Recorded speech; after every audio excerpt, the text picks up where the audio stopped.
What's up, Keep Pounding crew? We are here live day 2.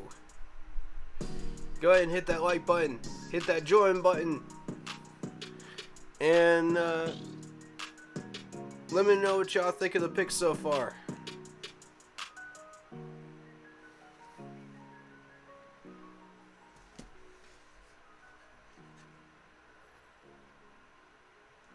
I apologize for being about an hour and a half late, but it is what it is.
Alright, y'all. What's up?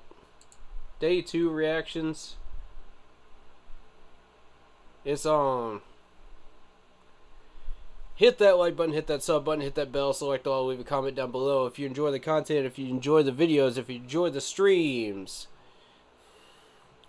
check out the Facebook page, group page, Keep Pounding in all caps for in-game posts, polls, opinions, and reactions to NFL news, as well as updates on my stream schedule. Let's go. Day 2. Jeez, am I having a stroke today? Sorry about that. Sometimes the intros go a little quick and I just jump right through them, you know?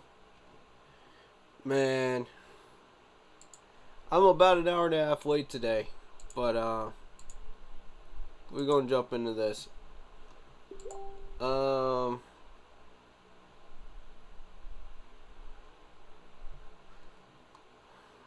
So they changed the intro song. People assume they can't for that one YouTube page that I was using the intro from. So I don't know. There's a lot of stuff going on today that's abnormal. Just go with it. That's all I'm gonna say. Just go with it. Shout out to Lock Poppy. Shout out to Joshua. Thank you guys for joining me for day 2. Let's get it popping. Right now, it's not a good football. Well, you don't have to say it like that.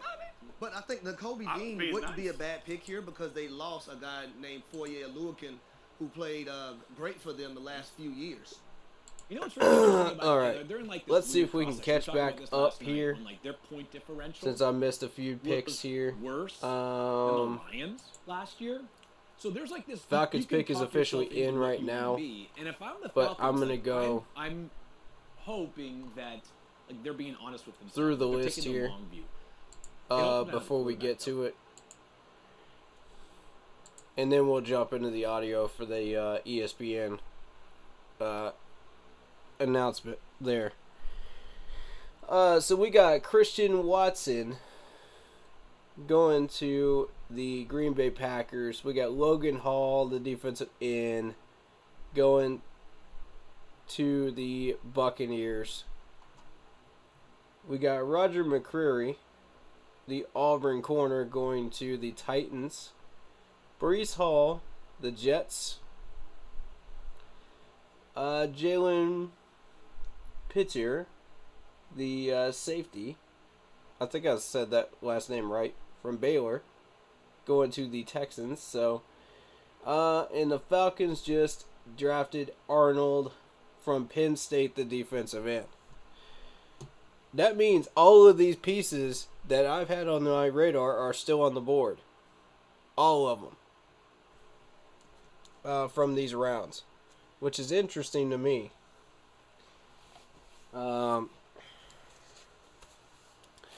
They just mentioned the Kobe Dean still there. You still got Kenyon Green. You still got Nick Bonito, the edge rusher.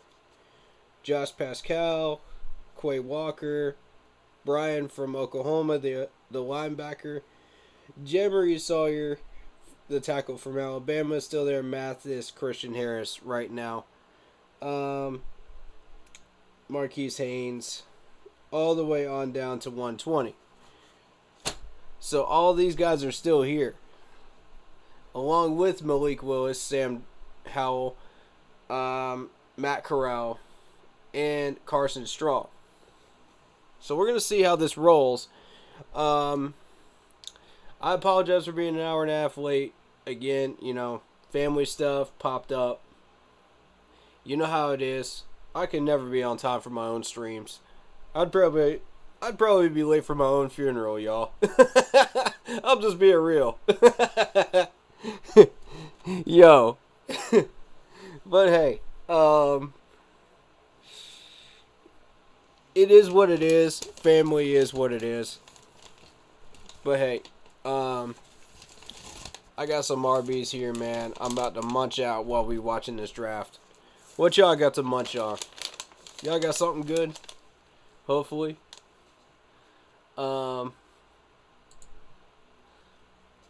So let me just make sure y'all can hear it. Y'all won't be able to see it, but y'all will be able to hear it because I don't want to get in trouble with ESPN. Alright? That's the last thing I want to do. Alright, so let's crank up the sound. Let's see what's going on. Like you've talked about it, Spencer talked about it, like frame. You have to worry about going to class, and you can just sit there and focus on what guys are telling you to eat and how to lift. Like putting on lower body strength, if you have the frame for it, does not concern me at all for any prospect. This is America. We can make you bigger. One thing we're real good at. By the way, I'm going to throw myself under the bus. I missed an opportunity when we got the dog bone delivered earlier by stage manager Carlos, who's been incredibly kind. That was my chance. Never underestimate the curly fries, bro. Table, Carlos. I missed it. Not at the table. What's up, Chantel? Can I take a minute to How you brag on doing? someone for a Yeah, second? please do. So my Got some previous regular year, Arby's roast beef sandwiches. and I was hired in. I graduated Has some college. medium fries. So I got hired to go out and work in Kansas City with the Chiefs. I got hired as a scouting assistant. It's basically the gruntiest of grunt jobs in scouting, but it's great. You learn so much and you do so much dirty work, and you're boots on the ground. And you're the guy that picks up Absolutely, players for man. workouts. You're the guy that takes them to medical visits. All that. You learn a lot because you're getting. You want some? The raws first. There you go. These guys aren't sucking up to you because you're a 22-year-old making $22,000 a year. I got hired that year along with a guy named Ryan Poltz, who is now Y'all the get it general through the manager screen. of the Chicago Bears. There you go. This offseason. And it's just so cool to see someone shine. Who That's what's you know, up. you always You're a say big these things Panthers like, fan. That's what's up. when someone becomes something at a later stage of your life than when you first became associated with them. Like, I knew when. It's really hard to become. All right, so the Bears pick is in. But he was somebody that, the minute I met Ryan, I remember just being like, I wish I had the demeanor of someone like him. And he just made, or was about to make, Appreciate his it, first man. pick as a Chicago Bears general manager. Or, That's got to be a surreal moment for him. yeah. Like, him and I become friends, or have stayed friends, I Appreciate should say, know each other's family. Like, that's cool Yeah, it's a stuff. conversation That's starter. got to be, what we do is amazing. We love what we do. And but I appreciate people who get the opportunity to What's up? shine at something they care so deeply about. So, you know him incredibly well. The Bears obviously have some foundational piece. Like, anytime you have Justin Fields, you feel like you got a foundational piece. We all sat on the broadcast last year and reacted. Some of these people get these, when that came together, right? get Like, these seeing picks through Justin the player Fields go to the before, Bears felt like ESPN announces going to them. work out really well. What's he do with this pick now? So the major I saw that needs on a are couple of along the streams offensive last line, night. Wide receiver and cornerback. Those are the three spots that have been talked about a bunch. I was watching kind of their reactions to everybody. I think the thing that Bears fans have to just Yeah, see, there's Matt Corral. There's Kobe Dean. Malik everybody Willis is wants still on to the board. win as fast as you possibly can, especially with teams like the Bengals rising from the ashes so quickly. Why does Mel Kiper like David It's gonna take Ojabo some time and now. Sky Like, Moore it so just much? is, because the previous regime did draft Justin Fields. I can We all understand believe he has Ojabo, potential, but they we did got a not lot of wide draft receivers and being taken surround off the Justin board Fields right with a bunch now. of great pieces besides that. They've got some big contracts in the books for guys that maybe or maybe All right, aren't here we go. part of the future going forward. And so, like, it's gonna take some time now for Ryan. I believe that. Kyler But Gordon, I know the we always linebacker say, from there we go, Kyler Washington. Gordon, a quarterback out of These Washington. are really who interesting picks, y'all. Love Trent McDuffie, the other Washington quarterback. I'm going to tell you this right now. These are some really interesting picks. Because I did not expect this draft to go this way. All the off-brand players, you know, from colleges that you wouldn't normally expect to go this early in the draft are going in the first round. But all the higher-graded guys are still sitting there in the second round. And you're thinking, huh? Wait, what? You know, because you got that entire linebacker class. This is one of the first linebackers actually being taken off the board right now. I'm going, hold up, man. Why wouldn't you go with Christian Harris? Why wouldn't you go with Nakobe Dean here? Nakobe Dean's probably going to be higher than Christian Harris, but still. Christian Harris is the better linebacker out of the two, in my opinion.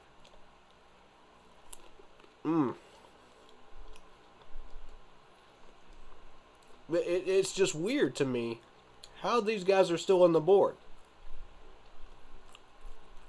And it makes you wonder, is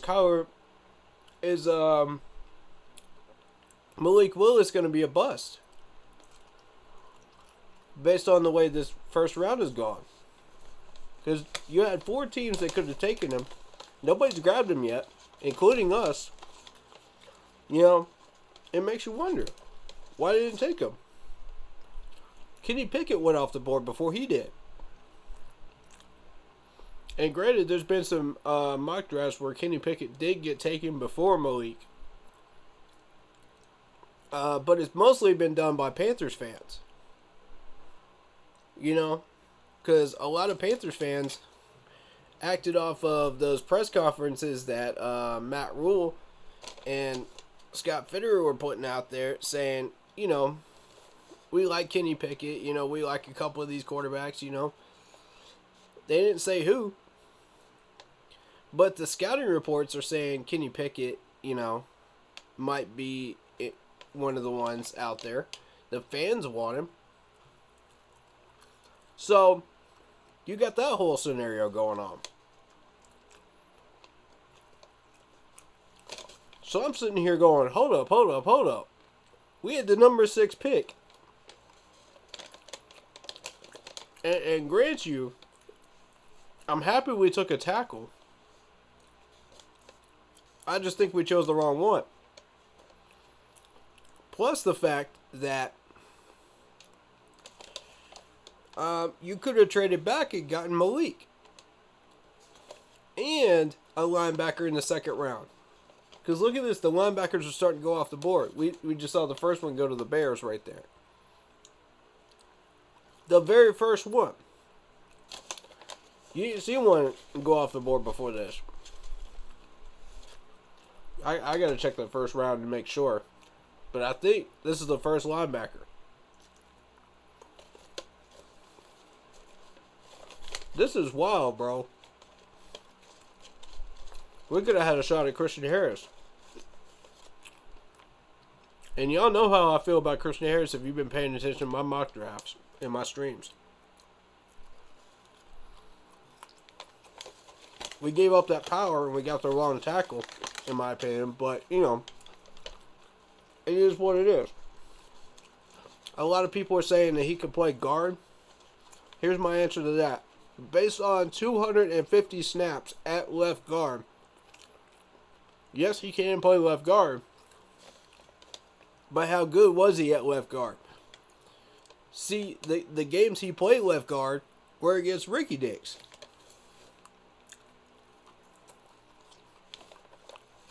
Like, find me a game where he played left guard against an actual team that was a real competitor that was consistently in the top 15. You can't. Maybe you can. Maybe you can. But, feel free to throw that out in chat if you did. Prove me wrong there. I'll be glad to eat that crow along with this Arby's. You know what I'm saying? Like, and I think based on that right there is why Malik Willis is not getting the attention that he deserves. It's because he faced a bunch of teams that don't matter. The competition is starting to matter on him. And it's not because he doesn't have the skills. It's not because he can't run. It's not because he can't break tackles. It's because of who he played. They think he's going to be a bust at the next level. So they go, Kenny Pickett, right? The guy with the small hands that Matt Rule says. Man, Matt Rule don't know what he's talking about.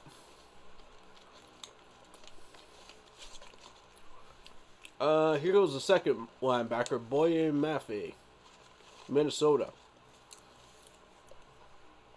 I did not expect the Minnesota linebacker to go this early in the second. I thought he would go after Nakobe Dean and Christian Harris, but shows what I know. It's been an interesting draft. There's been a few things that don't make sense in this draft. Y'all know what I'm saying?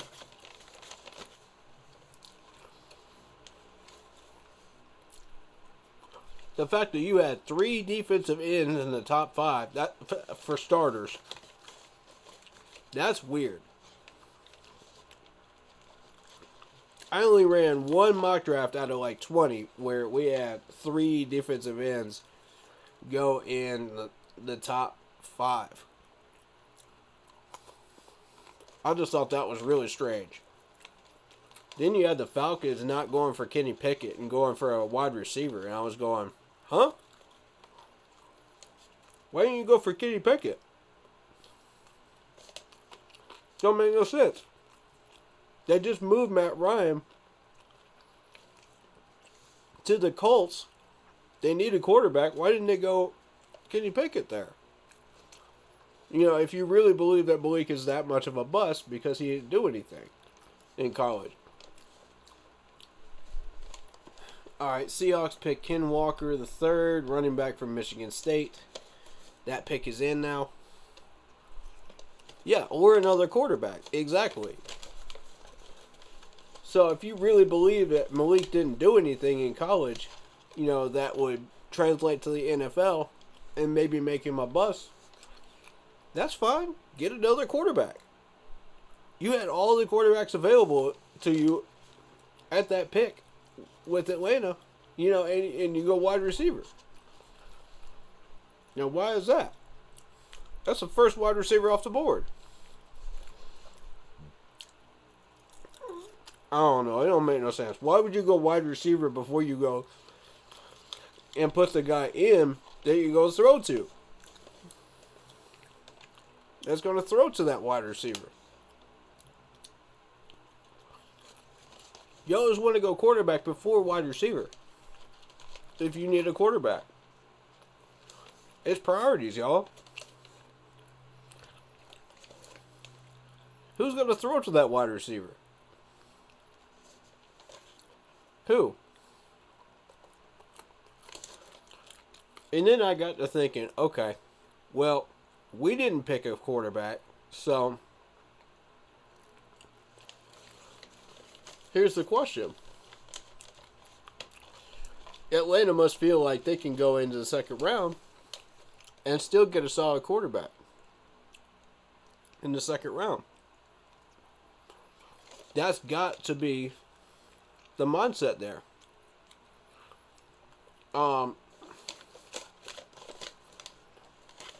So, I'm just trying to get in Atlanta's head here, you know what I mean?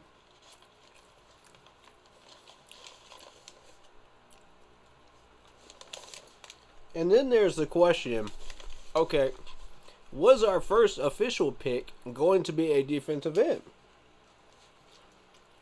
Because of the 3 that went off the board in the top 5.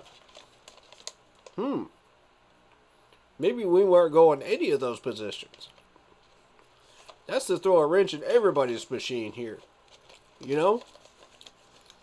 That's a little conspiracy theory wrench, you know, to throw into the machine. I doubt it, though. You know, I doubt it, but you never know. You don't know what's going on through these guys' heads in this draft room.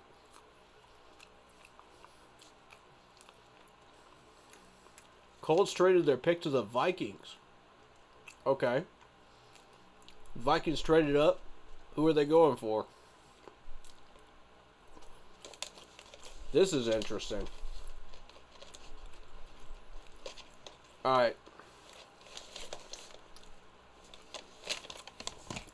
Give me 1 second. I'll let y'all know what ESPN thinks the Vikings should get. Even though I don't even go by this.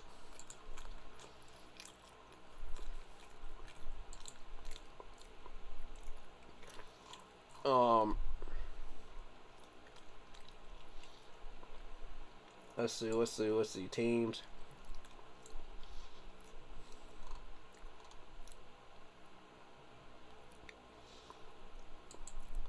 They listed the Falcons as needing a quarterback, a wide receiver, a defensive end, an offensive tackle, and a running back.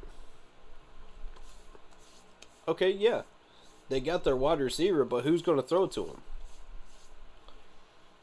They got their defensive end, but again,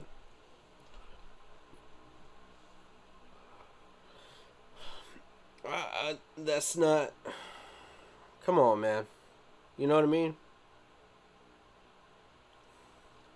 What do you think we're going to do with the next pick? That's the first question I was asked. We're talking 4th round pick. Is our next one 137? Okay, I'll tell you what I think we should do versus what I think they're going to actually do. Because of the fact that we are looking at a 4th round pick, what we should do is hope that Joshua Ezeudu is sitting there in the 4th round and that nobody jumps on him. What do I think they're gonna do? Linebacker. And the reason why is they think they've already gotten their guard in Akeem. And that's problematic. Because you're basing that off of 237, 250 plus snaps versus, 600, 800 snaps at left tackle? And those 250 snaps at left guard happened in 2020. They didn't even happen in 2021. They happened in 2020. Against teams that don't matter. They were experimenting. See, it's backwards compared to what we need. We need a guard that can play tackle. We don't need a tackle that can play guard. We've already got a tackle in Brady Christensen. We're going to start him. Cam Robinson is probably going to be second. So you're looking for a 3rd stringer that could battle for second, right? And replace Cam at a 2nd string. But guard position is where we really need help. Because we have no depth at guard at all.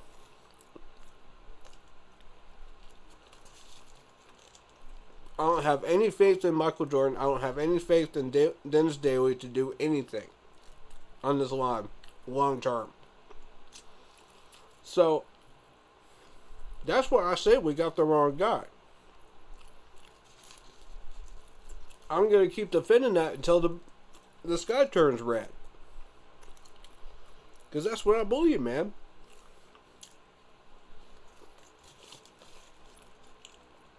Y'all can hate on that opinion all you want, but it's the truth.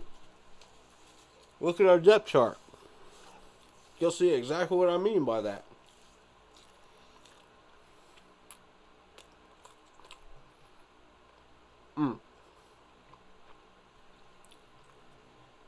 What will we do? Linebacker. Because they believe they've already gotten their tackle and their guard. In Akeem. Which, I mean, granted, Akeem is a monster. I'll give you all that. Akeem is a monster at tackle. At guard, yeah, he's really good. Everybody's saying, oh, he's a monster at guard, and he's good at tackle. Y'all got it backwards. Oh, my Lord. I've been watching everybody's reaction to this, too. Different live streams and everything. I've been getting different opinions. And y'all all have it backwards, bro. Like, with all due respect, all y'all have it backwards. And again, I'm not complaining that we are adding to the offensive line. That's not the problem here. I love that we are addressing the offensive line. I love that it is a tackle. Or a guard, interchangeable. I love that. But we picked the wrong guy. If Evan Neal is still there, we need to go Evan Neal. Because you are getting a straight left tackle position guy that only plays left tackle that can battle Cam Robinson and take his second string spot and battle for first. Y'all see what I'm saying? Like, I'm not trying to be emotional with this, but I'm just trying to explain to y'all my point of view. I ain't trying to step on nobody's toes or nothing. That's how I feel about it. That's the truth about what we're doing right now. And anybody that has a different view, I am willing to listen to it, but I completely disagree with it. You know what I mean? I completely disagree, and I don't think they looked at the whole picture. With all due respect to y'all. Because I know some of y'all have done your homework, man. I know some of y'all researched this stuff. I respect it. I do. In the crew, man. Y'all do your homework in the crew, man. And I love that. But, some of y'all don't see everything. Like I see everything. And I know it's tough to put all that time into researching it, but just a couple more minutes would have told you, we've already got our tackle.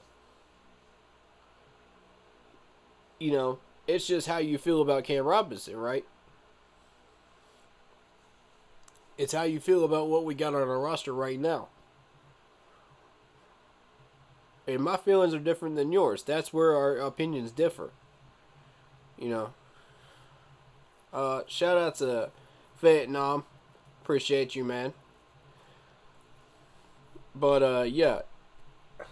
What we should do is Joshua Ezedu.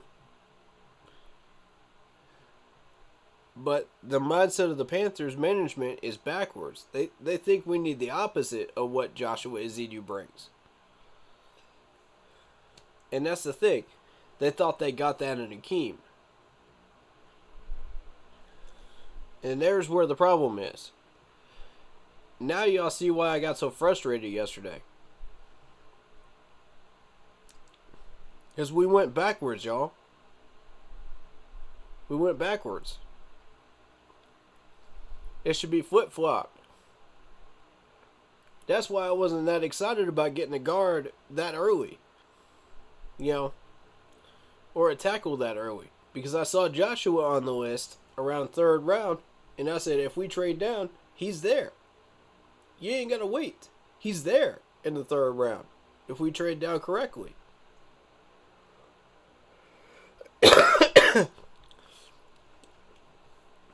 And again, I'm not going to be mad if we take Evan Neal or Malik Willis at number 6. I'm not going to be mad at that. Both of those players are debatably worth a number 6, and I can sell that to the Panthers fan base.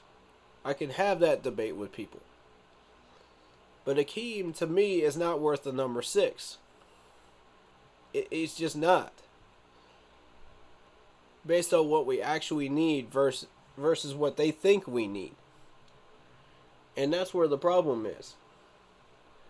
So you have to go back into the first round and have that discussion before you decide, okay, this is what we're actually going to do with the number 4th round pick. You know? So it rolls into it. Everything rolls into each other. And a lot of people don't understand that. That's why I'm trying to educate y'all. That's what I'm trying to teach y'all. This is how it actually works.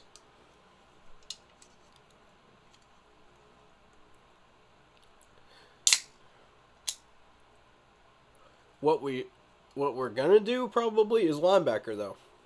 Because again, they thought they won on the offensive line with Akeem. They're probably done with the line.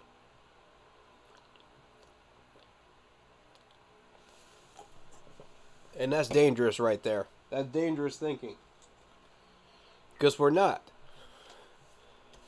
So, let me get this straight. You're willing to roll with the guards that we have right now into 2022 and not improve upon it. You know, if you go put Akeem over at tackle, we didn't improve upon guard at all. All we did was just add to the depth of guard. That's all we did. And depth is not it. We need a starter at guard. I'm going to remind you, Pat Eflin is our starting guard. Now, does that satisfy anybody? Look, let me tell y'all. Would you be comfortable starting Pat Eflin at guard for the 22 season? Right now. Regardless of whether we do well or not. Would you be comfortable with that? Answer the question, y'all. Because I wouldn't. I would not be comfortable starting Michael Jordan or Dennis Daly for long periods of time. So technically, all we did was just add to the depth of left tackle.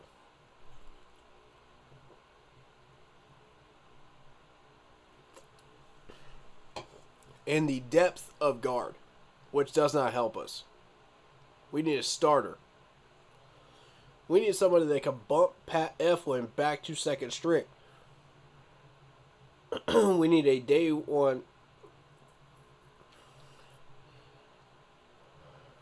You know, within 2022, we want Pat Eflin to end up at second string with a guard that we can start.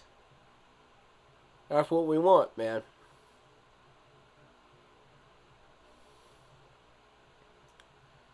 Everybody's like, well, Pat Eflin is...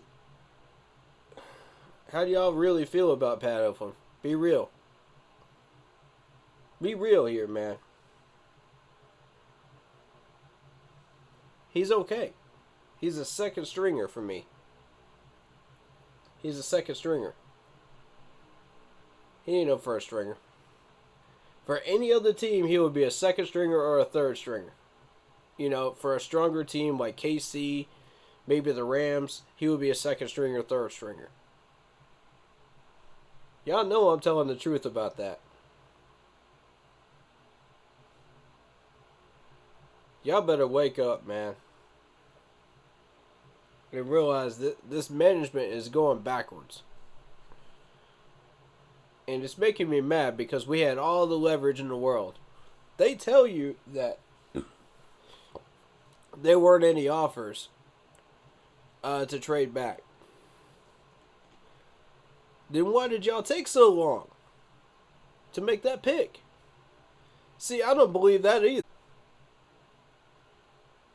I think the Eagles called us and we turned them down because they gave us a garbage trade request. That's what I believe took so long.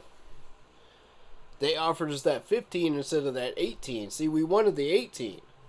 That way we got more leverage.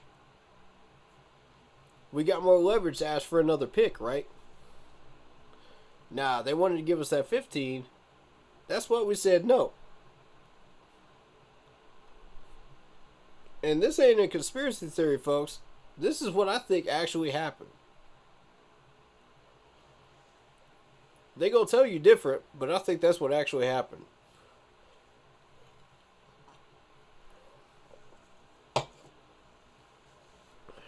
If they had offered that 18 and we had gotten the proper leverage that we needed, then that's a whole nother can of worms conversation that we need to start having. You know, do you take Malik Willis, do you take Evan Neal, or do you trade back? And see, we've had a few mock drafts where that's happened.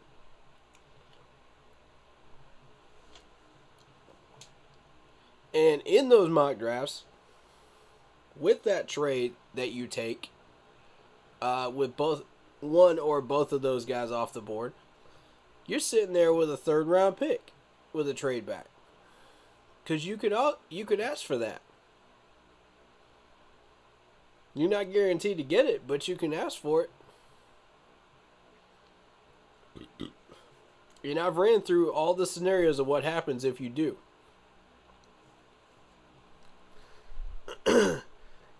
And the majority of them have us taking Joshua Ezeudu. Now, to the question, do you think we're going to trade into the 2nd or 3rd? Well, we can't trade into the 2nd because that's going to take next year's picks, and that's not going to happen. That's not going to happen. I don't know where these guys got that idea from that we were going to use next year's picks just to acquire picks this year. When Scott Fitter has already said he's not going to try to trade down or make any moves just to acquire a number of picks. He wants players. He wants players of quality. So he said that in 2 different press conferences now. If y'all have been paying attention. And you saw last night's press conference too. He said it in that one too. He reiterated it. So no, we're not moving next year's picks into this year. That's not going to happen.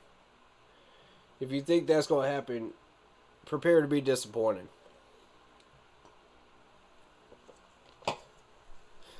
Now, if you're talking the 2 fourths, trade them up into the 3rd, then we can have that discussion because that might be possible, you know, without involving players.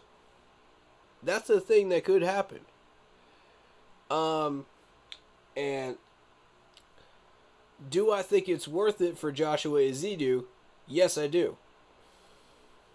Yes, I do. We need guard that desperately. Problem.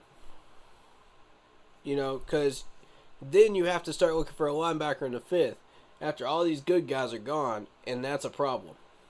You know what I'm saying? Like, that's why it's a really risky move. Really risky. But is it worth it to get Joshua, you know, and get that solid guard on the line? I'm 50-50 on that decision at this point. I was thinking about that last night. And early this morning, actually. Somebody suggested that to me early this morning. And you're right. It's an interesting discussion to have. But we're not moving next year's picks into this one. No. I don't know where y'all read that, but no, it's not happening. And that's that stuff that'll just pop up as internet rumors all around the internet. That's the stuff you just ignore because it ain't from official sources. And that, again, to me, that says, did we learn anything from the Deshaun Watson situation? Because everybody was going off of rumors during that situation, and none of y'all were correct.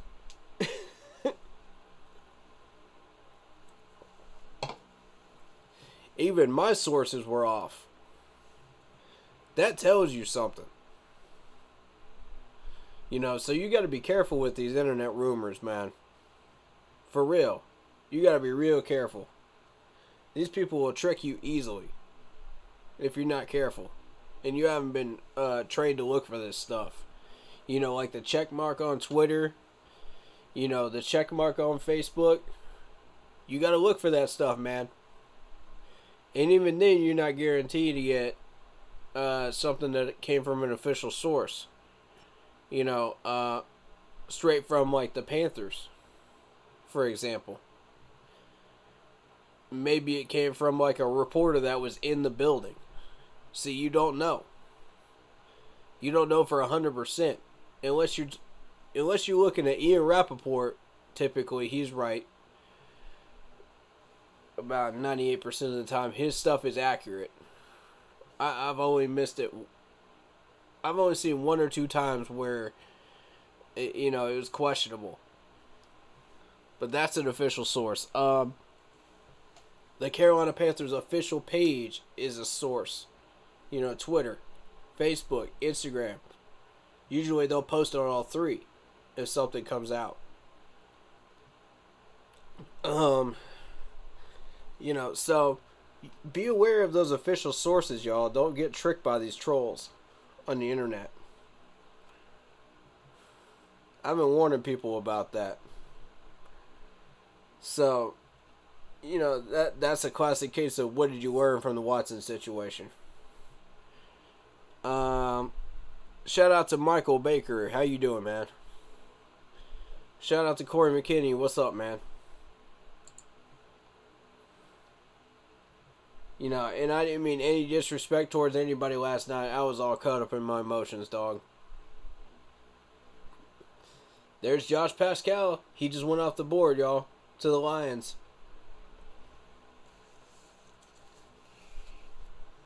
There he is, listed at number 44 on the PFF grades.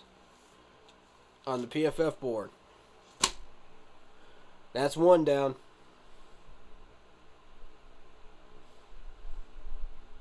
That's one down that would have been a potential option for us had we traded down.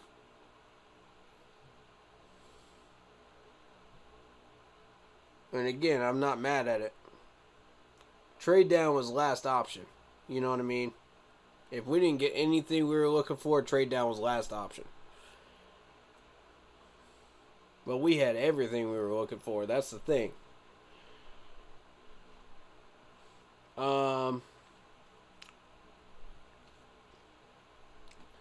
Yeah, here's another question mark for me, man. Why did Washington go for a wide receiver instead of a quarterback? Makes you wonder, right? This is where Malik Willis might get taken here.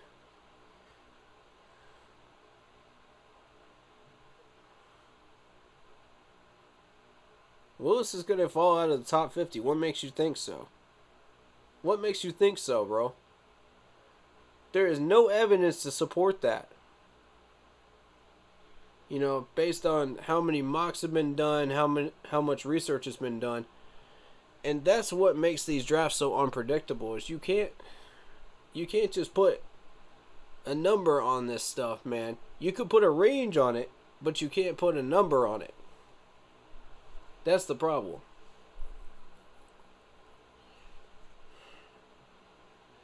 And it makes you wonder why. Yeah, they're already at pick 47. I apologize. That's how far off I am today. You're right.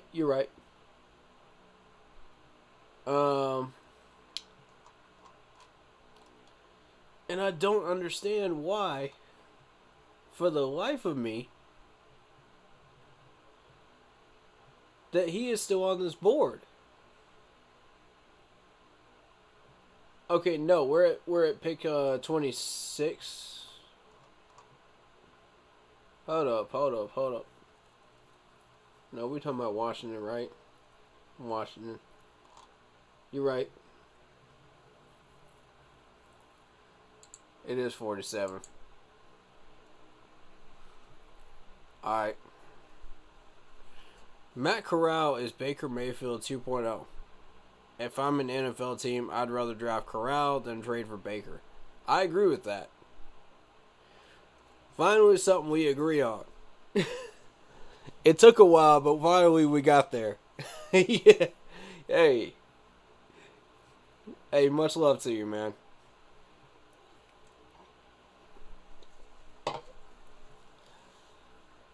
Yeah, Matt Corral is a project, man. So is that dude from Western Carolina. Both of them are a project. I wouldn't even fool with them, to be honest with you. They're not day one starters. Not in my book. Malik, Kenny Pickett, Sam Howell, yes, those three are day one starters. Now, how long they're going to last, that's another matter. Depends on where they're drafted, what system, what the offensive lines look like. You know, are they being developed properly? And what type of weapons they have.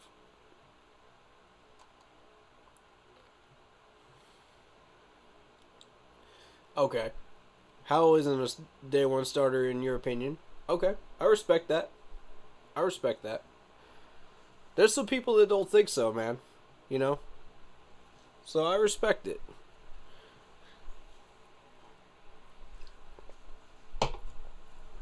And you could have that debate with people. For sure. Alright, so let's take a look at these round 2 picks so far. Again, we had Hall going to Houston, Watson going to Green Bay, McCrary going to the Titans, Hall going to the Jets, the safety from Baylor going to the Texans, the defensive end from Penn State going to the Falcons, Gordon going to the Bears, Mafe going to the Seattle Seahawks, as well as Walker the third, the running back. And the Vikings took Andrew Booth Jr., which, yes, finally. That makes me happy. I was worried he was going to end up in Philly, man. I was real worried. With all these mock drafts. That makes me happy. So, we got a Clemson player getting taken in the second round.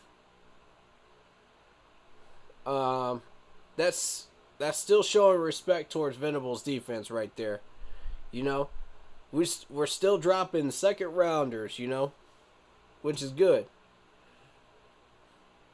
And you're going to see him come out of Oklahoma, too. First and second rounders. Watch this. You know, in the next couple of years. Robinson, wide receiver from Kentucky, goes to the Giants. Mechie goes to the Texans. Texans are having a good draft so far. I like this. Ravens, Ajabo, the linebacker from Michigan, goes to the Ravens. Pascal, who is on my radar, from Kentucky, goes to the Lions. And look at this. Mathis from Alabama, the defensive tackle, goes to Washington. Yikes. Now, if you know Ron Rivera at all, you shouldn't be surprised at that pick. The one that should surprise you from Ron Rivera is that wide receiver pick. Now, here's the thing. He knew that Mathis would still be on the board at pick 47. That's why he wasn't worried.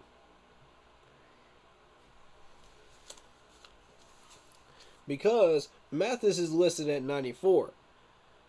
And I'm going to tell you why this is not a reach, because people are going to go for Christian Harris here soon. And he's listed at 96. And I've seen Christian Harris get taken before Mathis in several mock drafts. So that's not a reach. Ron Rivera did his homework. And he got a very, very good defensive tackle. Probably one of the best in the draft. Arguably. Alright, so the Bears picked up a safety from Penn State, Brisker. And I'm not worried about that one. The Saints pick. That's the one that concerns me right now.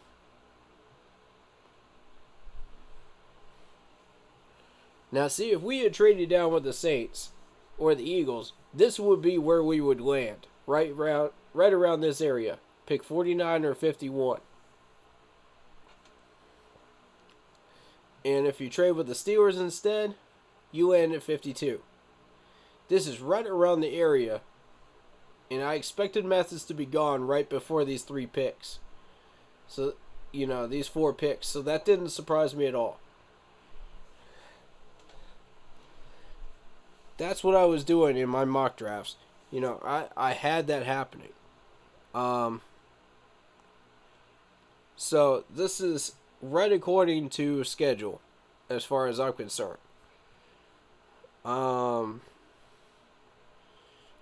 is it a day one start? Okay, Brandon Smith will be the next defensive player, Penn State player gone. I agree with that. That is correct. I don't get the fascination with Brandon Smith because I've done some film study on him. I've looked up his numbers. I don't get the fascination that everybody has with him.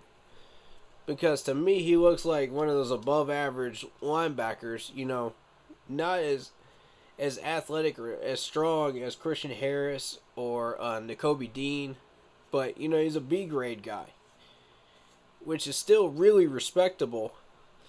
And I'm just not seeing that next level, skills that these guys have with Brandon Smith.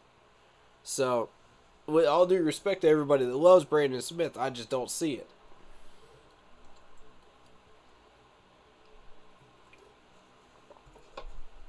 That's my take on him. That's why I passed on him in these mocks. And I went for Christian Harris instead. If Christian Harris is gone and Nakobe Dean's there above Brandon Smith, I would take Nakobe Dean. That's if Nakobe Dean slides that far back, which he won't in most mock drafts. Now, in real life, in this draft, he did. Interesting discussion for the Saints and the Eagles or the Steelers here. Do you take Nakobe Dean or do you take Christian Harris? That's where the real debate begins at linebacker for these 3 teams. And don't think the Colts won't be out of that discussion either. They might be in it too. They're sitting at that 53 position. So, let's see what happens here, I don't know. Colts might be in that discussion too. Their management might be talking that one through. So, we'll see how that goes, man. But as far as who will be the next Penn State player gone, yes, Brandon Smith. That's a true statement. I'll agree with that one.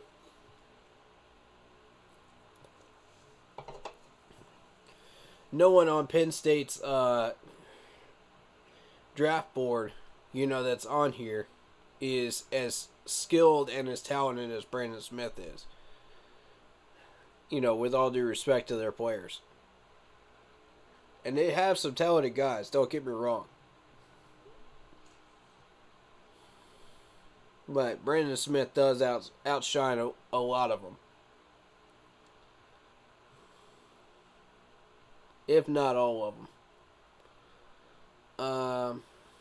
So we're waiting on this Saints pick. Pick is in.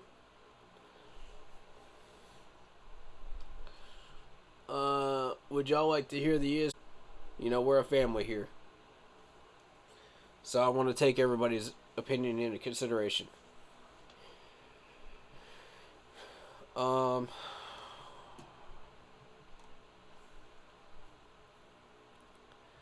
could read off what these teams are needing according to ESPN if you would like.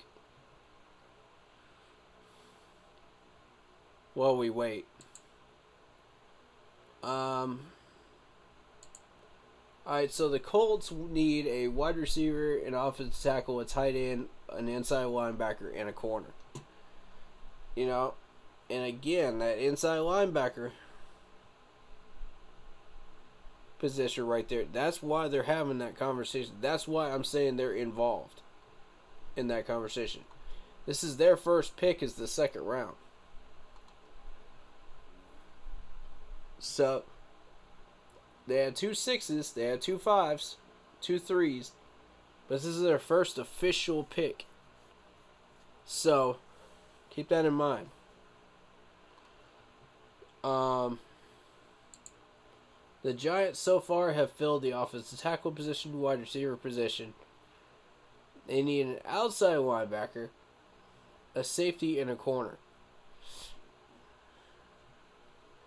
Now, for me,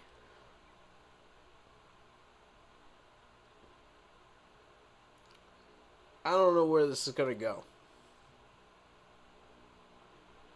I don't know where this is going to go, y'all. Alontae Taylor is the Saints' pick at corner. Okay. Alontae Taylor from Tennessee. The Volunteers.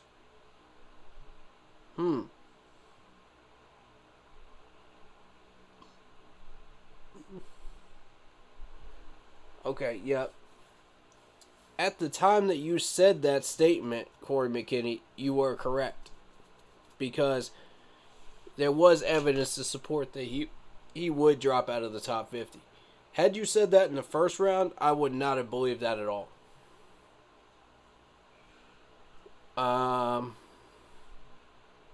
Jerome McKinney is better than Taylor.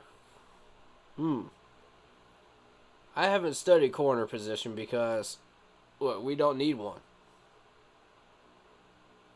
Straight up, we don't need one. That's why I didn't bother with it. You know, if I had like the entire month to be able to stream for you guys and do film studies and mock drafts and stuff, instead of like half the month, which I ended up with this year, maybe we could have kicked around the tire a little bit with corner and see what film study wise what's out there, you know. Maybe we would have spent a little more time on some of the positions we don't really need, you know, in film study. But, you know, I didn't see a point. I wanted to focus on the positions that I felt like we needed first, you know, and then we can kick around the tires. He's not a corner, he's a safety. Okay, then why is it he's listed as a corner on ESPN? See, that's the question I always ask these people, man. Why is he listed as one thing, but other people say he's something else? Alright, let's do a little research. Taylor, huh? Taylor. Taylor is a corner. Listed in PFF, right? I want what he's listed as in here.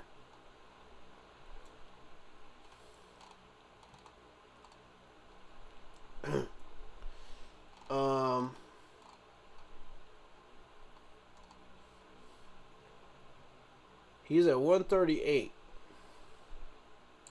Yeah, he's listed as a corner on the PFF. And then why do you say he's a safety?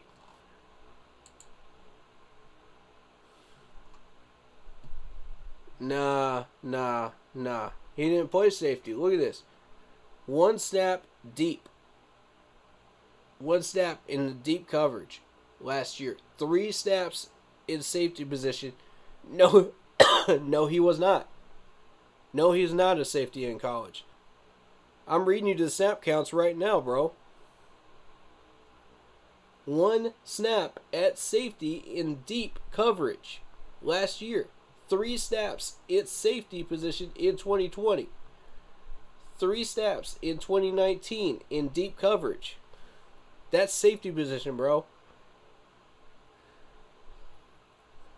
Now, yes, some of these guys do end up on in the box. That can be considered safety as well. 41 snaps last year, 45 in 2020, 42 in 2019. Yes, I'm talking about Taylor. The same guy. At corner position, he had 732 snaps last year at corner. That's Taylor. Now, if you're talking about McKinley, then we can have a different conversation. Okay, you're talking about McKinley. All right. My bad. If you're talking about McKinley, that's a different conversation. All right. That's a different conversation right there.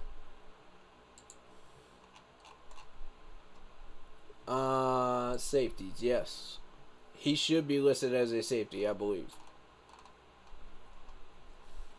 Yes, he is.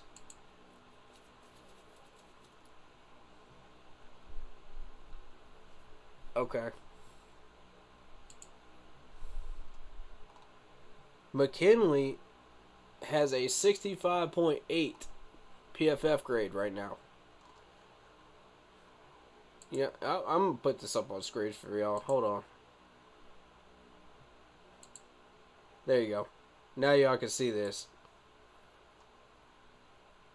Yes, he played 569 snaps at safety, 176 in the box, 157 in the slot. That does make him a safety, yes.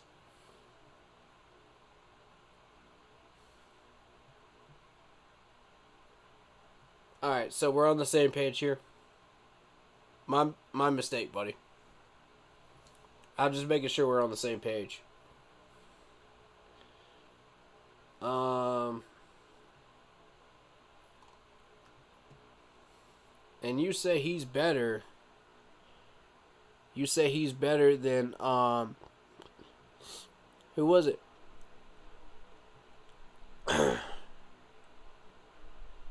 You say he's better than Taylor, right? Yeah. That's like comparing apples to oranges. This is two totally different positions. Plus 2 totally different colleges that played 2 totally different teams. Sets of teams. McKinley is a ball hawk. That's his best feature. That's why his grade isn't amazing. Okay, fair enough. McKinley has played Ohio State, UCLA, Utah, and occasionally Washington has a good team. Beyond that, I don't see that much other than Stanford being legitimate as far as his resume is concerned. As far as teams that he has really played competition-wise. And if you look at it, 1 interception and 2 pass blocks against Ohio State, that's relevant. That's very relevant. That proves your point about him being a ball hawk. Interceptions only targeted against Utah in Pac-12 title. That's relevant as well. What did I say? Utah, right? Utah is one of the relevant ones at this point. So yes, that does prove your point. He is a ball hawk. And I agree with you on the rating as well. That's why he isn't rated as high. You're right.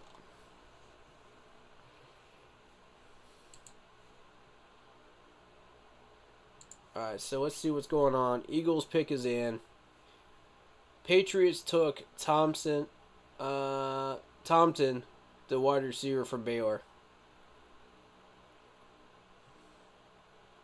So we got the Eagles pick. See, this is where we would be picking had we traded down with the Eagles.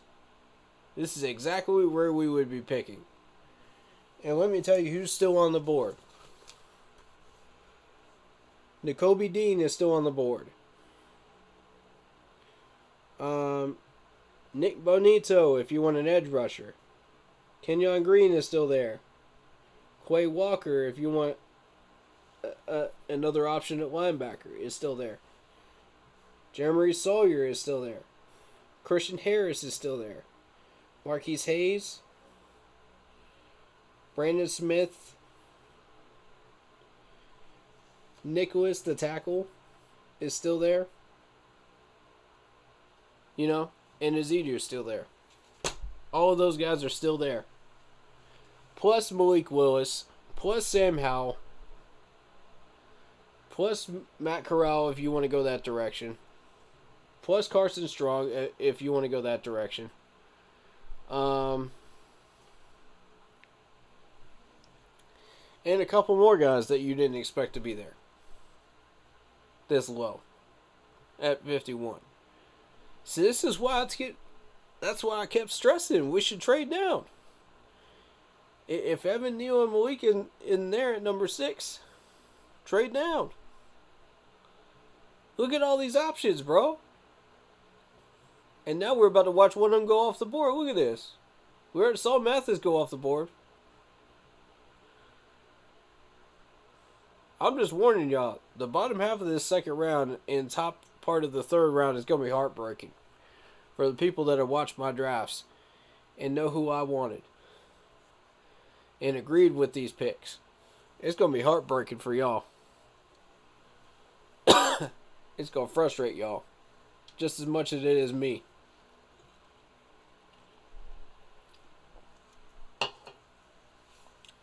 For the ones that didn't, you know, it's not going to surprise y'all. You know. Because I'm sure none of y'all expected any of these picks to be here anyway.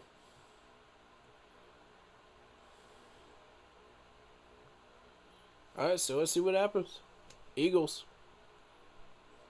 Maybe we get lucky. Maybe one of these guys ends up there in the 4th round when we pick.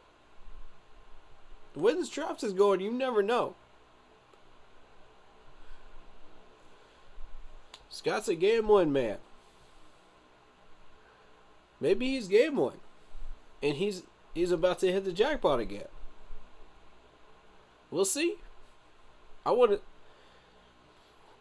If we were 2nd round at this spot, I would take Christian Harris right now. It would be a debate between Christian Harris and Nakobe Dean for me at 51 right now, based on what's on the board. I wouldn't even mess with the rest of it. Because you already took Icky. You know, you got your tackle that could supposedly play guard. Joshua Izidu is going to be there in the 3rd round. You know. You got a shot at him had you traded down. Right? Which, honestly, I believe Icky would have still been there, man. If you traded down in the 1st. I still believe he would have been there. Either way. You know, if you were dead set on the tackle in the 1st round, sure. Evan Neal, you know, lasted a pick later than Akeem. So, you know, it is what it is. I think the Giants might have taken Akeem at number 6. At number 7, I mean. So you don't know. Either way, we would have still won because we still would have gotten our tackle. We would have gotten Evan Neal. You know, sitting down there at the bottom of the dog pile right there in the 1st round. we would have still had negotiating power, man. You know what I'm saying? Like, and look at this. Eagles pick a center. Jurgens from Nebraska. Look at all these, like, middle round guys that are going off the board, man. This is interesting. The top grade guys are staying on the board. Why are the top grade guys still there? I want to show y'all something. Quarterback. Malik Willis. Matt Corral. Sam Howell. Carson Strong. Still there. How about offensive tackle? These are the positions we are looking at. Okay? These are the top grade guys. Why is Bernard still here with an 85 grade? Why is he still here? You go into guard. You got guys like Sean Ryan, Dylan, Darian. You know, Sawyer's still here. Why is Sawyer still here? That's another one that baffles me. Why is Sawyer still here?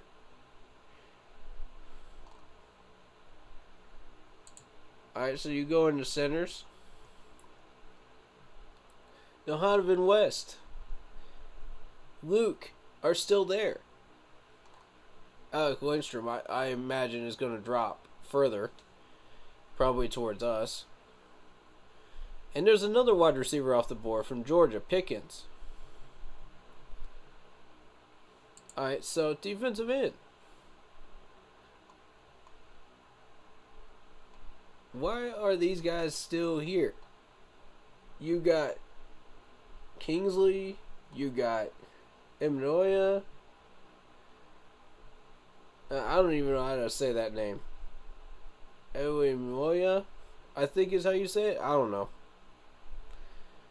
Y'all help me out with the spellings because I mispronounce names all the time. But he's still here. Cameron's still here. DeMarvin Leal is still here at defensive end. Why aren't these guys getting taken? You know what I mean? Defensive tackle. You're still looking at all these good guys before Matthew Butler down here. This is interesting stuff right here, guys.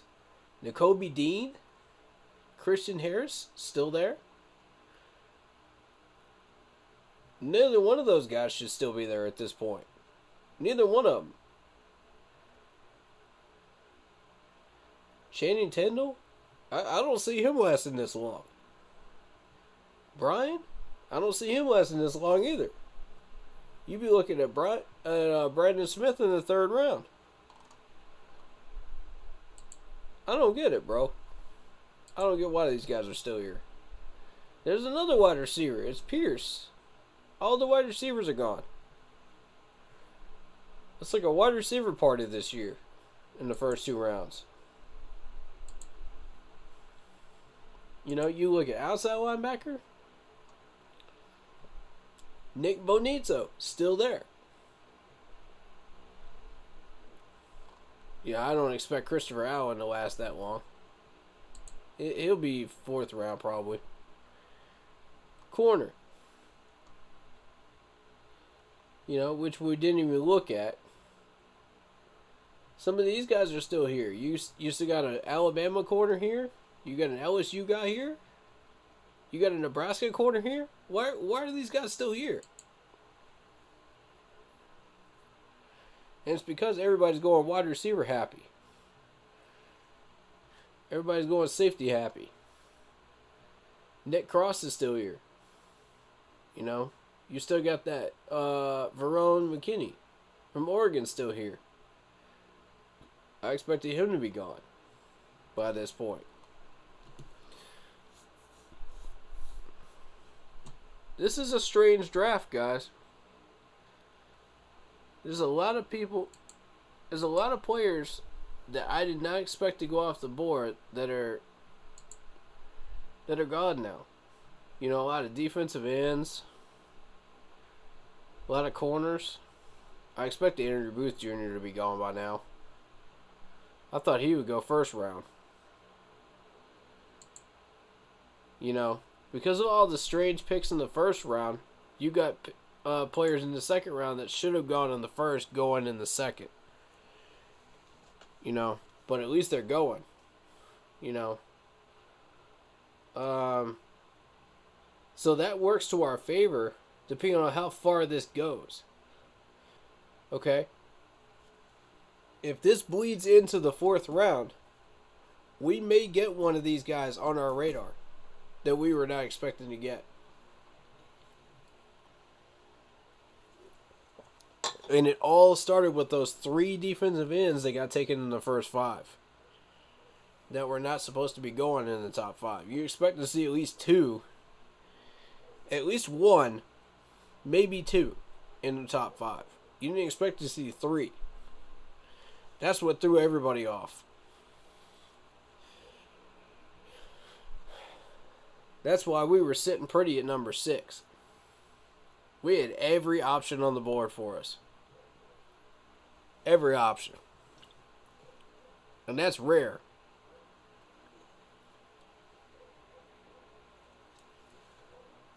So the fact that we took Akeem caused the Giants to go for Evan Neal, because that would have been the other choice, right, at tackle. So then everybody else started going whichever direction they wanted to go.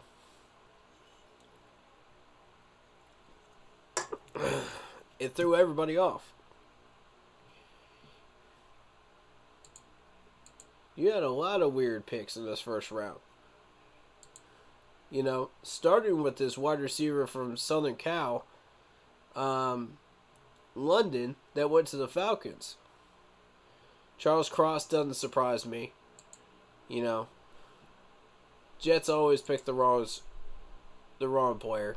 So they went for a wide receiver from Ohio State. This time they didn't. New management. I like the pick. Okay? I like the Jets pick this time. For the record, they did good. So then you started seeing all these wide receivers, because of the deep wide receiver class going off the board. The one from Ohio State, Chris Olave, doesn't surprise me. I expected him to go in the first round. Now, it's after that point at wide receiver, that's where things start to get a little interesting. You know, Williams, I expected that one. Second round, probably. Because I thought defensive players, you know, picked in the first round after that point. You know, Washington goes quarterback. You know, Texans go defensive player. Eagles go wide receiver or corner. You know, with that 13. If you don't trade down with them. You know, Chargers or whatever, you know, they go for whatever. You know, who knows what they need. They need everything. Titans go wide receiver here. This is where it gets interesting, as the Titans trading up for that wide receiver. I did not expect that. Titans said, I see all these wide receivers going off the board. I would have tasted this action. I would have tasted this pie. You know, here in the first round. I don't want to get left behind. So you saw him move up. And I told you the Eagles might have been willing to make a move here at 18. There was a strong chance they would be willing to move that 18 pick. Either up or down. Whichever suits their fancy. You know, but either way, they're going to get their quarter. Or their wide receiver at 15. That's not the one I was interested in. You know? So the Titans said, you know what, if you're going to get a wide receiver here at 18, I want a piece of this. I wanted this wide receiver at 18. So they took Burks from Arkansas, and that threw everybody off on another loop here. because you started seeing offensive players go off the board. You started seeing the Saints go after an offensive tackle, Trevor Benning. Interesting choice there, but a good one. A very good one. Kenny Pickett goes to the Steelers at 20, which threw me completely off guard because if Malik is still on the board, that's an interesting choice. You know what I'm saying? Like, I don't understand why Pickett was taken over Malik. But okay. Moving on. You know, either way, Steelers got their quarterback. That's expected. Chiefs go corner, of course. They need defensive help. From this point on, it became normal again. Except for the fact that you saw a Florida corner and a Washington corner end up in the first round. Interesting.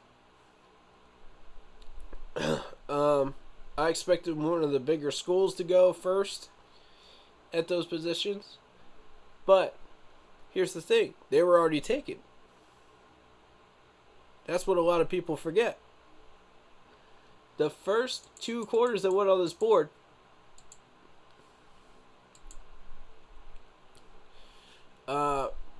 were from LSU and Cincinnati. You know, Gardner, Stingwood Jr. Everybody was high on Gardner.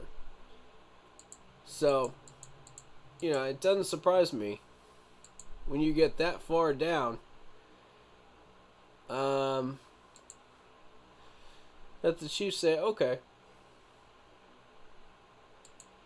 have it your way. We'll go with a guy from Washington.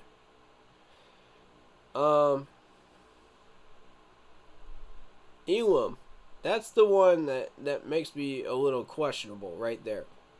Why would you choose him when you got other people on the board?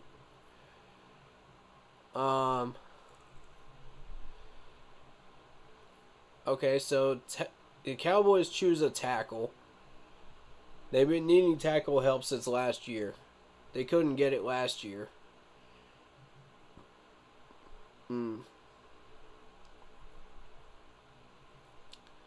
So, Ravens take a center. That's a curious choice. And not even one of the better centers either. Actually, it was the top graded center. It was Tenenbaum. So, yeah, top graded center. Okay. Makes sense, right? Jets get a defensive end. Makes sense. Jags go linebacker. Makes sense. And Devontae Wyatt was targeted somewhere in between that 28 and 30 pick. Between Green Bay, New England, and KC. So that sounds about right where he landed, you know? That sounds about right. The PFF grade was targeting him on the trends at one of those three spots. Packers got him first, so that forced the Patriots to go guard. Now here's something curious. If you've been watching Bill Belichick's drafts, watch where he gets these guys from. I'm starting to notice this now. This guy's from Chattanooga. This guard is from Chattanooga. Now, why would he choose somebody from a school like Chattanooga? Unless his scouts are better than everybody else's, and he saw something that nobody else did. That's curious, right? That's real curious to me. I'm going to keep an eye on him. I want to see how he turns out. Watch him turn into a Pro Bowler. Because Bill Belichick's people know how to develop these people that they draft. Not just scout them, but develop them, you know, once they get up to the NFL level, into Pro Bowlers. He's got an excellent staff. So when the staff members and the scouts say, get this person, Bill Belichick listens. even if it's from a school like Chattanooga. See, that's the type of people we need in Charlotte. That's the type of people we need. Not Matt Rule. You know? Come on, man. We need people like that. That can find these guys from Chattanooga, from Tulane, or wherever they're from. These lower schools, you know? That end up being an absolute gold mine at the bottom of the first round. He's an expert at doing this, folks. Year after year after year. Consistently. And I wanted to point that out. Because I'm starting to notice where these guys are from now. I'm going to go back in these drafts and I'm going to start looking up the history of where these offensive linemen are going. I'm going to do that tonight. And I'm going to let y'all know on Saturday where these guys came from. Alright? Y'all remind me. Hold me to that. Hold me to that. If I don't remember to do it, I'll cover it in the first hour of Saturday's stream. Because I'm going to have Fayette Nom up in here, man. As a guest. So, he'll hold me to it. Either way, I do want to cover that. Because that's important. We have been missing year after year after year. When we do draft offensive linemen, you know, since we drafted Jordan Gross back in the day, we have missed every single time except for last year when we got Brady Christensen and Deontay Brown. That's the only year we missed in this year. Because Akeem, I value as the second best offensive tackle on the board. So, I say we won on that one. I'm talking about before the last 2 years, we have not drafted a tackle or an offensive lineman that has been decent since then. We have been missing because we don't have those scouts. We don't have that developmental talent in the coaching staff to develop these guys once they get up here. We got to have it. It's time to start changing people out. Time to start making this happen. We need to start following those examples of those teams that are doing this stuff. You know what I'm saying? And just reloading every year. It's time. It's been past time. And we're finally starting to address this offensive line. Now can we develop them? That's the next question mark. Can we develop them? Or finding good ones? Can these guys become Pro Bowlers that we're drafting? That's the next step. Can these guys be consistently good? They don't have to be Pro Bowlers, but they can just have to be consistently good every year and not get our quarterback killed. And not have to make him run out of the pocket for his life. That's for starters. That's goal number one. Now, if he becomes a Pro Bowler, that's a bonus. That's a bonus right there. Because what you want is offensive linemen that are going to last 3 to 5 years. That's the target goal. That has always been the target goal. No matter whether it be an offensive tackle, a guard, a center, doesn't matter. Doesn't matter. They have to last 3 to 5 years at least. If they last more than 5 years, you have done your job as a developmental coach, as an offensive line coach. If they do not last more than 3 years, you have failed at your job. Or you got the wrong lineman. One of the two. And sometimes it could be both. I think they took Pickett because he's more ready to start in their eyes. Most people expect Willis to sit at least 1 year before starting, and Tomlin isn't willing to wait that long. I feel you. I feel you on that.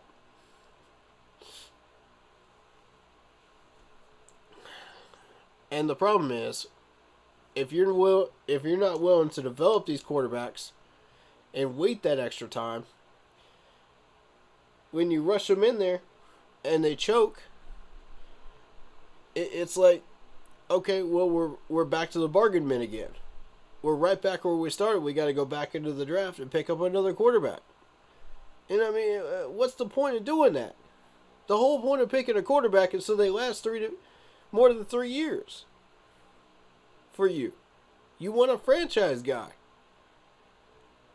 Like, what is even the point of drafting a quarterback if they're not going to last that long? If you're not willing to be patient and develop them, why are you even drafting one? Why not just pick somebody up off the free agent list and devote money to that away from other players? That's what I'm saying, man. Some of these coaches aren't willing to wait. Speaking of the Patriots, have you noticed the difference in their draft room compared to the NFL? Excuse me. The draft room compared to the rest of the NFL.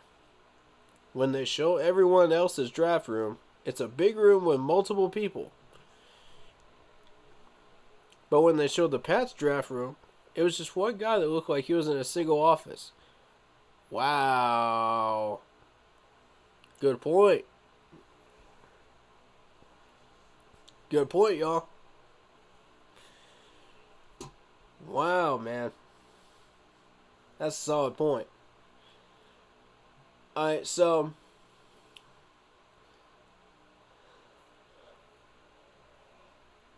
excuse me. Y'all know I ain't gonna get much sleep this weekend. I'm gonna try to be straight up with y'all though.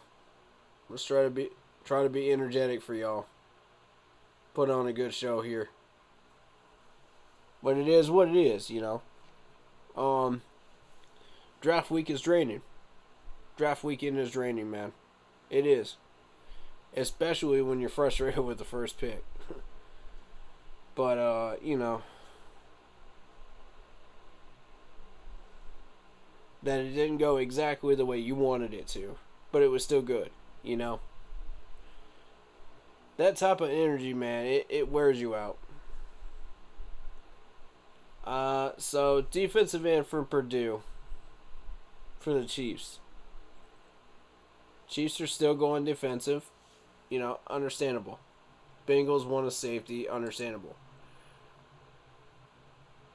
And once everybody takes these safeties off the board, Vikings said, hold up, there's a safety from Georgia here.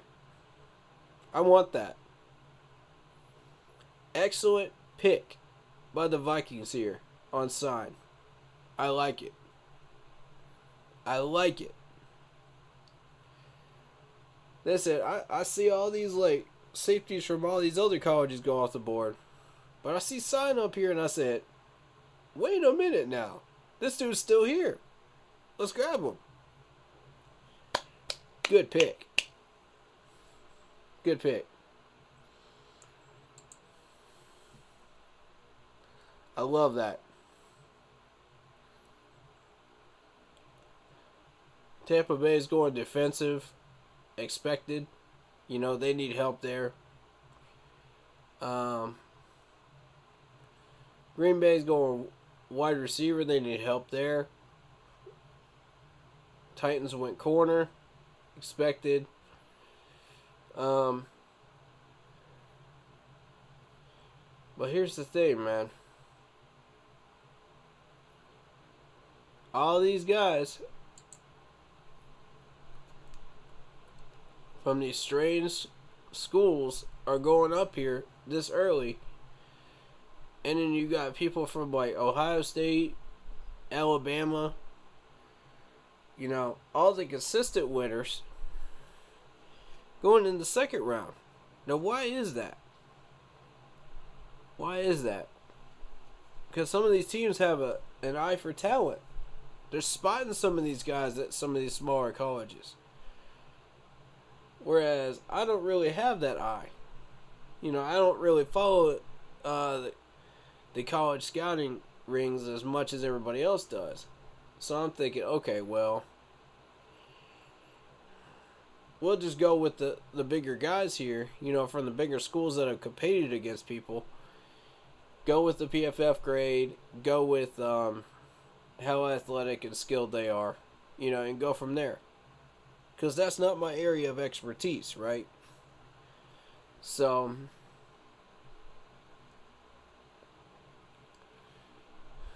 again, it's one of those types of drafts. You got Mafe, the linebacker from Minnesota, off the board before any of these linebackers, which is strange to me. Normally you would expect Nakobe Dean to be gone. Or Christian Harris to be gone there. But no, they go Mafe. Maybe they saw something that some of these scouts didn't. Maybe their scouts saw something that the rest of us didn't, man. I thought that was an interesting pick. Alright, running back with the next one was Seattle. Andrew Booth Jr. I expected to be in the first round with the Eagles. But I'm glad he went to the Vikings instead. Robinson, a wide receiver for Kentucky. That's another wide receiver off the board. Don't care. Now, Mechie. Mechie I expected to go in the third round from Alabama. And here's why I say that. Because you got all these defensive players going off the board this early. Except for the fact that now they're all going wide receiver happy because there's a big class of wide receivers. So, now I don't, I'm not that surprised to see him go off the board there. Ojabo, I thought he would go a little deeper in the draft, but apparently not. I think the Ravens reached on that one.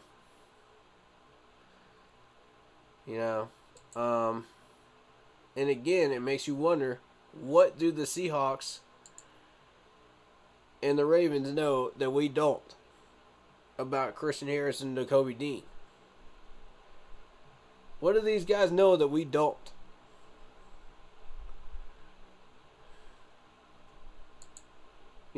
How well did these guys research this stuff? Okay, there's Pascal with the Lions. I expected that one in the second round. Mathis, I expected in the second round, right around that time. Brisker, safety, Bears won in on the safety game. That's fine. Don't really care about that. But, it's a Penn State safety, so it doesn't surprise me. That's one of the bigger ones. Another corner off the board for the Saints with Taylor. So it's corners and safeties. It's a corner and safety first and second round. Happy draft so far. That's the trend we're looking at. And because the linebackers started going off the board here in round 2, it's going to start leaning towards linebackers. Watch. Towards the end of the second round, you're going to see all these linebackers go off the board. Because all these wide receivers are going off the board. All these corners are gone. So now, what's left is linebackers. And you start moving into some of these weird positions. And that's a problem for us. See, if we had traded down with the Eagles, we would have our absolute shot at any linebacker we wanted. Nakobe Dean is still there. Christian Harris is still there. Why these two teams picked up people from colleges that are not big names, I don't know. Again, scouts know something we don't.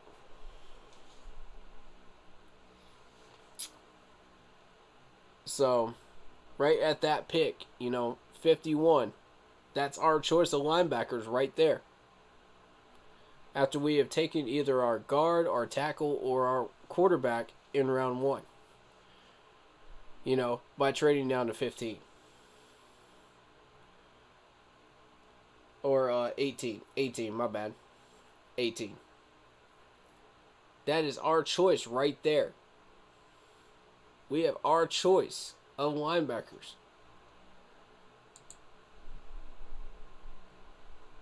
Let me show y'all again who all is here. It's gonna surprise everybody. Look at this list.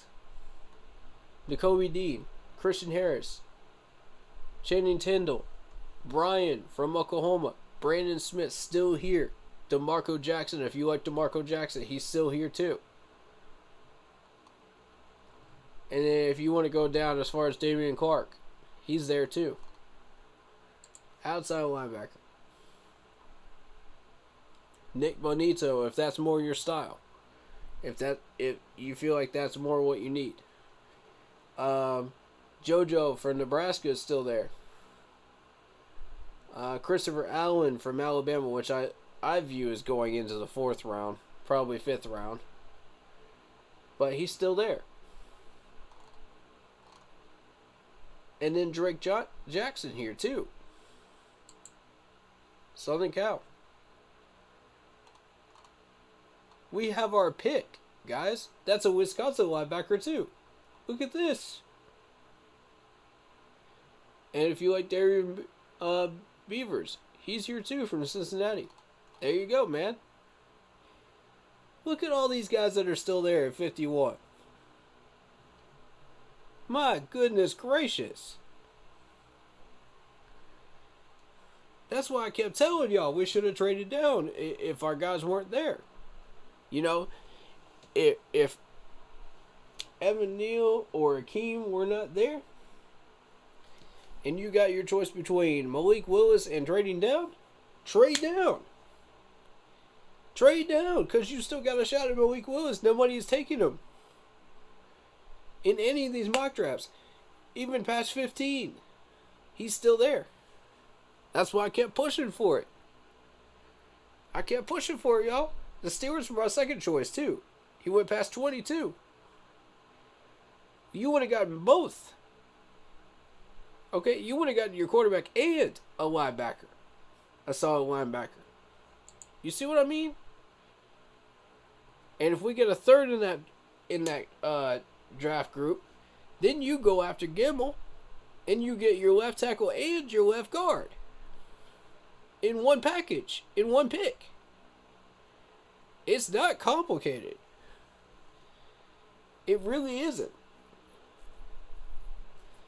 That's if Akeem is off the board or Evan Neal is off the board. One of the two is off the board. That would have been the ideal situation to trade down.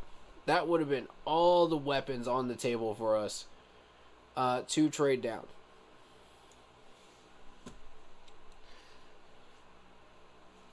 I would have leaned 75% towards trading down at that point, with just a choice between Malik, or trading down.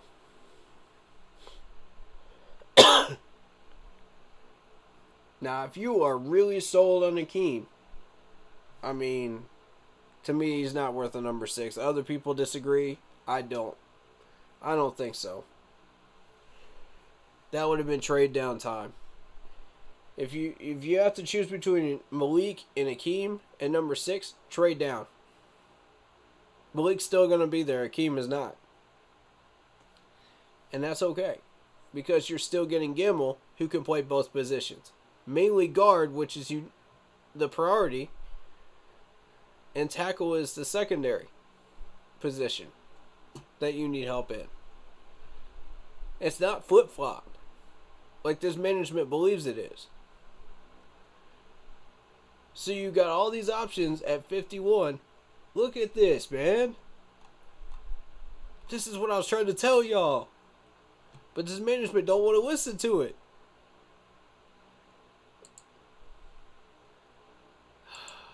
This is what happens when you put the clown in charge of the room. That is Matt Rule. This is what happens here. To this point in the draft. And we're down to pick 61. But yes, they're still there.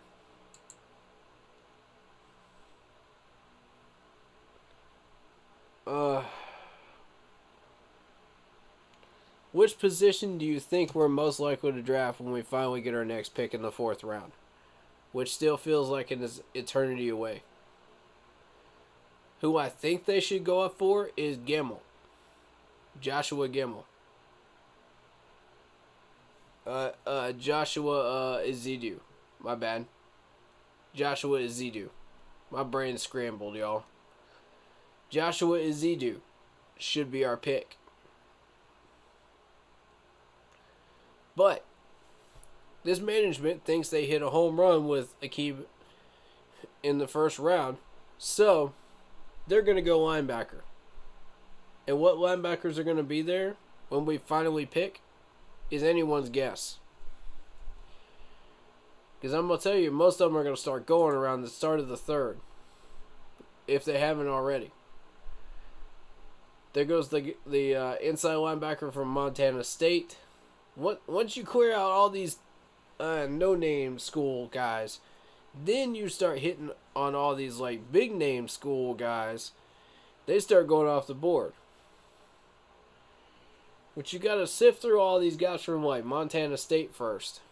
You know, all these like hidden gems up there, supposedly. And you hit a home run with one out of 50 of them, probably.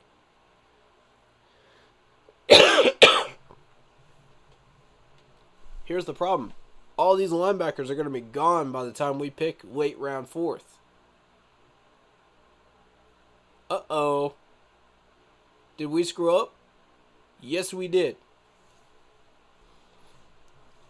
And if Ezeudu is still on the board, it's no question Ezeudu is the pick.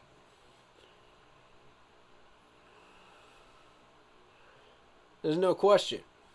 We got to keep improving that board and hope that there's something still there in the bottom, in the start of the fifth. You got to hope that some of these guys are still there in the fifth. It's a huge gamble. See, these guys just took a massive gamble. This is exactly what they did. They're going to take a linebacker in the fourth, and we're all just going to be going, oh no. Watch Ezeudu still be on that board, and we take a linebacker. Y'all thought I was frustrated in the first round. Just wait. Just wait.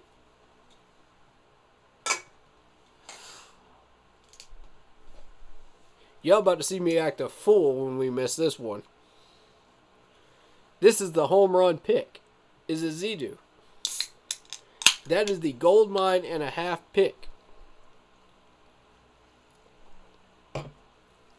Unless one of these linebackers, such as Christian Harris, Brian from Oklahoma, or Nakobe Dean are still there, which I highly doubt, then it's got to be Ezeudu. If you don't pick Ezeudu, you're shooting yourselves in the foot on the offensive line. That means we miss out on a quality guard, ladies and gentlemen. A quality guard. Not a tackle that can play guard, a quality guard. Unless you want to take a gamble on Marquise Hayes that only plays left guard, that may be our only safety net player. Otherwise, we just shot ourselves in the foot. And I would not put it past our management to do this again.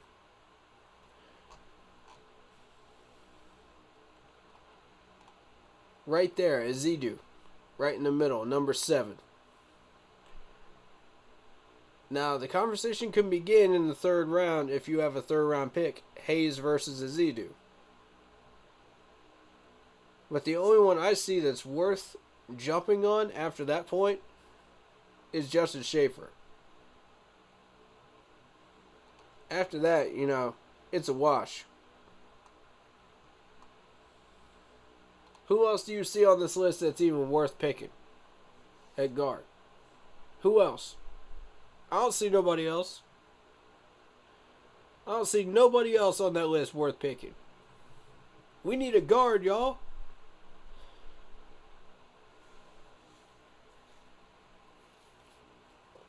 We need to stop shooting ourselves in the foot year after year after year.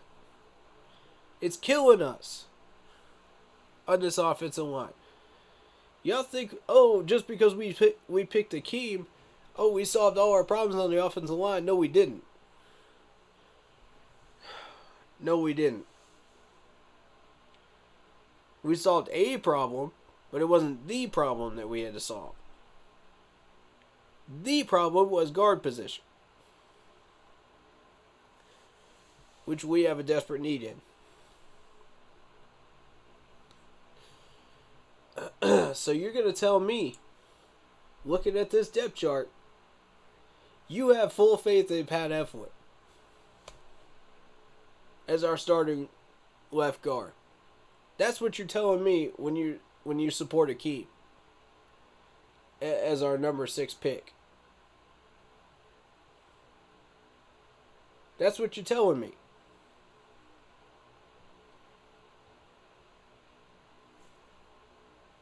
Come on. Come on. Now, I'm not saying that it doesn't add to our offensive line and our roster in a great way. He does. You know, he was a born Panthers fan. You know, you grow up in the Charlotte area. Awesome. Great story, man. I love it. But how does that solve our guard problem?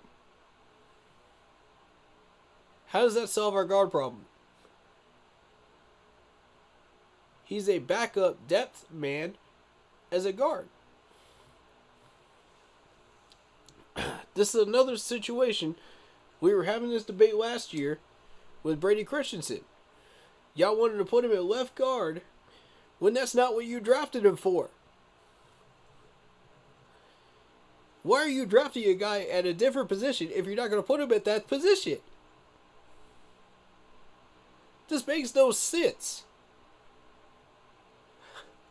This makes no sense, y'all. When he takes the majority of the snaps at that position and you draft him at that position, why would you make him a starter in another position?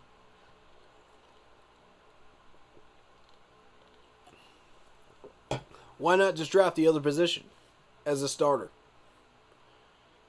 and be done with it? Why not just draft the guard and be done with it? You know, y'all see what I'm saying? Like, how does this make sense? Make it make sense to me. Make it make sense to me. Because honestly, I can't get any sense out of that. And we do this every year, too. Half the fan base does this, man. Half the fan base does this. Outside of the Keep Pounding crew here, man. I've seen a couple of people inside of the crew doing this, too. And I said, okay, well, make it make sense to me. Argue your position. Why would you do that? You know, feel free to PM me. Feel free to message me tonight and make your case. Feel free to drop some info in chat. We'll have a debate on it. I'll do it on stream with y'all, man. I don't mind. Let's have that discussion. Because to me, it makes no sense. That's like saying, okay, we're going to draft a safety, but we're going to put him in corner spot. Why, bro? That's not his natural position. That's not what you drafted him for.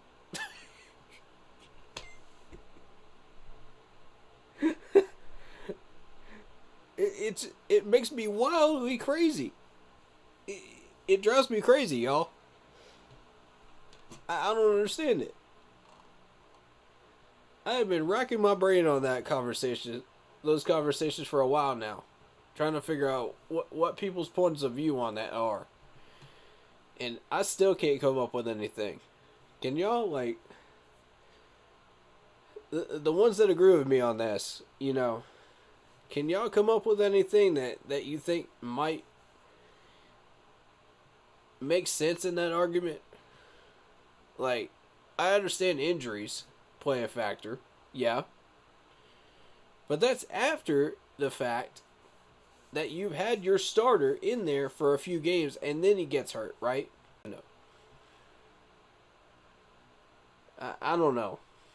I don't know, y'all. I don't know.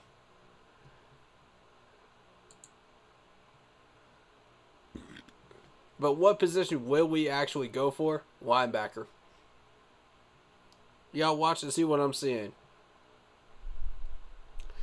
If y'all are seeing what I'm seeing on this board right now, you know why I'm saying that.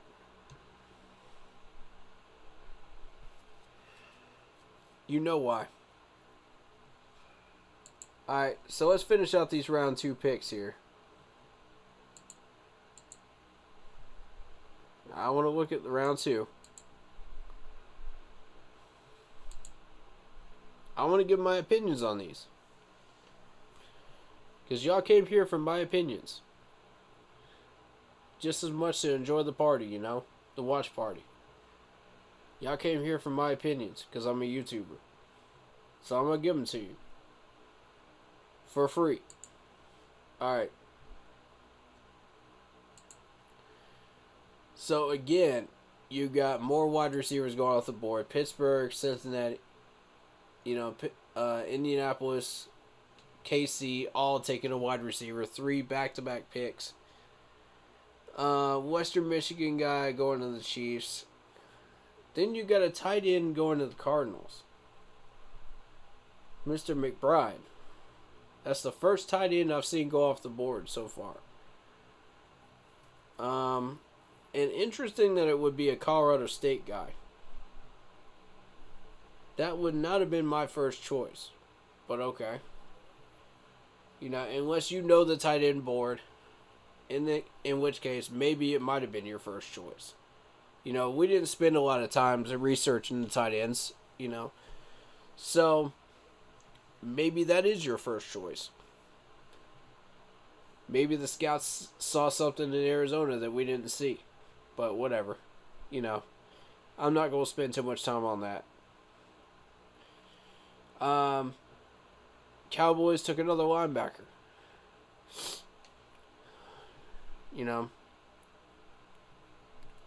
Ole Miss linebacker.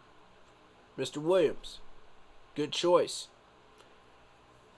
And the reason I say good choice is because when you scout out Mississippi linebackers and defensive players when they play Alabama, you're going to get the most accurate scouting report you will ever get throughout the entire year of Mississippi football. Because they bring everything in the kitchen sink. You're going to get everything you could possibly want in that game. Every year. These guys go head to head. They are like titans. Butting heads in that game. Every year. Mississippi will pull out plays that you will never even think is even in their playbook against Alabama. Because they want to win that game that bad. And one day they're going to pull it off. They just got to get the right players. It's going to take some time, but one day they will do it. And it's going to surprise everybody. And I'm going to be sitting there like, yep, saw this coming. Saw this coming. It shouldn't surprise anybody. It only takes one time for Mississippi to get that attention they deserve by beating Bama. Only one time. And all of those NFL scouts are going to be sitting in those bleachers that day. All those NFL scouts from at least half a dozen teams in the NFL. Watch what I'm telling you. These Mississippi players are going to be on everybody's boards after that point. Like hotcakes. They're going to rise up to PFF. Because they're going to grade that game and they're going to say, whoa. These guys have some talent. These guys have some mega talent. We need to pay attention to them. More so than we were doing before. Alright, so we got the offensive tackle from Central Michigan going to the Bucks. Bucks yet again not taking Malik. Interesting.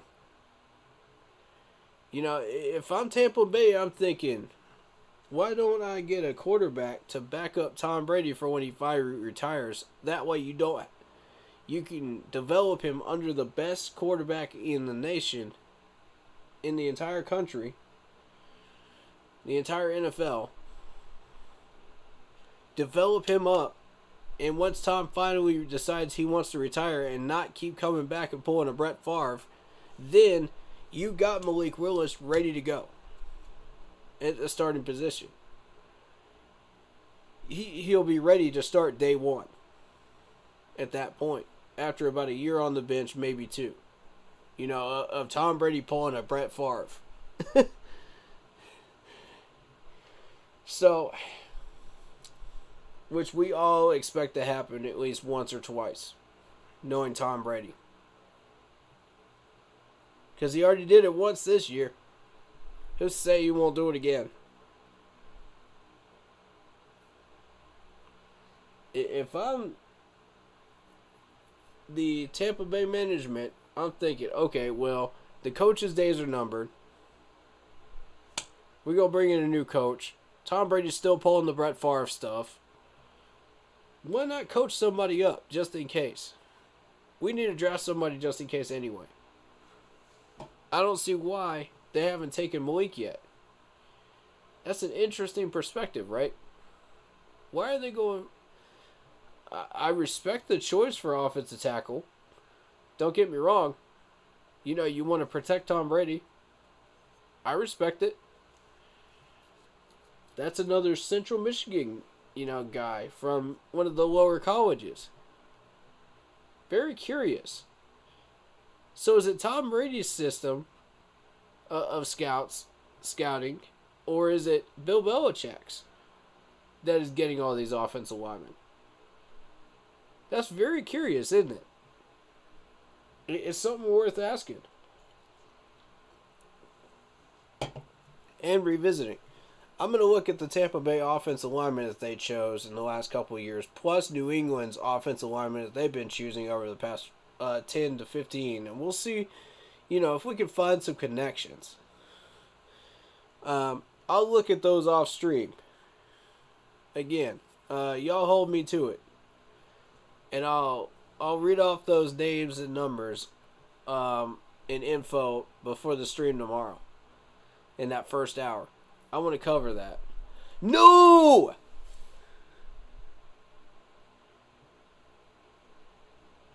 You're kidding me.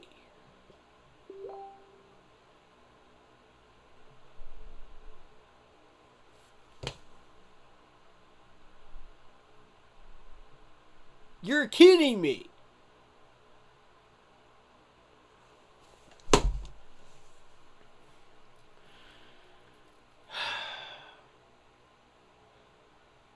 Why?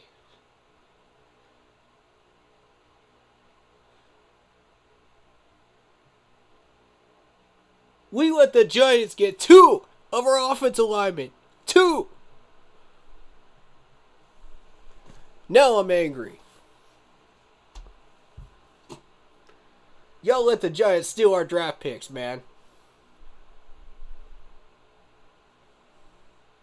Now I'm angry. Second round. I told y'all he would go third round. He went second round. You gotta be kidding me.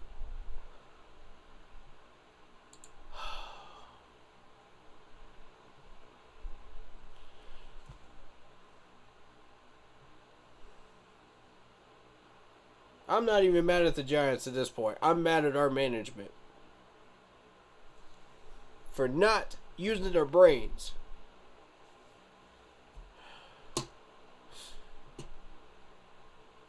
That is the steal of the draft right there on the offensive line. Steal of the draft. And y'all let that man plus Evan Neal go to the Giants. What is wrong with you, Matt Rule? Fire this man today. If I don't see a press conference with this man being fired this week, bro,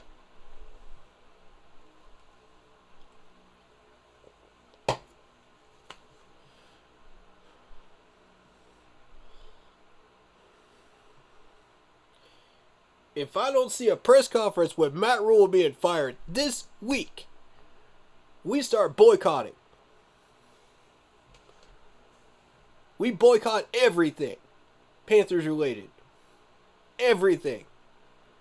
Bootleg stuff, official stuff, everything.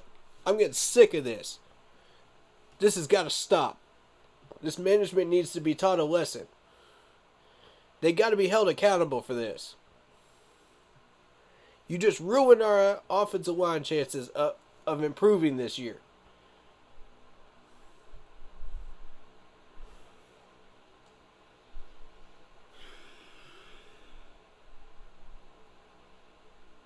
Why? Why, Matt? Why? Why would you do this to us? All because you can't get the job up in New York.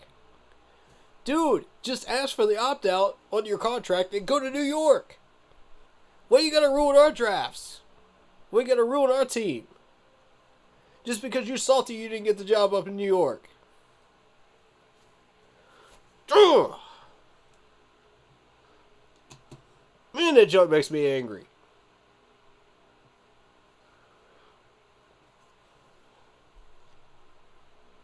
Bro, I am so sorry, y'all. I hate coming into these streams with this type of energy. I hate it. I hate it. I hate it. But sometimes on draft day and on draft weekend, you're going to see this. This is at least one huge mistake that we make every year. At least one. And this is it. Round 3. What did I tell you? Top of the 3rd round. What did I tell you? Oh boy. What did I tell y'all? I called it. I straight up called it. Oh my God. I called that from a mile away. Did I not, y'all?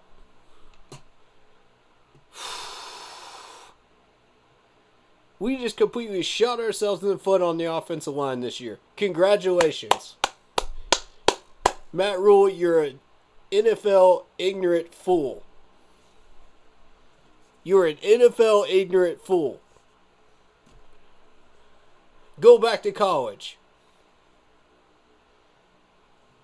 We don't want you here anymore.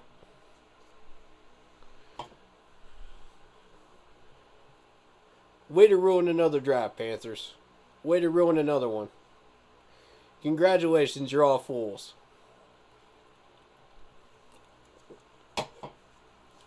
And Scott, don't think you're getting it out of this scot-free either.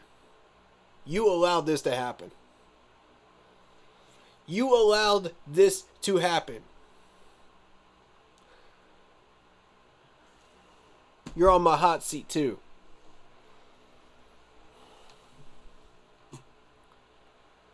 Somebody got to get fired. Somebody got to get fired, and it's got to be Matt Rule. It's got to be.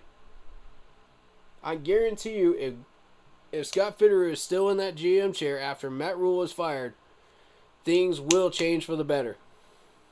I guarantee it. I believe this was Matt Rule's choice on Akeem. I still believe it, and I will continue to say that it was his choice.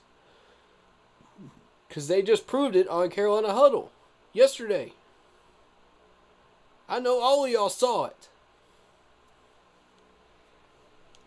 Oh, you don't need a tackle before you need a guard. We need a guard before we need a tackle. It's flip-flopped. We just let the one man that could have solved all our problems on this offensive line go to the Giants, as well as Evan Neal. Both of them.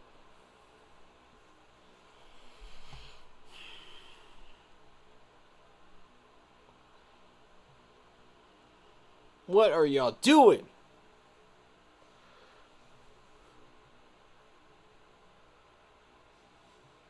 Boy, I tell you, I haven't been this mad in a while on a draft weekend. I have not been this angry in a long time. And what I tell you, we're going for a linebacker in the 4th round. Watch. Watch what's going to be there. Watch what's going to be there. Christian Harris is going to be gone. Nakobe Dean's going to be gone. None of these guys that I've been targeting are going to be there. Benito's already gone. Broncos picked him up.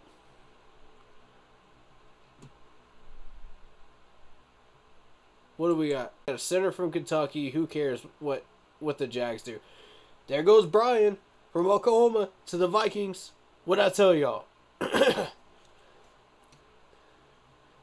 What'd I tell y'all? Brian's gone too. There goes Nicholas Piet-Fair to the Ohio State Buckeyes. You know, to the Titans. Here we go. Jaguars.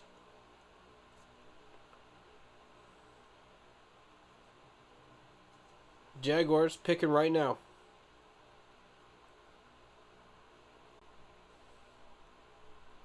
Reports are saying that we are on the phone with the Browns going after Baker. Where did you hear that? What source, bro? I want to know what's going on there. Hit me up. Because if that's true, I'm here for it. But we better be using picks from next year or players on this roster. We better not sacrifice no more picks this year. No more. We have already shot ourselves in the foot. Do we want to paralyze ourselves now too? If we want to use picks from this year? Boy, I tell you. This is one of the worst drafts I've ever seen. From my perspective, it is. From everybody else's perspective, oh, we love this pick. We love Akeem. We love... That's all I'm hearing is positive responses. And when everybody is saying positive things and I'm saying negative things, something's wrong.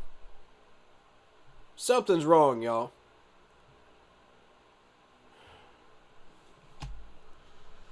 Muma just went to the Jets.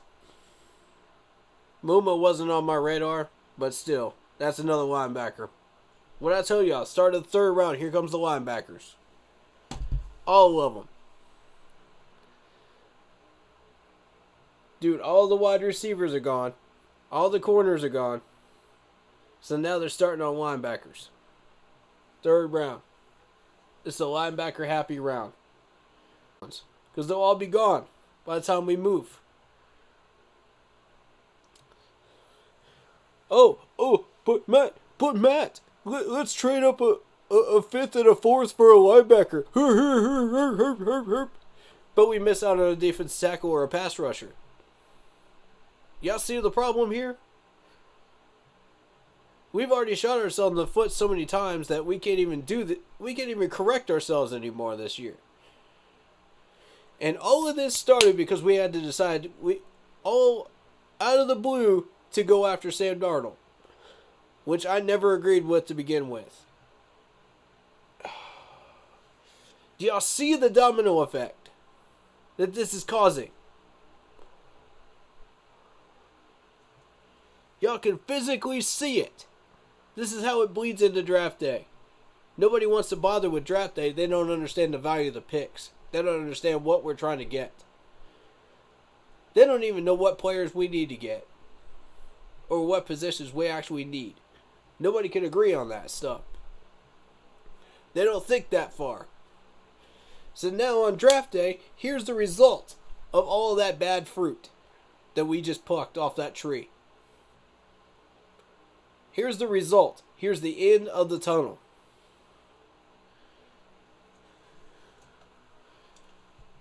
And I warned everybody way back when we made that Sam Darnold trade, this was a bad idea. I warned y'all. Nobody wanted to listen. In half the Panthers fan base, nobody wanted to listen. Except for our crew. Nobody wanted to hear that. Y'all wanted to hear it, but nobody else did. Look where we ended up. Boy, this stuff makes me angry. Y'all know I don't like coming in here with this energy. Y'all know it.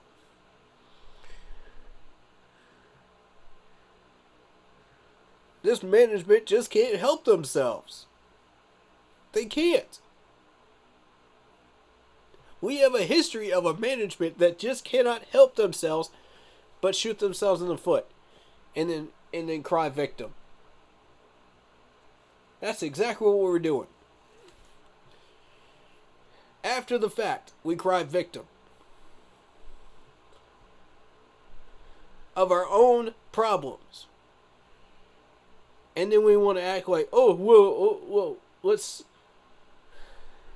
try to find like a Band-Aid to cover a gaping open wound. This is exactly what happens every year. Tell me I'm wrong. Last year might have been the one exception. Last year might have been the one exception besides the year that Gettleman drafted that Super Bowl caliber team. But beyond that, we just can't help ourselves in the last 20 years. We can't help it. It's our nature to be abused. It's our nature. There goes Jones Jr. from Tennessee, the wide receiver, to the Bears. Doesn't matter. Doesn't matter. I expected him to go later, but it doesn't matter. Seattle's going to go linebacker. There's at least 2 or 3 teams that'll go linebacker here.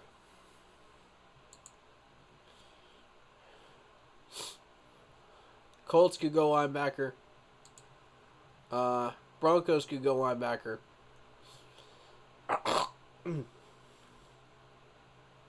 Browns could go linebacker. Although I think the Browns will probably go wide receiver. Because they've seen all these wide receivers go off the board. Chargers have already picked. They're going to go linebacker. Texans need a linebacker. Giants yet again have another pick in front of us. At 81. Watch them go linebacker. Pittsburgh is ahead of us. They go linebacker. Philadelphia is in front of us again. They go linebacker. All these picks in front of us in round 3. Look at all this. At least 4 of them go linebacker. And 2 of those guys off my list are going to be gone. Boy, this management just can't help itself. It cannot help itself but be toxic. We need a culture change. We need a culture change desperately in Charlotte. At what point do we start beating down the gates of BOA, demanding for people's jobs with pitchforks, flames, and signs? At what point do we finally get fed up enough to cause a boycott? At what point do we finally start protesting outside of those gates? Huh? At what point? I'm as fed up with it as you guys are.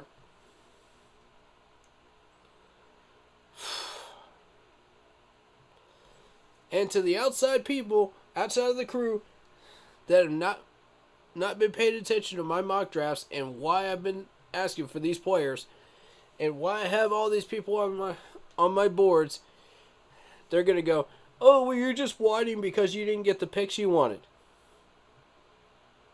There's a reason that come from outside of the crew. They don't get it. They aren't paying attention.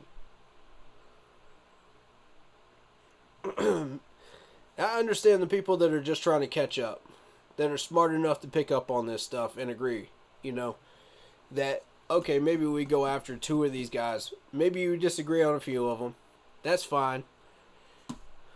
But if you agree on some of these, the majority of these, maybe you're just catching up. And that's fine. I'm not talking to y'all. I'm not talking to y'all. I'm talking to the people that come outside of the franchise. Oh, well, you're just wanting because you didn't get the picks you wanted. Even though you haven't even looked at my draft boards. You haven't even looked at the reasons why I'm asking for these players or anything. Those are the people that I'm talking to. Grow up. Grow up with those comments, man. Come on. Be better. Go look at why I chose these players. Go look at why I chose certain trade downs. Go look at why. You know? Ask yourself why I did all these things. Don't just be like, oh, well, you're just wanting because you didn't get the picks you wanted. Because I guarantee you I'm going to get those comments. I'm going to get them in those Facebook groups. Watch. That I have no interaction with before this. And I just happened to join a random conversation and a random debate about something. Like Akeem, you know. Or maybe somebody like Malik Willis, you know, in a conversation. And speak my truth on what I believe and what I've been preaching on this channel. And people go, oh, you're just mad because you didn't get the picks you wanted. Watch. Watch me get that comment. Watch how I respond. If you're expecting me to be anything less than humble, you're in for a surprise. Because I'm going to be humble on everything I say. And I don't mind humbling some people on things that they need to be paying attention to. I'm going to tell them the exact same thing I'm saying right now. Go do your research. Go do your research. That's all I'm going to say. I'm going to leave it right there. One sentence. Because these people aren't looking at this information. They're not doing the film study. They're not putting in all this work that I've been putting in on this stream. That's why they're going to say that statement. Y'all watch what I'm telling you. I know these people, man. Because I've interacted with them for about 5 or 6 years now. It's the same groups. It's the same groups that were whining about the fact that Cam Newton didn't dive on the football, which I've proven wrong. It's the same groups that were whining about this and that, this and that, this and that, and they want to play victim. What they don't understand is this management keeps shooting themselves in the foot. Year after year after year.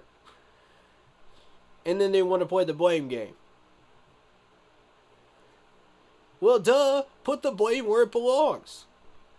It's not complicated. It's Matt Rule. It's been Matt Rule since the beginning of his tenure here. And if y'all can't see it, you're blind as a bat. And you're not doing the research. Either that or you lived under the caves of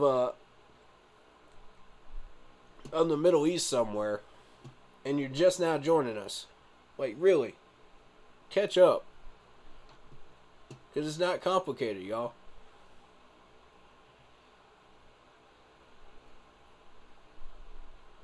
And understand I'm not hating on Matt Rule as a person. I'm not bullying the man.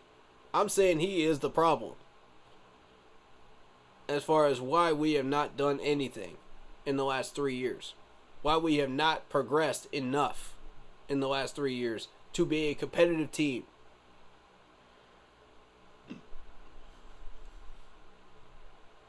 And the worst part is the owner supports him. The owner's backing him. I don't get that either. Now what in the world? Desmond Ridder goes off the board before Malik.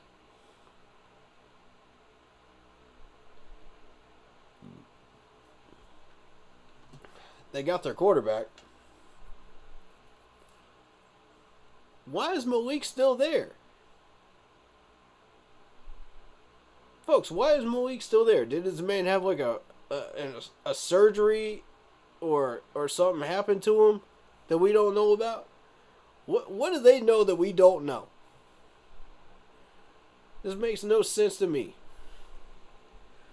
This whole doggone draft makes no sense to me. Oh, Lordy.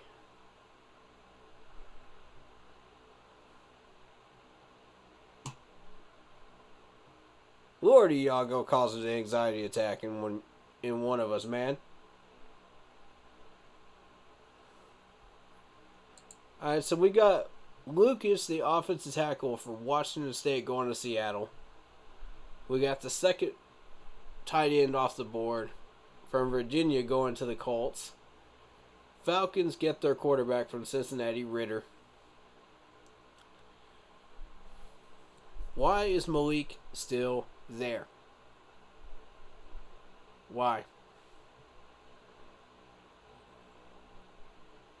Okay, I'm going to throw a wrench into everybody's thinking here. What if Gettleman is... my bad. Gettleman ain't the GM no more. What if Scott Fitterer is banking on the fact that Malik will be here in the 4th round when we pick? What if that's what he's banking on when you win Akeem?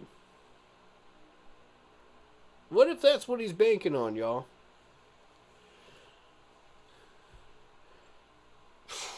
God. That's like playing 5 Powerballs at once and expecting to win one.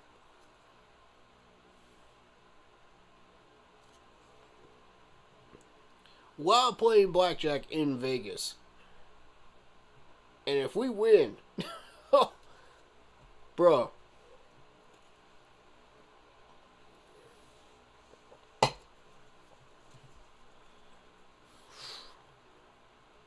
You might as well sign me up.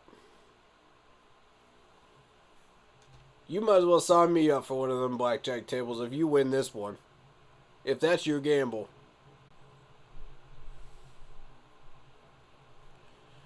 Pick is in from Houston.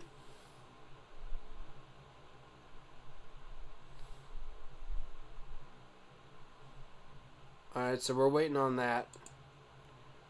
I'm gonna hide the screen for a second so I can check a message or two.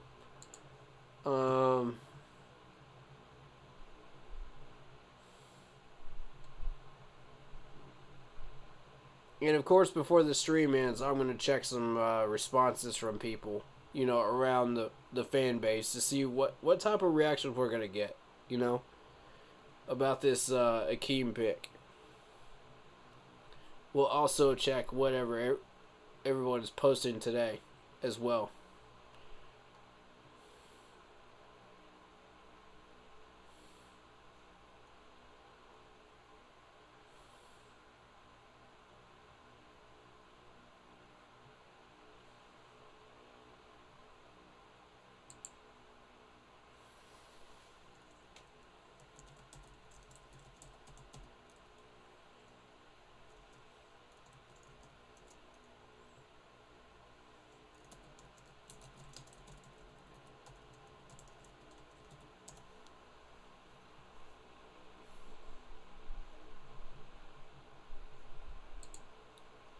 Alright,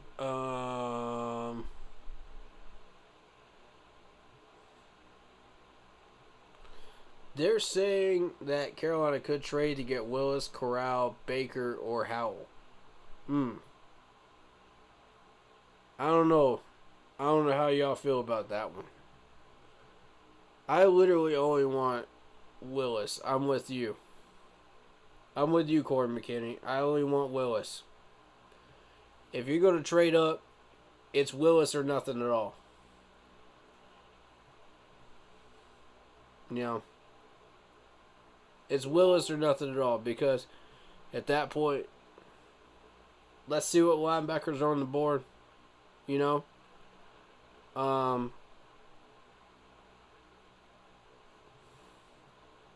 I wouldn't trade up for a linebacker.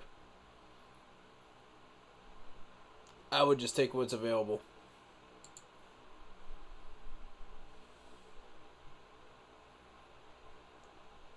There goes Christian Harris. What did I tell y'all? What did I tell y'all?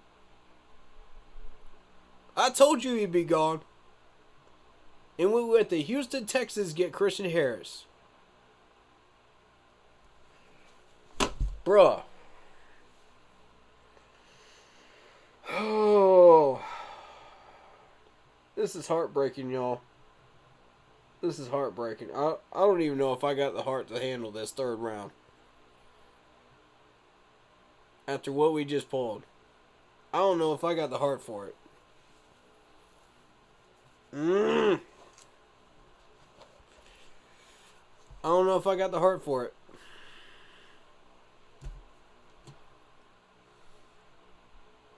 I'm the only Panthers podcaster that is this frustrated. Because I'm real. My reactions are real. My opinions are real. I'm realistic. Everybody's happy. Everybody's like jumping for joy. Oh, we got a tackle. We got an offensive lineman. We got the wrong one. We got the wrong one. We let the Giants get both of the other ones.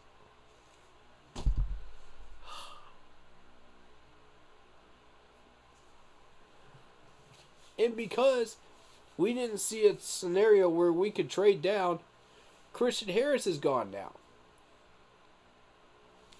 That's Mathis gone.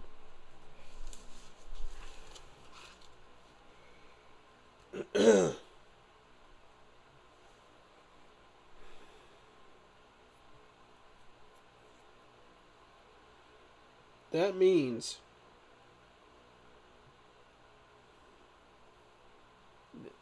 did anyone take Brian? Did anyone take Brian? I didn't see Brian go. Yep, Brian's gone. Brian's gone, y'all.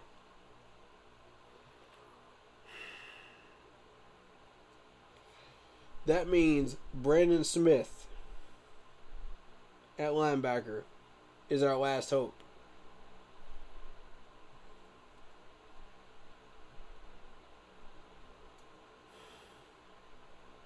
This is exactly what I warned y'all about. It's exactly what I didn't want to happen.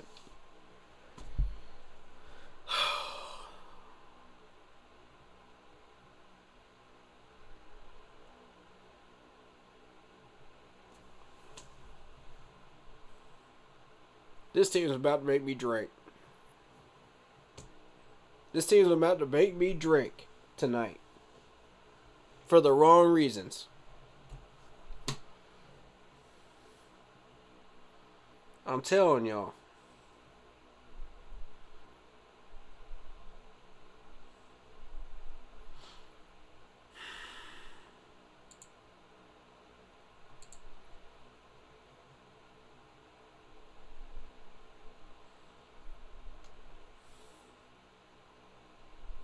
What is going to be there at linebacker when we get a chance to pick?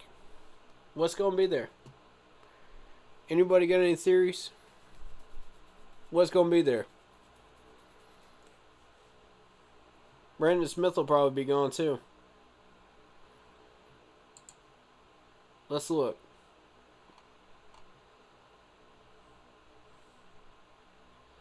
These are our choices, y'all. I'm going to show it on screen. Y'all think I'm bluffing. Y'all thought I was kidding. I'm not. D'Angelo Malone, Western Kentucky. Alex from UAB. JoJo from Nebraska. Christopher Allen from Alabama. Maybe our last shot at outside linebacker.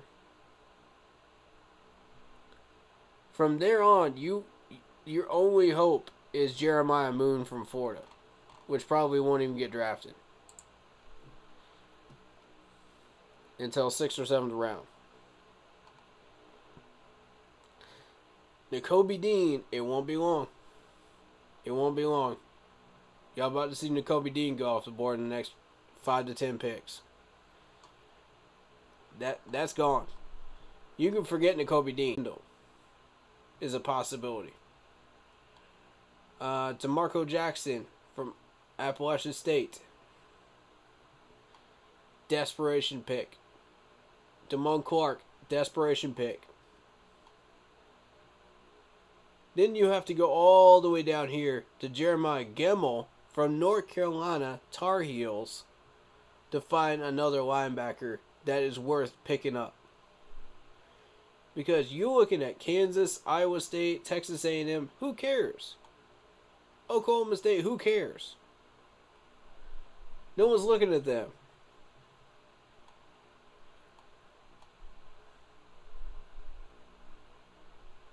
You got James Skalski down here at 21. I like him. I like him. I'm going to tell you all that right now. I like Skalski. I like Skalski a lot. Highly recommended. If we miss on a linebacker, James Skalski may be our last shot. If Gemmel's there, we start the debate. Which one is better? And I'm going to take a Venables guy, from Clemson over North Carolina any day of the week. Between the two.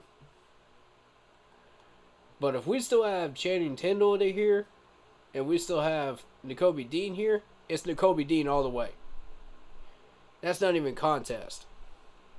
If he's still there when we pick in the 4th. But it ain't happening. That's a pipe dream. That's a pipe dream, y'all. We still got how many picks here in the 3rd round? Y'all, we're halfway through the 3rd round. There's no way Nakobe Dean makes it through the 3rd. No way. If he makes it through the 3rd, there's something wrong with Nakobe Dean. There's a reason people are not picking him if he makes it to the 4th. There are too many teams that need a linebacker right now.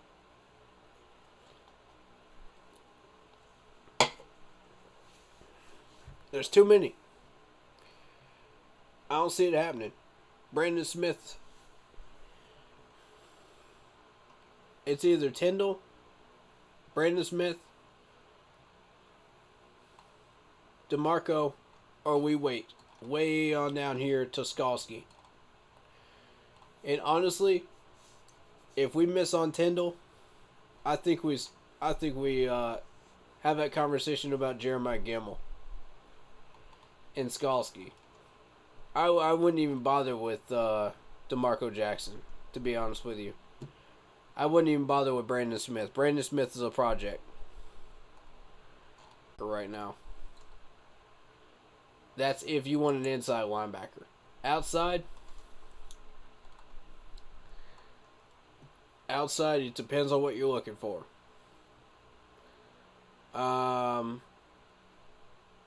Outside, our only shot is probably Christopher Allen from Alabama. I would be willing to consider JoJo from Nebraska, only if we were desperate.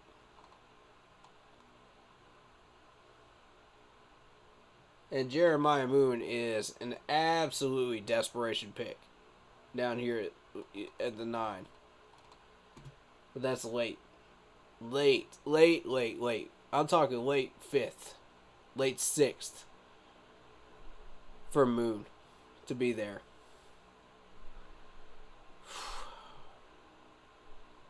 What do y'all feel like we need at linebacker? Which one do we want to go for?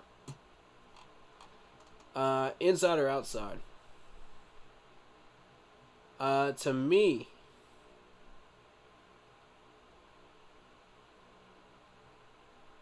I think we need inside. I think we need to give Shaq some help there. Kamal Martin is not it. Corey Littleton can handle himself. Frankie Luvu can handle himself. Damian, if he can stay out of the law and on the field, can handle himself. But Shaq needs some help, man. Shaq needs some help in the depth chart. That's where I'm looking right now. if I'm looking linebacker. Yeah, man. It's a terrible feeling when you don't have a pick in the third. And you see all these pieces on the board. It's a horrible feeling. Horrible. Now do y'all see why I got so frustrated yesterday? Now y'all get it?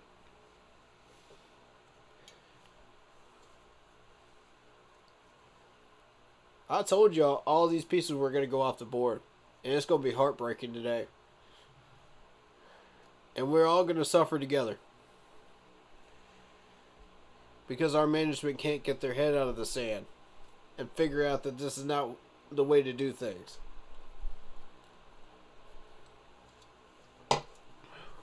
But they put themselves in that position. What can I say? They don't want to listen to us. That's their funeral.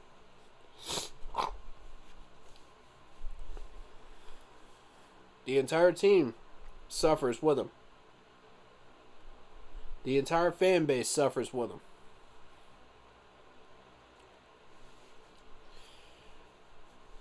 The people I feel really bad for is the people paying the taxes on the stadium in Charlotte. Y'all don't have a choice. By law, y'all have to pay for the taxes on the stadium. That's what I understand anyway. Can anyone confirm that? Because if that's true, y'all are the ones I really feel for right now.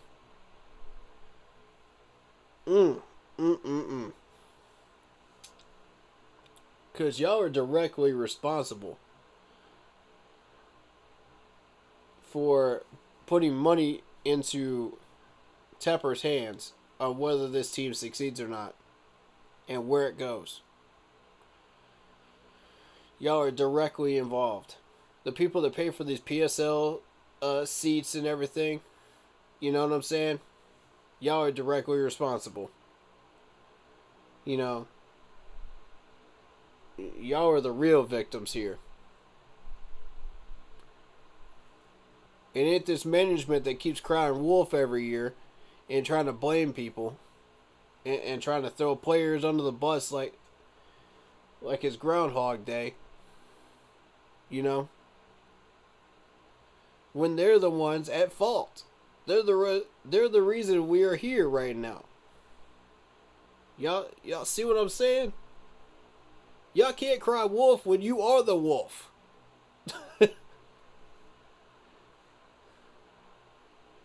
Y'all can't be the little pigs and the wolf in the story when you're already the wolf. You know, it don't work that way.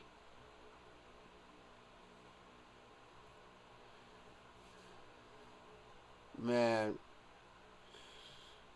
The Browns took a defensive end, right, from UAB. I can see the Browns taking a defensive end, for sure. They need one. Doesn't surprise me. Rayman going to the Colts from Central Michigan, the offensive tackle. We are out in the middle of the ocean treading water. Exactly. And we put ourselves there. We put ourselves there. There goes the safety, JT Woods, to the Chargers. We need a safety too. Let's not kid ourselves. We need a safety too. We got to replace Sean Chandler. Sean Chandler's garbage. Why are we paying him double what we paid him last year to do the same garbage he's going to do this year? And cost us more points. Oh my God. This team is a three-ring circus. This team is a Barnum and Bailey circus, I swear. And Matt Rule is the ringleader.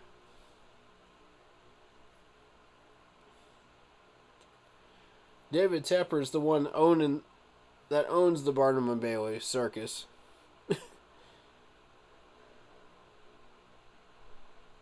We got 3 animals that three players that we couldn't control that broke the law because the ringleader doesn't know how to control the animals. We're getting citations from the police, y'all know what I mean. Like, it's tough running a circus, man. It's tough running a circus.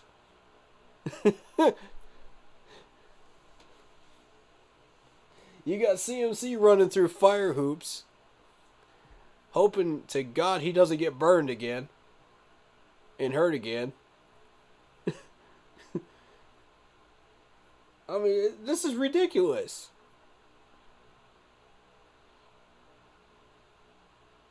And the Giants have another pick. Oh, Lord. Oh, Lord, help us. If the Giants pick up one of our linebackers, I'm going to lose my mind. I'm going to lose my mind, y'all. Broncos got a tight end. Dodge from UCLA. This is the pick that scares me right here. This is the pick that scares me. Because the Giants have been picking up 2 of the people off our board. 2.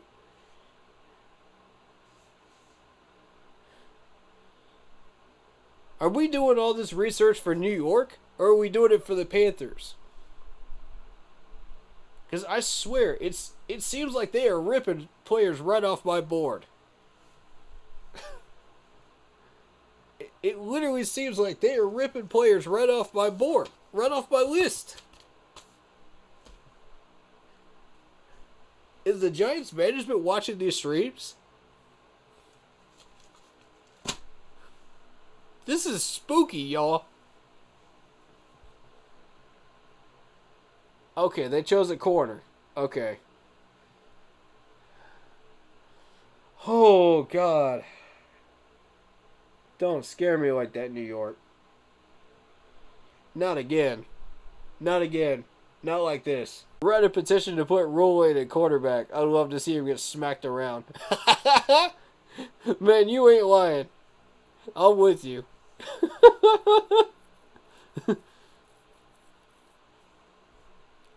Make it right for the fans. Don't ever do this to us again. Amen. Sir, preach it. Say it louder for the people in the back. Oh, man. And the Giants have another pick before we do, too, in the 4th. I'm scared, y'all. I'm nervous and I'm scared for this draft.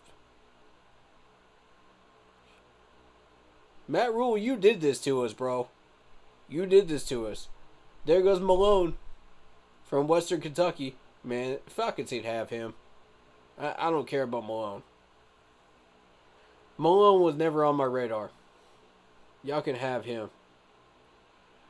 The clown in at quarterback. Yes, sir. Yes, sir. Yes, sir. Amen to that. Amen to that.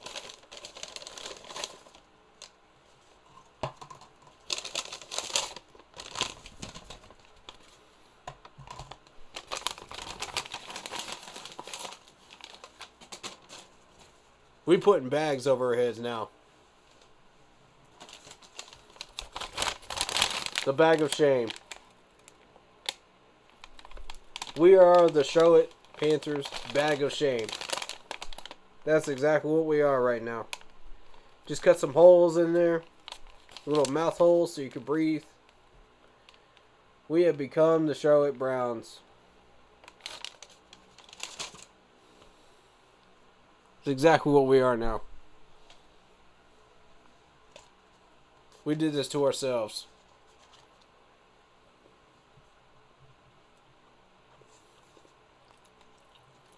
I'm stress eating, y'all.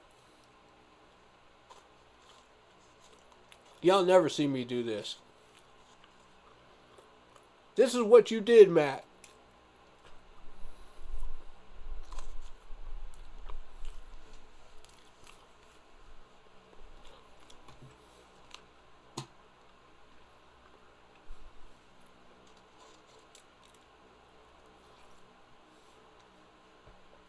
Glory. Eagles have a pick right now. If the Eagles take our linebacker, or the Steelers take our linebacker, I'm gonna be mad.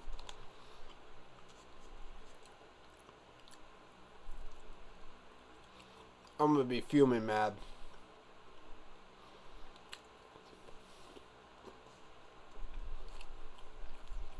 Seen several reports that we are trading up in round 3. Oh my. Don't know how true that is. Where'd you see those reports from? Throw them in chat for us. Take it with a grain of salt. Okay. Might be internet rumors. Might be internet rumors, y'all.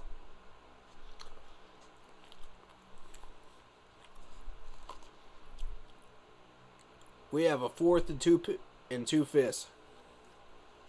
Matter of fact, I'm going to throw them up on screen so y'all know what picks we have.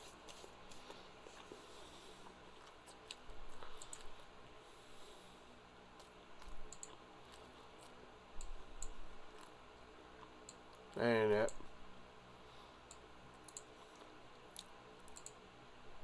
That's the picks we have.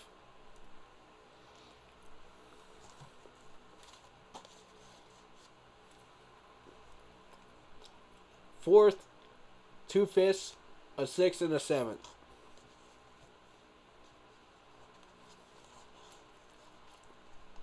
This ain't it, y'all.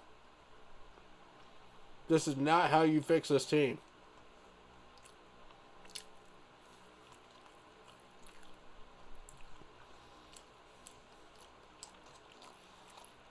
Bridget Corden, most reliable source. Okay. Haven't heard that name before, but have any of y'all heard that name before? Get at me if you have. Is that a reliable one?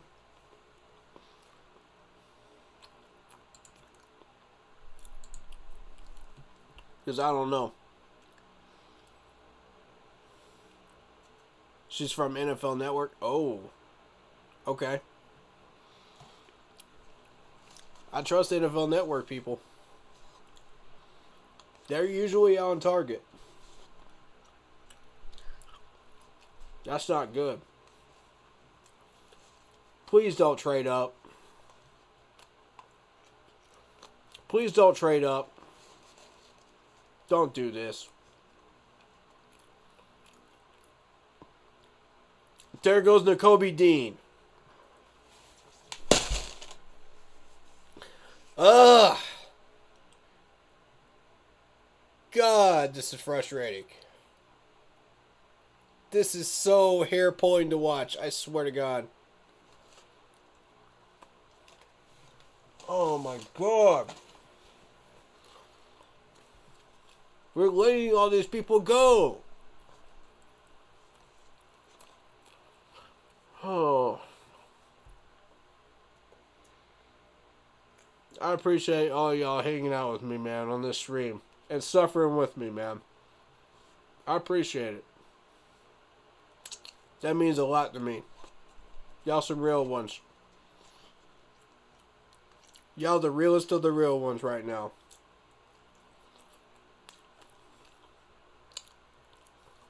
We're going to get through this. We're going to get through it together.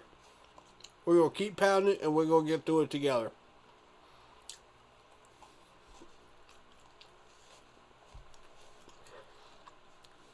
Doggone it.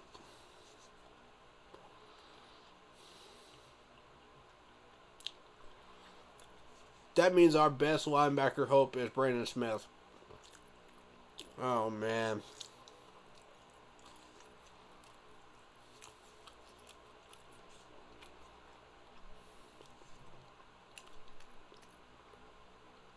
We screwed ourselves, dog.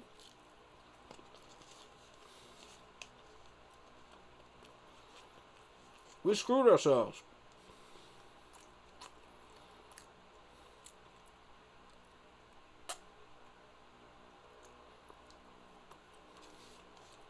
As soon as I saw that Akeem pick, I was just like, yep, we screwed ourselves.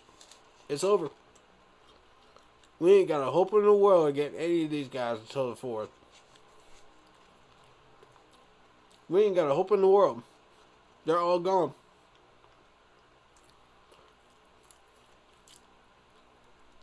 All of that talent being spread around the NFL. All of it.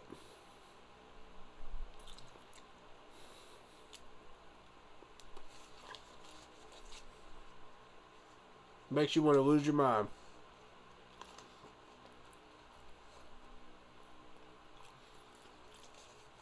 We had all that power with that number 6 pick.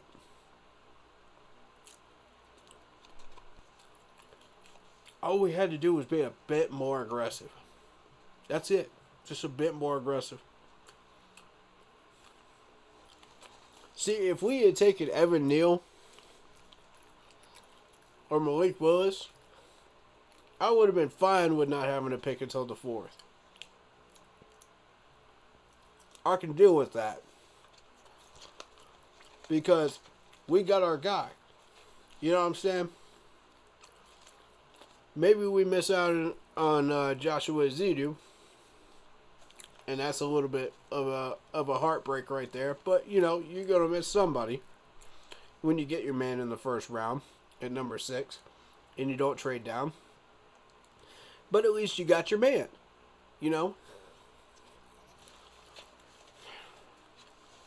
I can fight that battle with fans. I can sell that. But this is just depressing.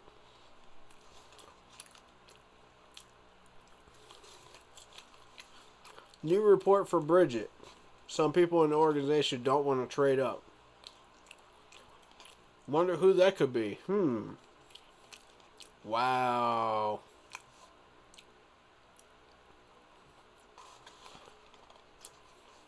Y'all, Scott doesn't want to trade up. He would have done it already.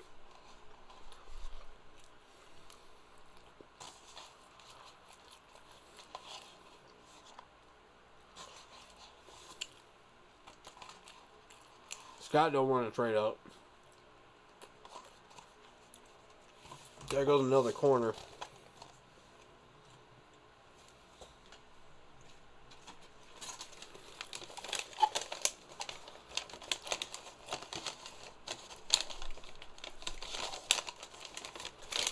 Carolina paper bags.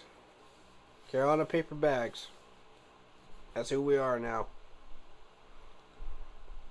Carolina paper bags.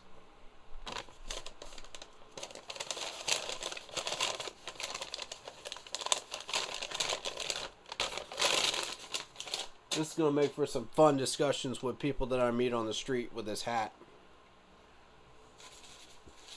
I am not looking forward to that.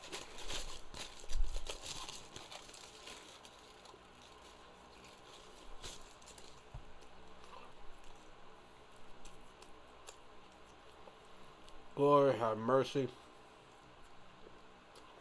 Trying to recruit people is going to be a major pain in the rear end now for this channel. You know why? Because half of them are going to want to talk about this draft. That's exactly what I didn't want. The other half of them are going to talk about the 3 players that got put in jail.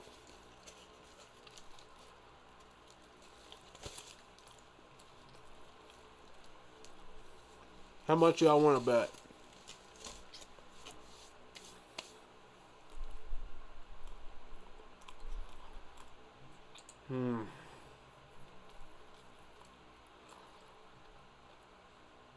This is going to be a long year for Panthers fans. It's going to be a long, hard year. We've been through worse ones. Much worse. But it's going to be a bad one. Because we're not doing anything in the 22 season. We just botched our draft. And it's going to be a long year. Till we get another shot at this again. And the next time around, Matt Rule better be gone. He better be booking a plane ticket out of Charlotte after this season is over with. When we do this draft again next year, he better be gone. Or I'll lead the charge, and I'll lead the protest up in Charlotte. Myself. I've had enough of this.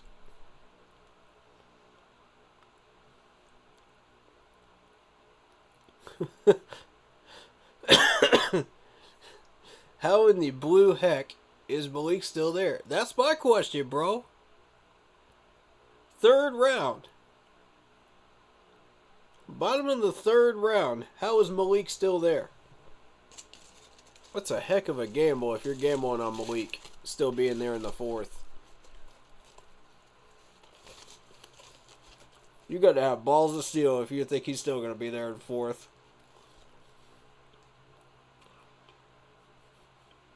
There's no way in heck I would take that gamble. No way. No way. David Newton is a trip. He tweeted, the Panthers draft so far icky since yesterday afternoon. It made me laugh. I'm mad, but David cracks me up.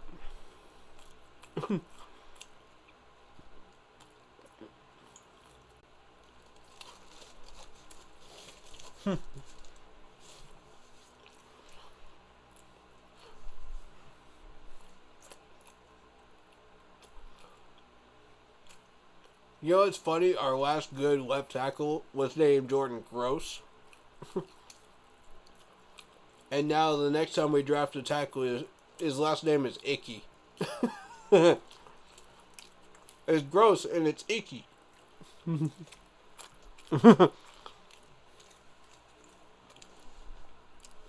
That's pretty funny. I thought it was.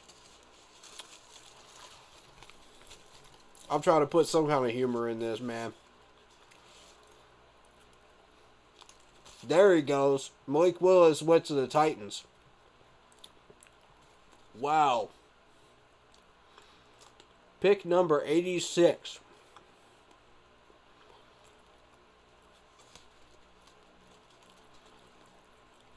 You're having a draft with a Bud Light, man. That's what's up, man. You know, for those that are adult drinking right now, respect to you, because that's probably the only way you're going to get through this. For the adult Panther fans out here. For the younger fans, grab you some soda. Grab you some water. Stay hydrated. Whatever your drinking choice is, just stay hydrated. You know what I mean? How in the world did Malik Willis survive this long? Wow. The Titans have who at quarterback?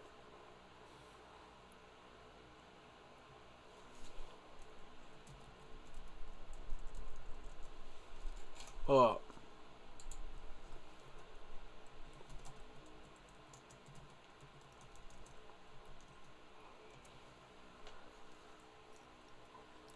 Yeah, that's exactly what I thought. They had Ryan Tannehill,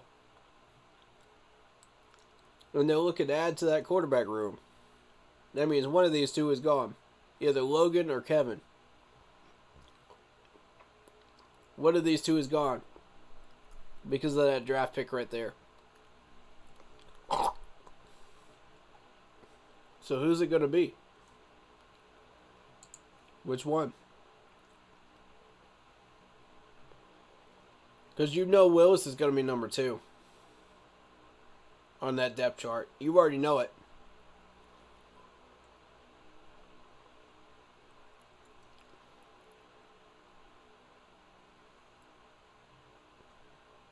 You wouldn't mind Desmond?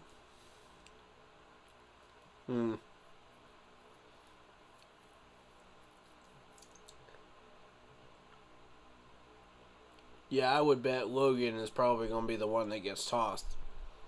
Because I think Kevin Hogan was their second one, if I'm not mistaken.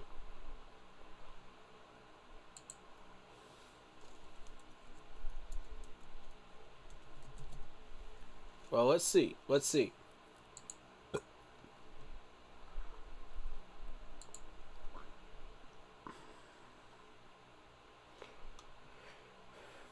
Actually, we better check ESPN's, because ESPN is going to be the most accurate.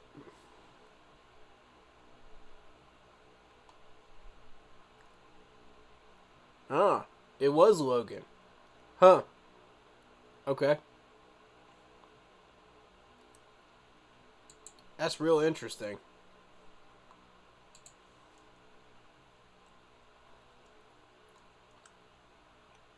Cardinals pick up a defensive end. Thomas from San Diego State. Notice New England picked up a corner from Houston, Mr. Jones there. Desmond, right?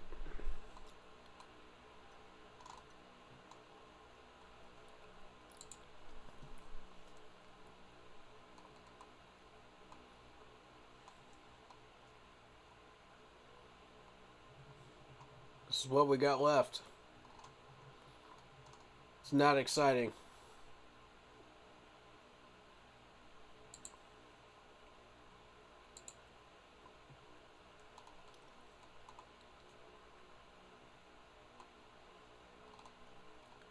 Here's what we got left of the quarterback crew. Matt Corral, Sam Howell, Carson Strong.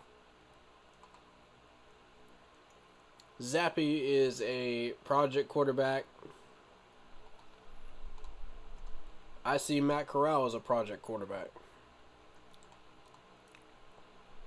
Sam Howell could be good. Carson Strong could be good. Out of the last four here.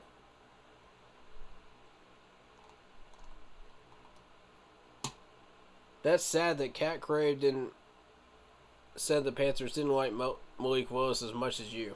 Well,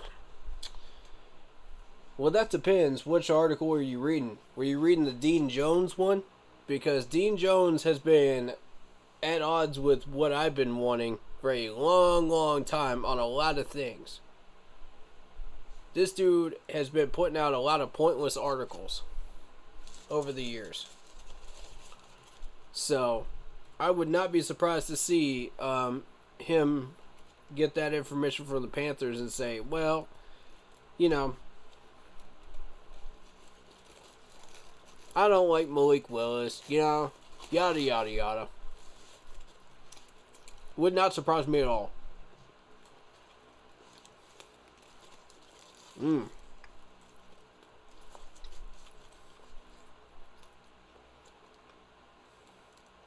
Tolbert, the wide receiver from South Alabama, goes to the Cowboys.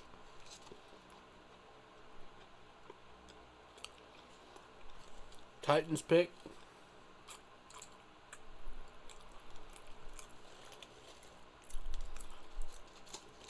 I think they do the fourth round day 2, right?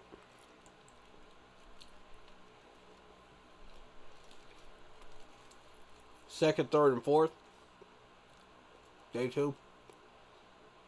Does anybody know? I'm still going to cover all these picks anyway. Don't worry. Even if they don't go fourth round today, I'm still going to cover these.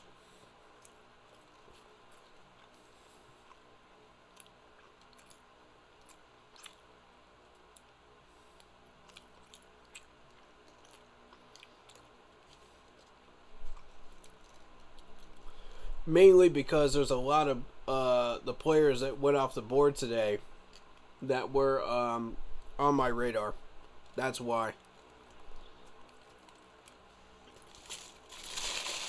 And the second reason is to give you guys feedback on all the picks. You know, my opinions on them.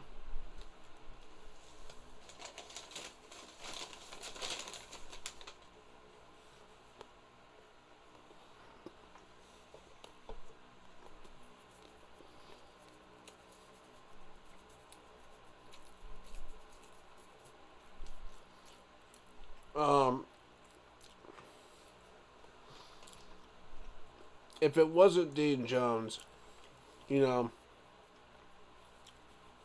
that put out the article, then I'm interested. You know.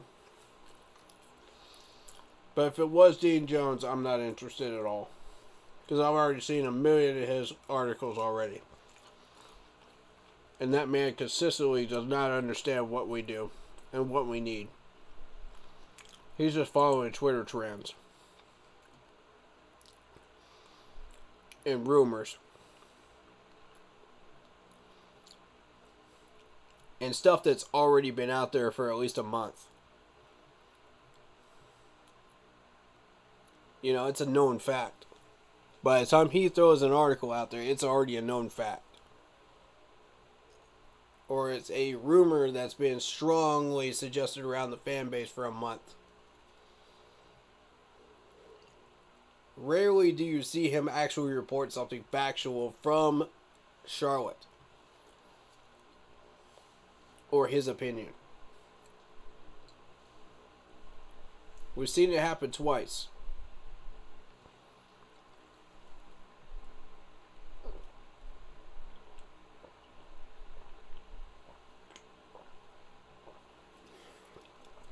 That's in the past year. Beyond that, though, we're waiting on this Raiders pick. Would y'all like to hear what ESPN is saying or no?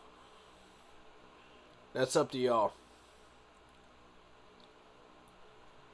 Are y'all just enjoying my commentary, or would you like to listen to them as well?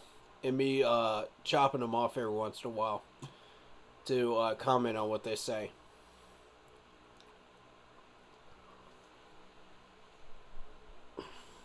That's up to y'all. This is, you know, this is your viewing party too, you know what I mean? I still don't understand why Pickett went over Malik first. I agree. I'm with you. I'm still trying to figure that one out too.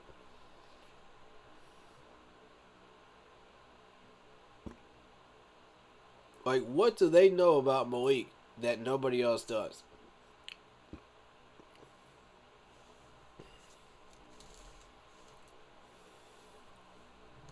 Nobody here knows about it, apparently.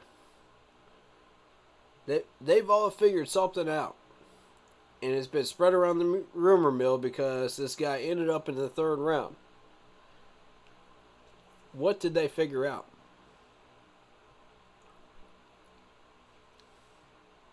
Makes you wonder, doesn't it?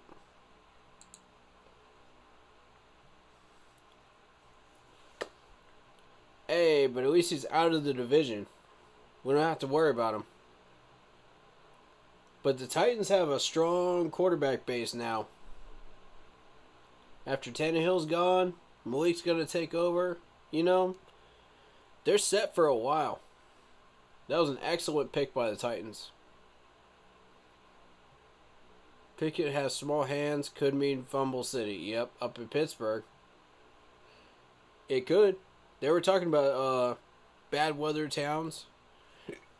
NFL Network was covering it during the Combine. You know, because it's NFL Network. They had to cover everything, you know, that comes out. So, of course, they had to spend a minute on it, you know. Talking about it.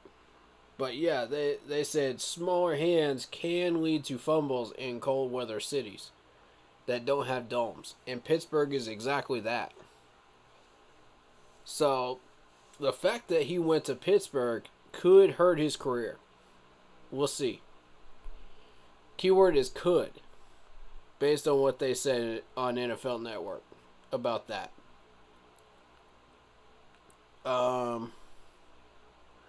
Wonder if we draft that quarterback from Nevada. Maybe. Maybe. All the good linebackers are off the board. Maybe. Michael, tell me, you might be onto something, man. I was thinking about that. We still got Sam Howell on the board here. Personally, I would go Sam Howell before I would go Carson Strong. You know, it's a close brace there, but I would go Sam Howell. You know, mainly because of what I've seen of Sam Howell, not because of where he's from. Not so much where he's from. But yes, I would go Sam Howell over Carson Strong.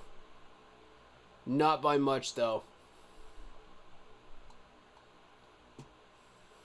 I do believe Carson Strong could be a solid number 2 quarterback. Yes.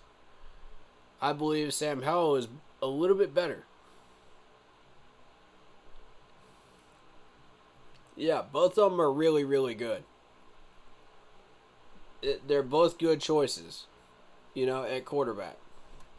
It just depends on what you like, you know, as far as what they have shown us. As far as who they have played, Sam Howell takes the advantage there because of who the Tar Heels play in the ACC and competition-wise versus Nevada, you know, college-wise. So Sam Howell would get the nod on that box when you're checking boxes down the list, you know. But I think it's tricky, man. I think it's tricky. You got to choose wisely there, because you only get one chance. The ACC plays better teams than Nevada, exactly. Right. I kind of want Desmond. Desmond who? Desmond who, and what does he play? Looks like we are getting Baker. There's a lot of talk about it right now. We better not be using picks from next year. If those trade talks have begun, we better not be using picks from next year. Otherwise, I would be really mad.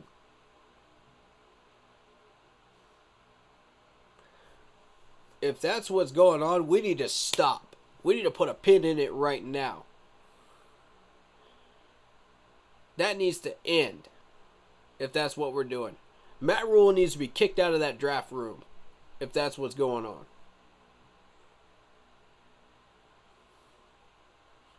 Not just kicked out of the room, but fired on the spot. Okay, Desmond Ridder. Quarterback Bearcats. Cincinnati. I think he's gone. He's gone. He ain't there no more. He went a while back.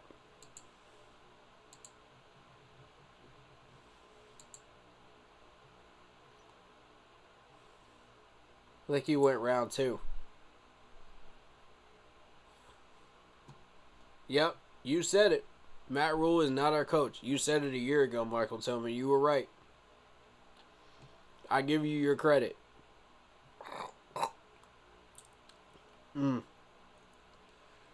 Excuse me. Allergies.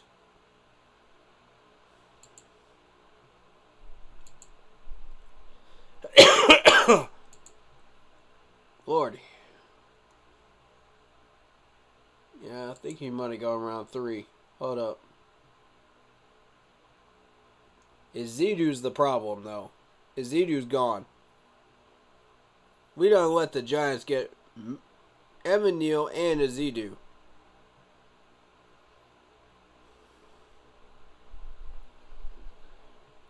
We let these clowns in New York get Evan Neal and Ezedu. They done solidified their lineup in New York.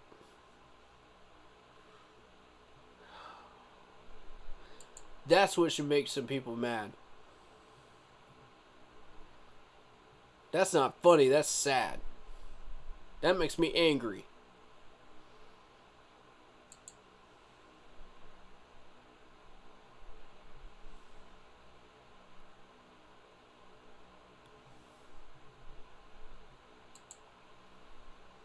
Yeah. Yeah, Ritter's gone. Falcons got him.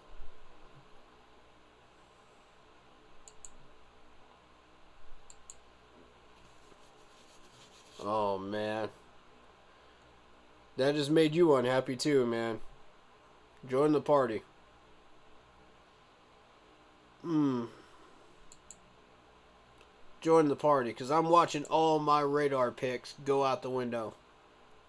All of them. With each one that passes by on this board that gets taken, the matter I'm getting.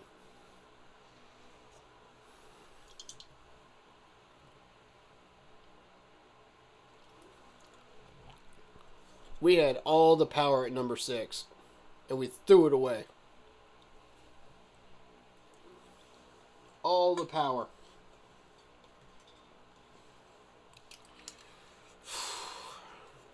All these pieces are gone. I warned y'all.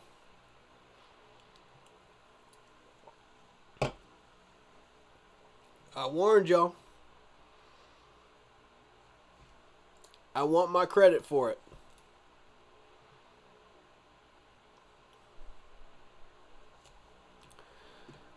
This is the most mad I've been at an NFL draft in a long time. It's been a minute.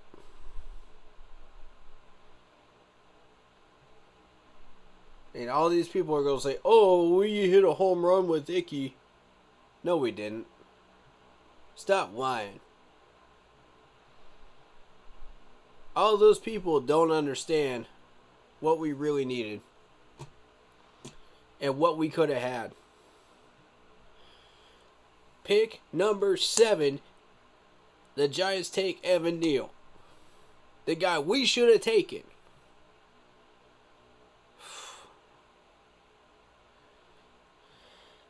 We had Malik Willis, we had Evan Neal sitting right there at number 6. If we took either one of those people, I would not have been mad that we lost all these people. I would not have been upset at all. I would have said, okay, cool. You know, I would have been cool with it. But because we didn't, all these pieces are gone. And you can't tell me that we didn't have a team to trade down to. I think that's bull. That is baloney in your refrigerator. Right now. That you are making a sandwich with. That is baloney. That is grade A baloney. You can't tell me the Eagles did not call us up during that number 6 pick. You cannot tell me that. Don't lie to us. Don't lie to us, an oppressor. We know when you're lying to us. We know when you're pulling a Pinocchio on us. Okay, Matt Rule is an expert at that. Matt Rule is an expert at that over the past 2 years.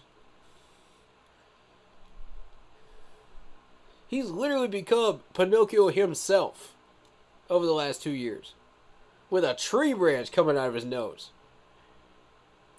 I'm talking a full-fledged freaking tree branch limb coming out of his nose at this point. It ain't no pole no more. It ain't no stick. Nah, it's a full-fledged tree limb. And that man would straight up lied to us. In front of everybody. At that presser. Oh, but we didn't have any chance to trade down to. Come on. You really expect us to buy that? Yeah, I'm about to go out and win the lottery tomorrow. Just because you said that.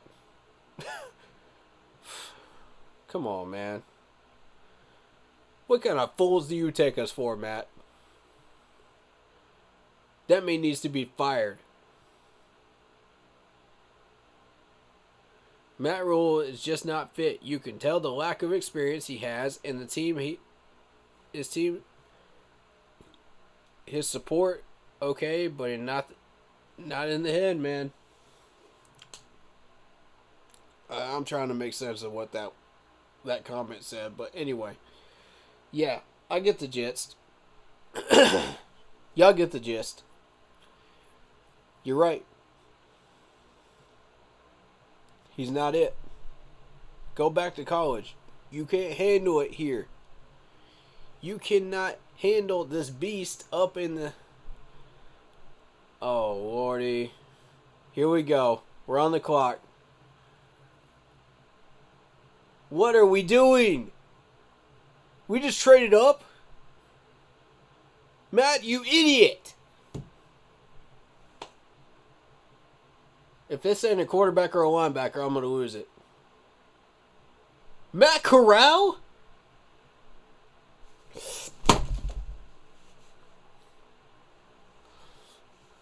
I'm going to need a minute. I'm going to need a minute on this pick, man. I'm going to need a minute. Why? You traded up for Matt Corral? Why? Why?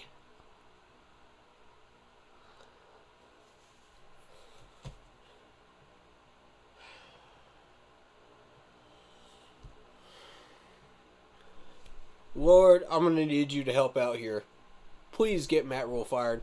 Please get Matt Rule fired today. Please, please, please. I'm begging you. Please. I don't ask for much. I don't ask for much, dog. Usually I'm very thankful. But today, I'm asking for something that we desperately need. Get this man out of Carolina, please. He needs to be fired today. Today. This is unacceptable.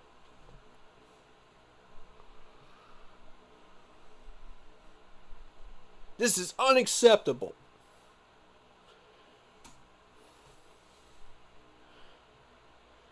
Y'all want to lead a protest up at Bank of America Stadium? Get a group together. Get a group together. We're doing this. I'm done with this nonsense. I'll meet y'all up there. That's it. That is the last straw.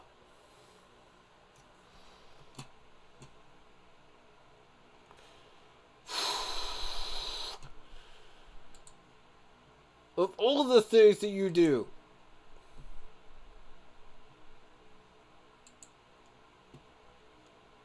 we don't have a fourth anymore, right? We don't have a fourth. We have a fourth.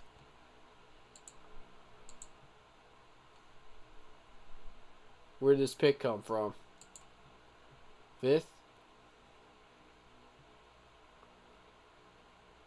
Fifth round? We had 2 fifths. Where did this pick come from?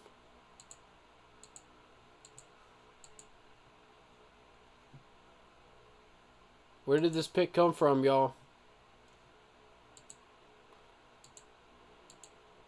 Y'all better show me something nice.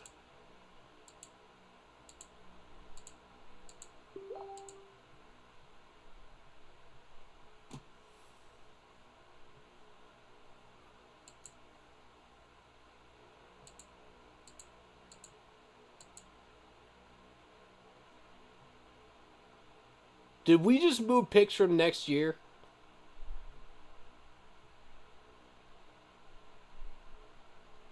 Did we just move picks from next year to do this?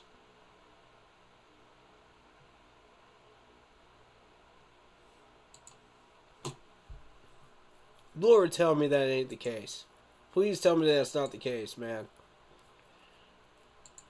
Oh, man. Alright.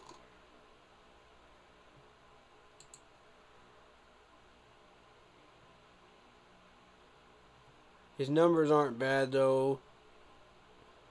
He has the fastest release. Oh, my God.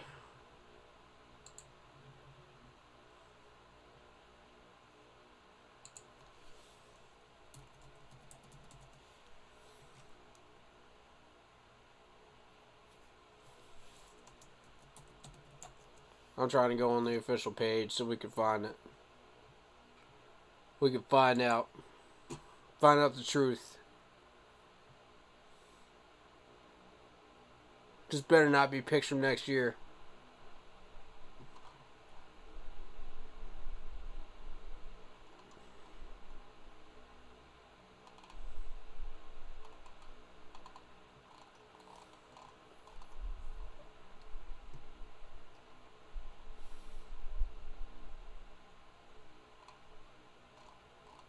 Is this picks from next year?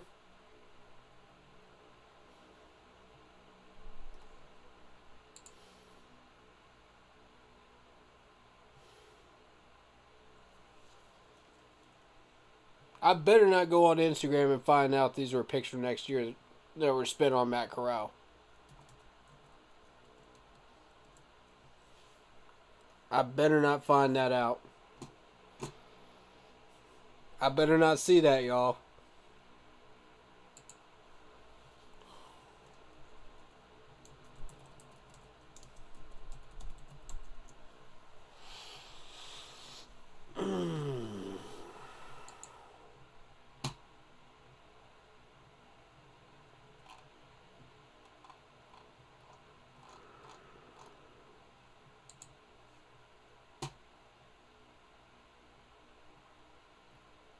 What did we just do?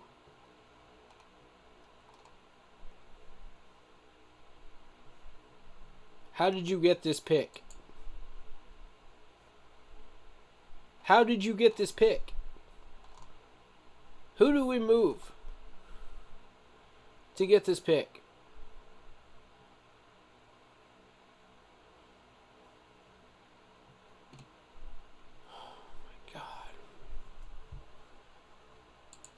Y'all killing me right now.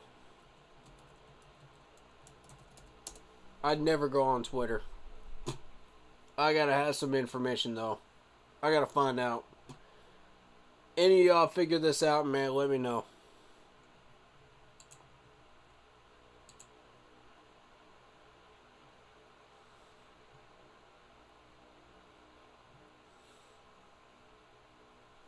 Alright, we'll hide the screen. Hold up.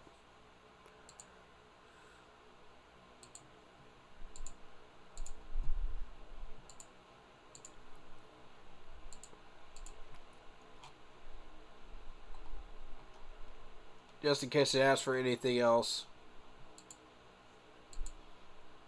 I don't know what it's going to ask for.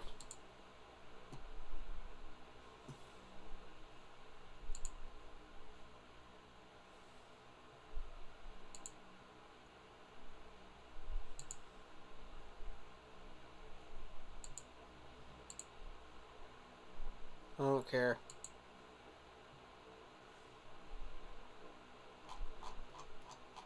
Don't care.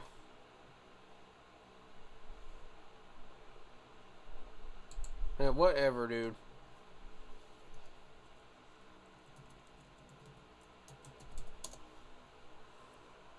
Show me what I came here for.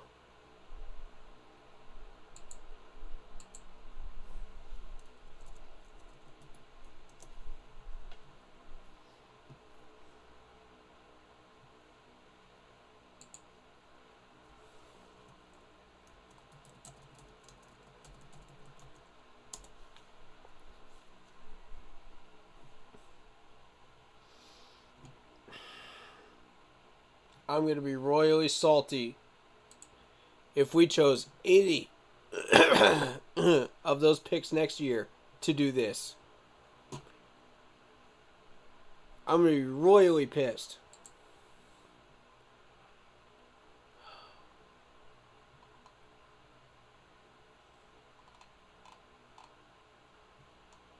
What did we do?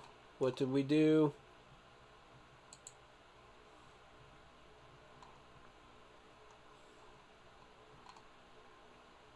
How did we get these picks?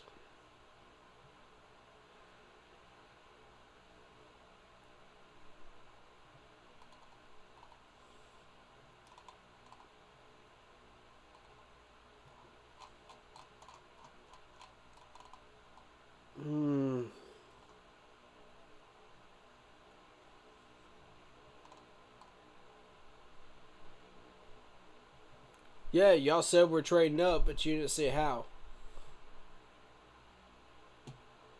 What picks did we use?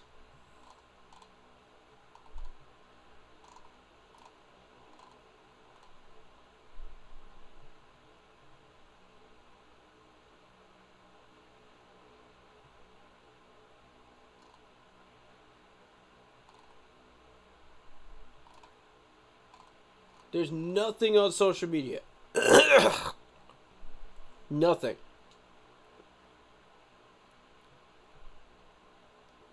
Absolutely nothing on social media saying what we did.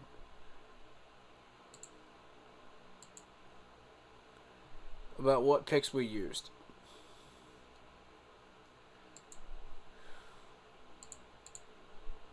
This had better be a player that we moved.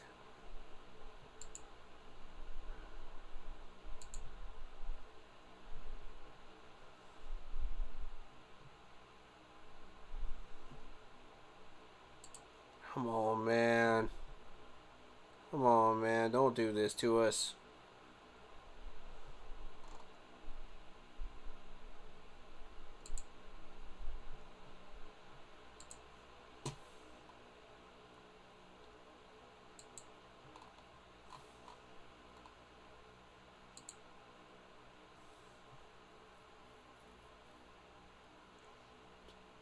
From KC through New England.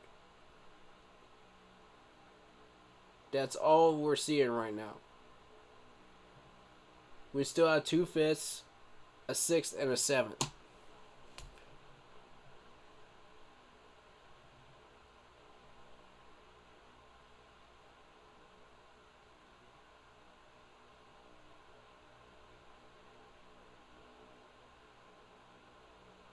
I'm not happy.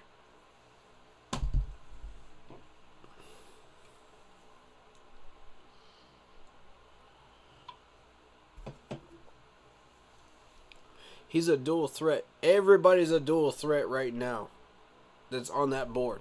Everybody that's still left on that board that's not a project quarterback is still a dual threat quarterback. Oh.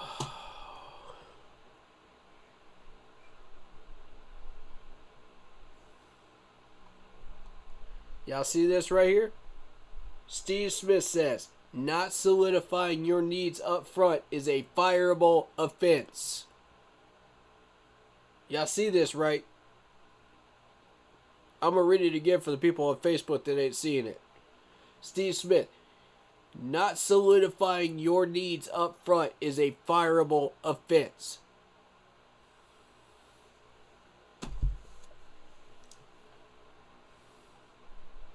How many times is Matt Rule going to commit a fireable offense before we finally get rid of him? Oh, but the owner is still supporting him. Now we know where the problem is. Now we know where the problem really originated. Mr. Tepper. And when your owner is your problem, you're screwed.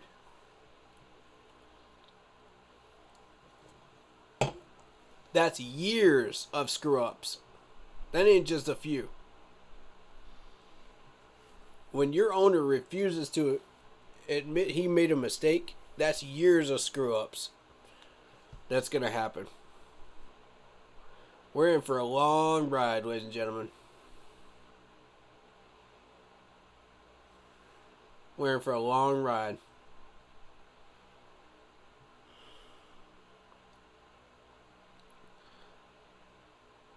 We still have all our picks according to ESPN for this year. Which means we use picks from next year or we traded a player. And I'm not seeing anywhere on social media where we traded a player. It has to be picks from next year.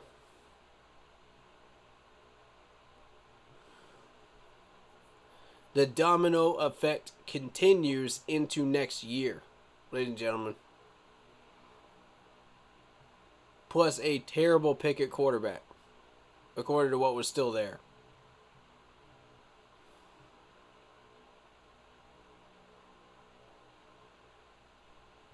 That's another rotten fruit that we have taken a bite out of.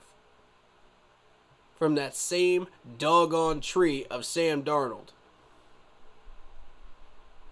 It began right there with that Sam Darnold trade. All because we had to have our quote-unquote franchise quarterback. I warned y'all about that. Nobody wanted to listen. Oh, you just had to have your franchise quarterback, didn't you? Look where it's gotten us.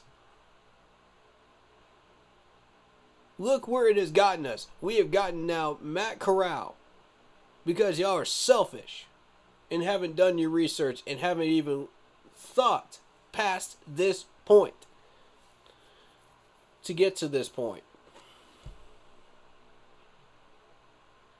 Y'all didn't think this was going to be the end of the road, did you?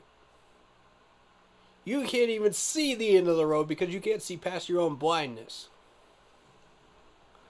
and your own ignorance of looking for a franchise quarterback.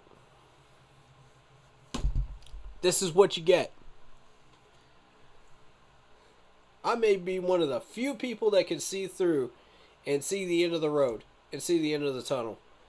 This crew here can see it. Why can't y'all?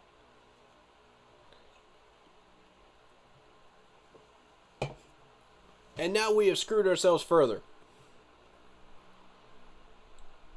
Congratulations, Matt Rule. You are an NFL incompetent fool.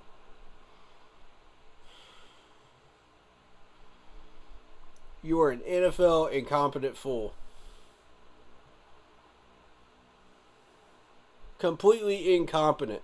This is what happens when you're what the ringleader own the whole circus. This is what happens. This is what happens when you let the monkey take over the entire circus. It becomes chaos.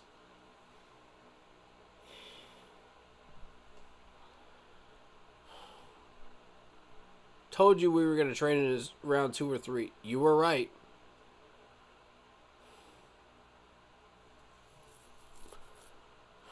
I'm eating crow on that one, Corey McKinney. You're right. We did. I didn't want to believe it, but you're right. Matt Corral is the 3rd best quarterback in this class. No, he wasn't. No, he was not. This dude is a project. I completely disagree with you. Again. Which is not uncommon.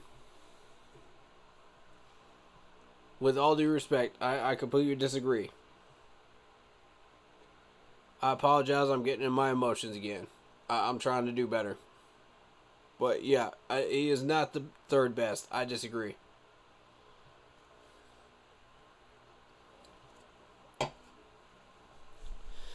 Oh, this is why this team makes me drink. This is why this team makes us all drink every year.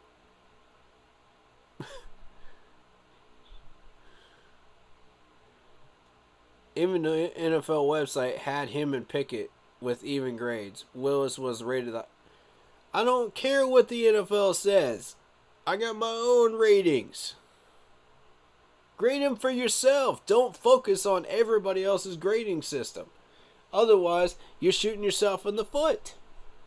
If you believe he is rated above these guys, say so. Don't be afraid to go against the buck. Don't be afraid to go against the grain, man. You know, all due respect to you. But, you know, if you believe that he is better than the grade they gave him, say something. Say something. Go against the buck. I'm telling you. Don't be afraid to do it. Don't be afraid to argue your cases.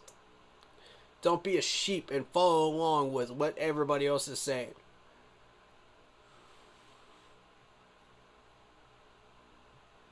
That's one of the whole points of this channel, in this page.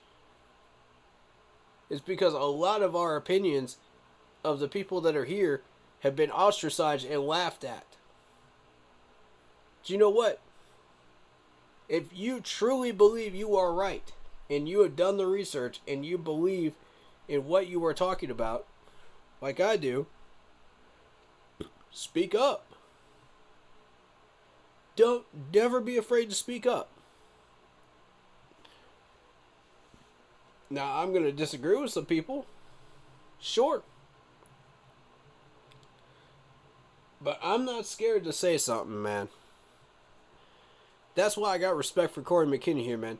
Even though I disagree with him completely on a lot of stuff, I respect him for speaking up and going against me, the streamer, and my beliefs. Somebody's got to check you every once in a while, man. You know what I mean? Somebody's got to be that other side balance. I respect that.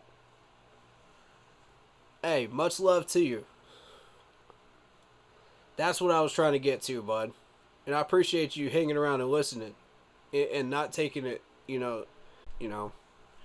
I was getting in my emotions a little bit, yesterday and a little bit today, and I recognize that I checked myself. So, hey, we're all human.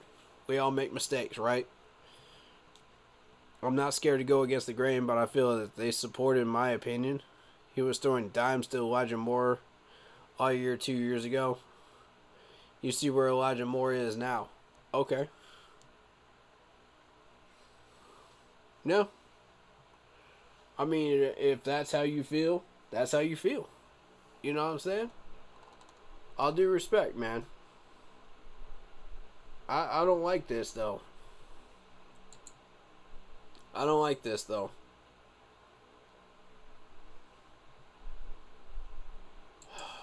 Lordy. Lordy, lordy, lordy, lordy, lordy. What did we do?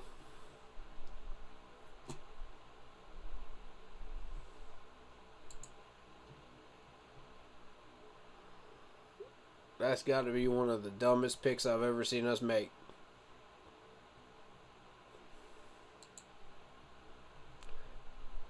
Not to mention, if you're going to trade up, at this point, trade up for Azidu. Early in the round, 67. Piet Fair. Or, Fur. However you say his last name. Nicholas, the offensive tackle from Ohio State, goes to the Titans. So they just solidify their offensive line.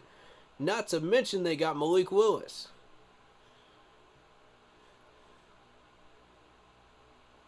If you're going to trade up, go for Brian from Oklahoma, the linebacker. So we have a linebacker here, man.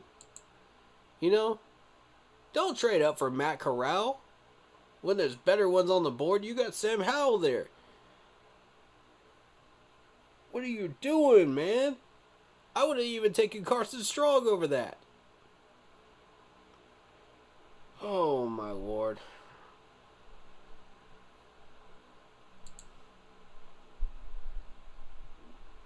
If you're going to trade up into the third round, go for Christian Harris. Maybe one of those guys. No, we don't want those guys. Maybe Nakobe Dean. Nakobe Dean at pick 83. No, we don't want that either. Malik Willis is still there. And gets taken by the Titans at 86. We could have traded higher into the third. If Malik Willis was your target in the third round, why are you waiting till the third round? This dude should have been gone in the first. He shouldn't even lasted this long. That goes against Vegas odds right there. Big time. Big time.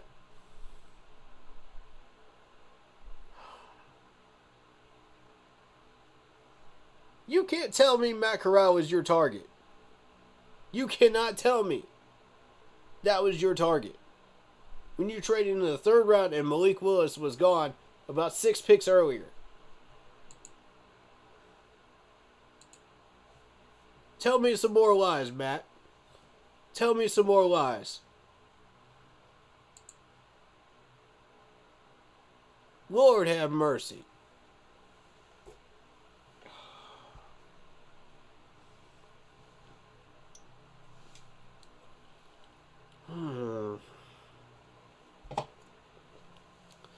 It's in the chat. I posted it. It's a 4th for this draft, 137, and a 3rd round pick for next year.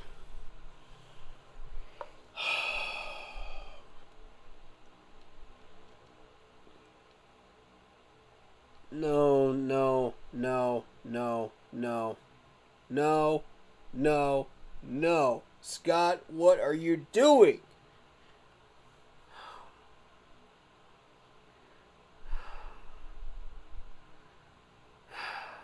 It's fair trade value. I'll give you that.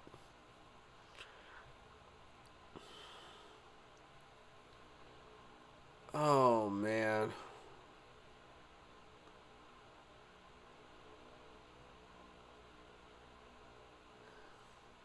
I'm happy with the quarterback. Has awesome highlights. No, bro.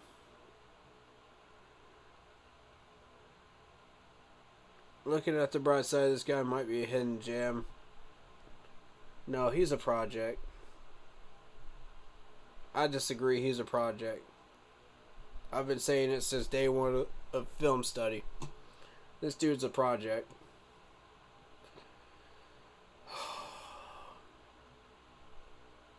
We chose that over a linebacker.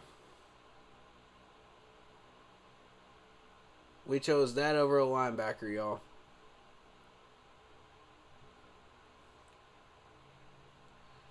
Round 3. We got defensive tackle from Florida, Zach Carter going to the Bengals. Safety, Nick Cross going to the Colts. By the way, that's a safety we passed up on too for this dude. Kendall Joseph from Illinois going to the Lions. Robinson, the running back from Alabama, going to Washington. The wide receiver for Purdue, Bell, goes to the Browns. Sanders, the defensive end from Cincinnati, goes to the Cards. Ruckert, the tight end from Ohio State, goes to the Jets. There goes Tyndall, y'all. To the Miami Dolphins. This is not the way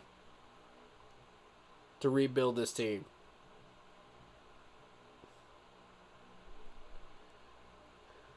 There goes the Wisconsin linebacker, Chantel, to the Kansas City Chiefs. Rams are on the clock right now. Then it's the Niners.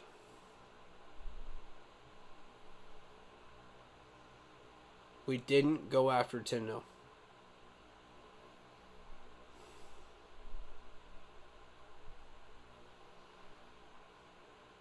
Best inside linebacker on the board, Tyndall.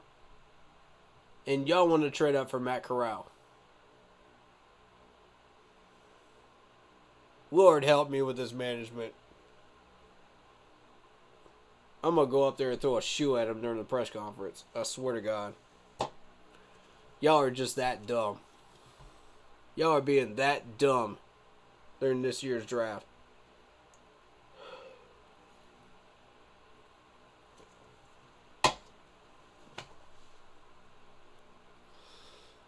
Oh my God.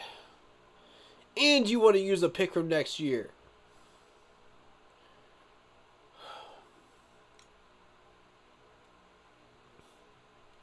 That's another Matt Rule pick.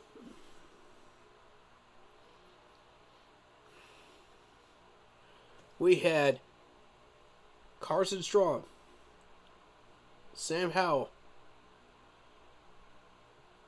on the board. And Malik Willis went 6 picks earlier.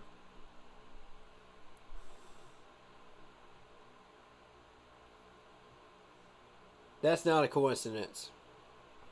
They were going for Malik.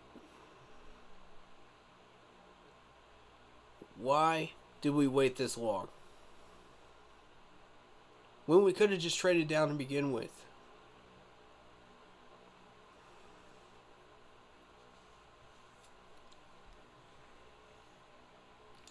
Guys, we could have had a linebacker.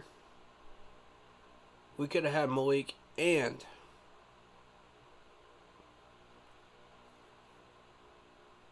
possibly had a shot at Ezekiel.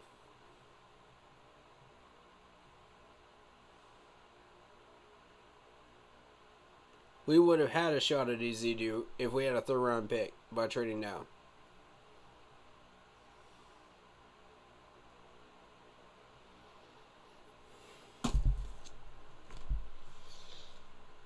Oh, Lord help me with this team. I don't know what to do. I don't even know what to say anymore.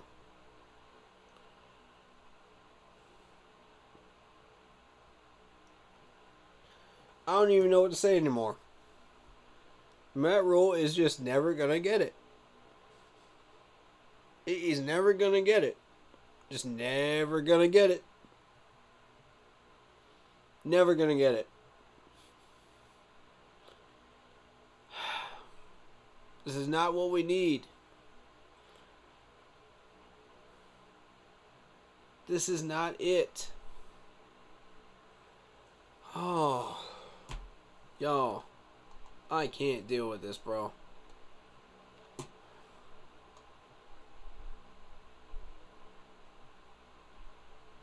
I can't deal with this.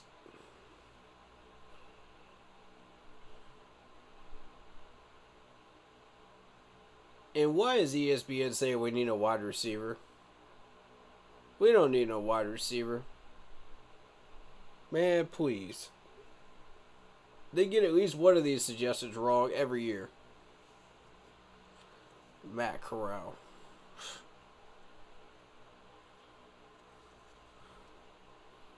Hey, welcome all new players, man. Welcome all new players. Akeem, Matt Corral, welcome to Carolina. You know, we did what we did, you know. Welcome. You know, but hope y'all are coming here to work hard after being drafted. We'd love to have you, but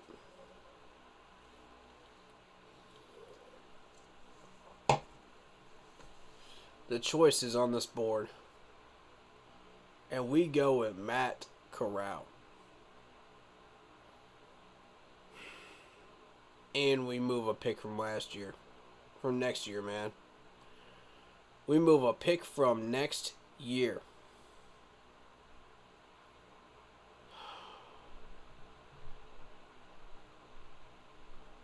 Alright, you think he's legit. Alright. Alright. That's alright. Hey, if people disagree with me, man, that's fine. It's all good.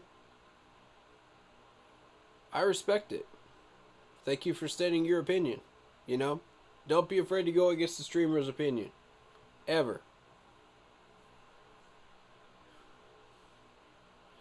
I respect your opinions. A lot of these other streamers don't. Oh, you fools. They'll call you out. They'll make fun of you. I ain't gonna make fun of y'all for having an opinion that's different from mine. I respect it. I respect y'all for having the guts to say it. You know? That takes spine. That shows me character. You know? Of the people that follow me and their subs. I respect it and I like it. You know?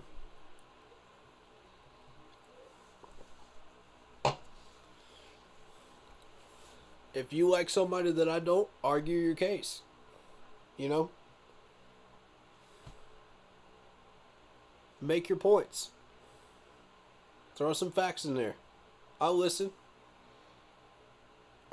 You know, it'll be a tough sell to me in some of these cases, man, but I'll listen to you. I'll always hear people out. Always. No matter if you got a clown opinion or a troll opinion or you being completely serious, I'll hear you out. You know?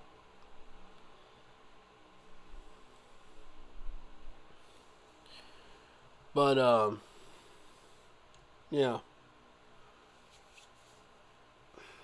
I respect it though. If you believe in them, there you go. It's on record. You believe in them. And I respect it. Now,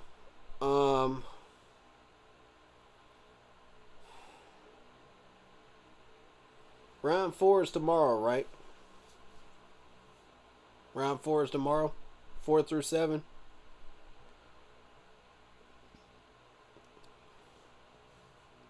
Somebody confirm that. What's up, Andy? Shout out to you. How you doing, man? How y'all feeling about these picks, man? Say something. You know, have the courage to say something, man. Even if I disagree with you. I'm here for it. If the Panthers fire Rule, would you want another college coach? Relevant question. The only college coach I would accept at this point, okay, there's 3 of them, but the third one's got to prove himself as a head coach. Okay, I would take Nick Saban. Okay, I would take Dabo Swinney if you could lure him out of Clemson. And the third one that's got to prove himself is Venables. Once Brent Venables proves himself in Oklahoma, I'm down. I'm down to give him a look. You know. But the right way to get these guys is to put them through the system. Let them upgrade, you know, through the system like Scott Fitterer did. You know, so you know you're getting a solid coach and recruit from within. You know, hire from within. After a year or two's experience, you know. So that they can understand the belly of the beast that is the NFL versus the college system. Because that's the mistake we made. We put a guy that was fresh out of the kitchen of college into the Brunson burner that is the NFL. And it's a totally different environment. It's a totally different environment. Bob Stoops, who coached Oklahoma. No. I'm going to have to say no on that one. Not feeling it.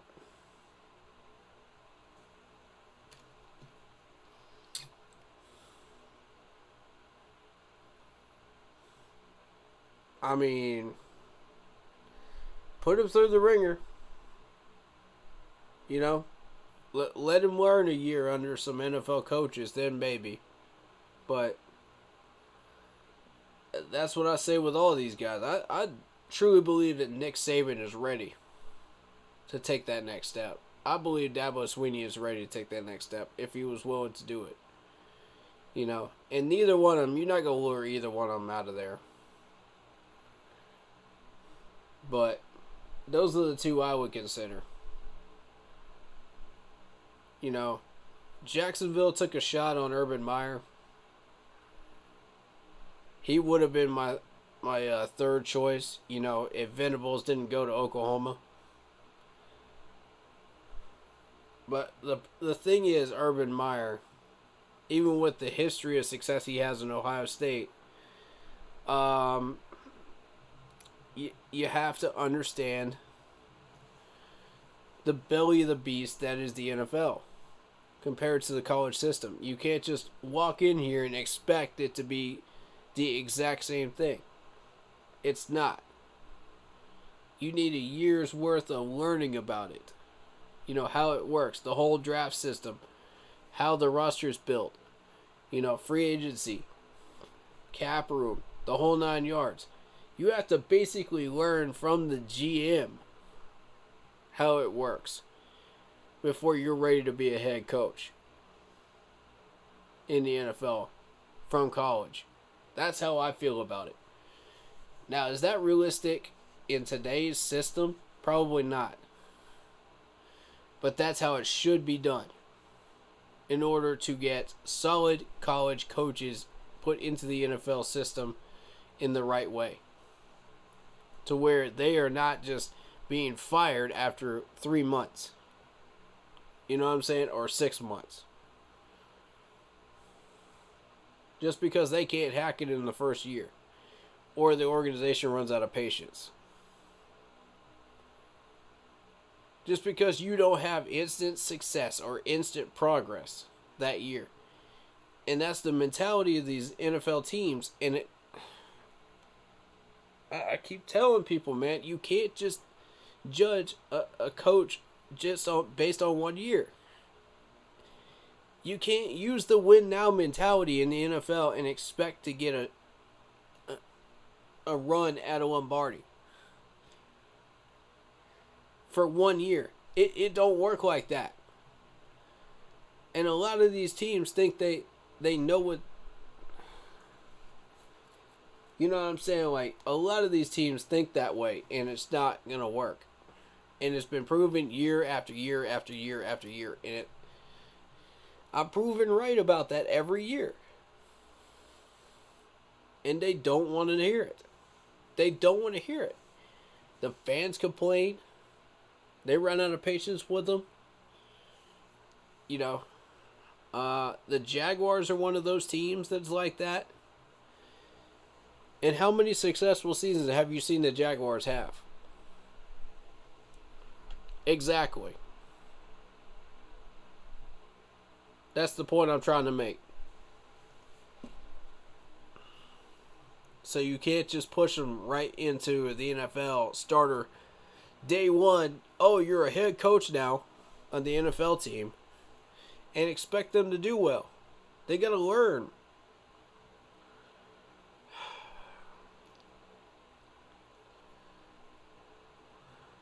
You know, that's like taking a restaurant worker out of a restaurant and putting him into an engineer job and saying, oh, hey, you're a pro engineer now.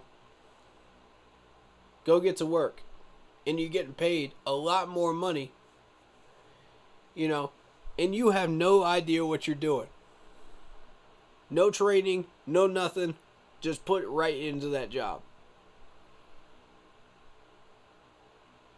It don't work that way. I don't understand how the Jags have that mentality, but they do. It doesn't work. How many more times are they going to fail before they figure it out? Just like our management. How many more times are we going to fail before we actually learn something? How many more times are we going to keep putting on cinder blocks in our way and tripping over them before we figure out that we shouldn't be putting the cinder blocks in the way in the first place? Y'all see what I'm saying? Like, this is toxic. Matt Rule is toxic in our management. The longer he stays in here, the more damage he can do. I warned y'all. People don't want to hear it, though. They don't want to listen. That's on y'all. Everybody that's still supporting Matt Rule at this point, that's on y'all. All the frustration that y'all are getting from all these fans that are pissed off at Matt Rule, if you are still a Matt Rule supporter, I ain't backing y'all up. I'm joining them. I've had enough of Matt Rule. I'm joining them.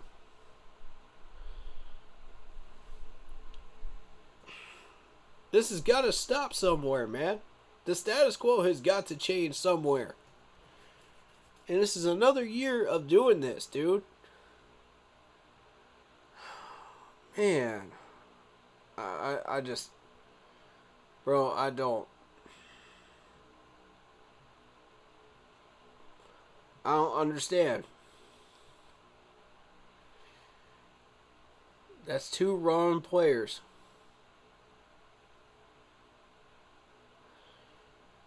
And a pick from next year being used on this. We still need a guard. We still need a linebacker.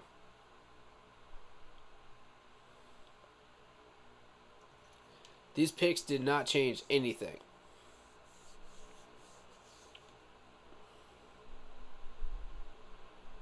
We still need a better second string quarterback than Matt Corral. And Matt Corral is your bridge quarterback until we can find something better next year. Why'd you trade up? If that's what your plan is, why did you trade up? Look at what is still on the board. Look at what is still on the board. Sam Howell is still there. Carson Strong is still there. Why?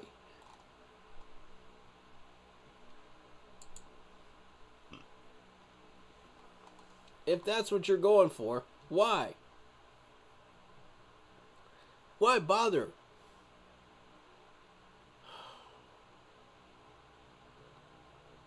Why bother going with one of these guys, man?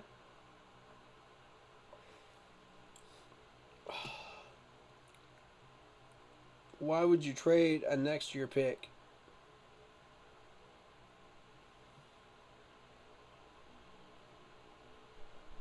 For a quarterback that's going to be a bridge? Why?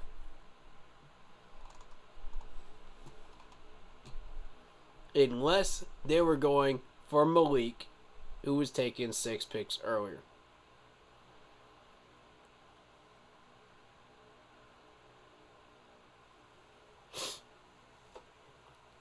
Y'all better wake up. Realize you're in a toxic relationship with these people. Y'all better wake up.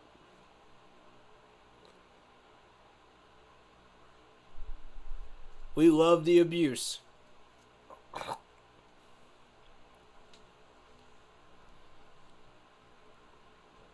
We as fans love the abuse. We just take it and take it and take it year after year and year out. We think it's going to get better next year. It's not. It's not.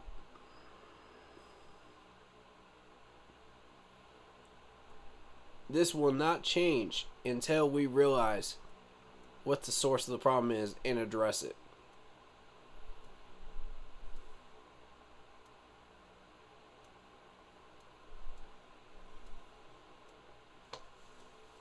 I don't know what else to say right now. I'm baffled. I'm bamboozled. I'm frustrated. I'm angry.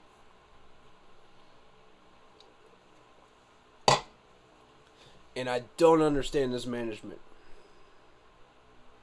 We have Scott Fitterer in GM chair. Why is this happening?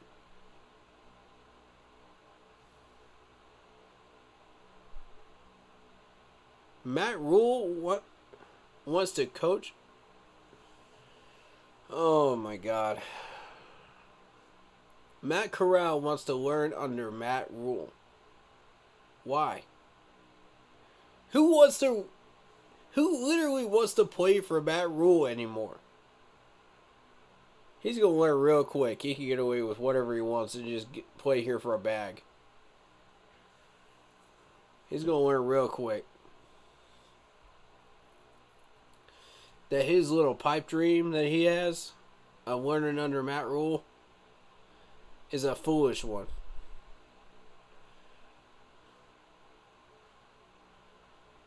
It took all of 5 seconds for Damian Wilson to get in trouble with the law. It took all of 5 seconds this offseason for Robbie Anderson to open his mouth and get away with whatever he wants to say. It took all of 5 seconds for Shi Smith to get arrested and try to turn Charlotte into a drug ring. Y'all see what I'm saying, man? Matt Rule is soft. He is softer than a baby's bottom. And you cannot come into the NFL soft and expect to coach a team. Any player that wants to learn under that is a fool. I'm sorry. I'm saying it. No, I'm not sorry, actually. I'm saying it. I'm straight up saying it. Any player that wants to learn under that type of coaching and leadership is soft. And is a fool.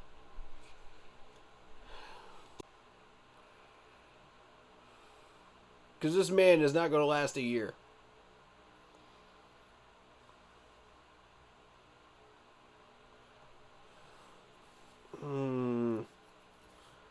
Oh, okay. Matt wanted to learn under Sam Darnold.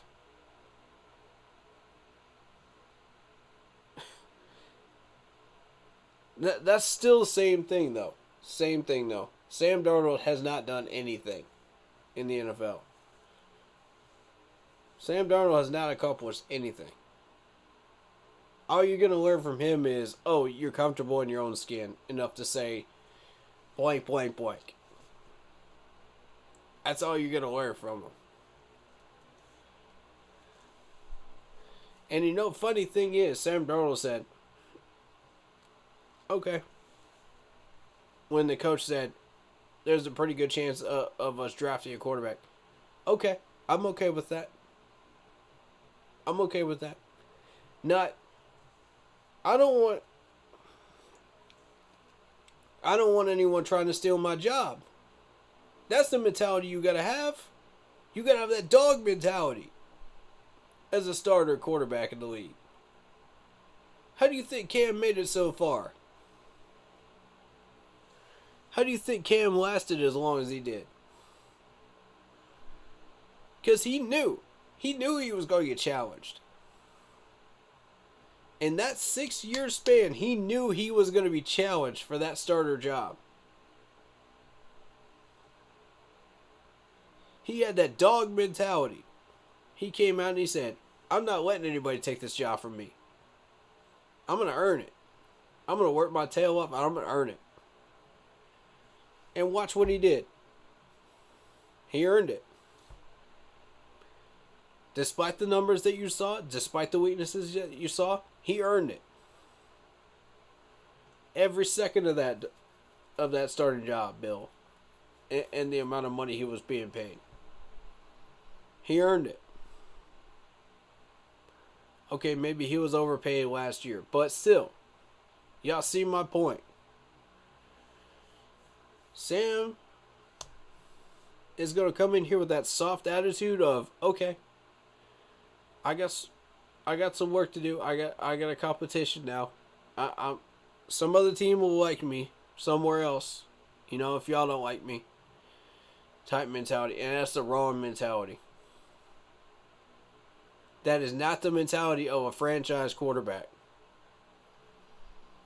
A franchise quarterback would say, bring the competition on. Bring the heat. Because I'm going to prove that I deserve this starting job. Bring it. I want you to draft another quarterback. Let's see it. Let's see it. I'm going to keep my job. I'm going to earn it. And I'm going to prove all of y'all to look like fools for doing this.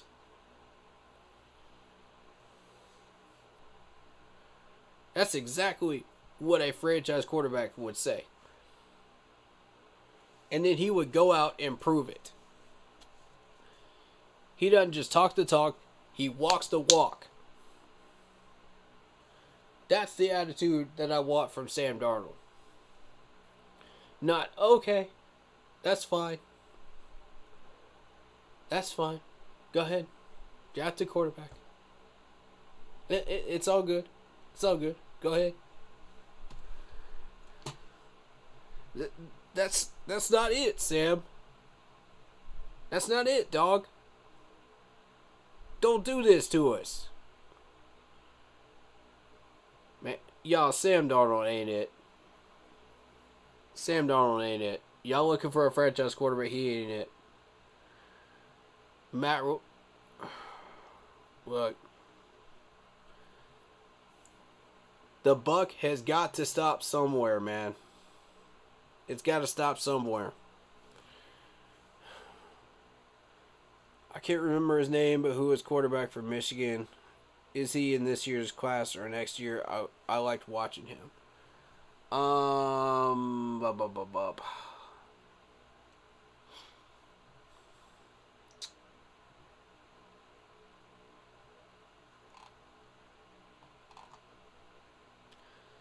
I don't see a Michigan quarterback still on the board. I would have to go through the list to see if there were any taken that were Michigan. I don't think so.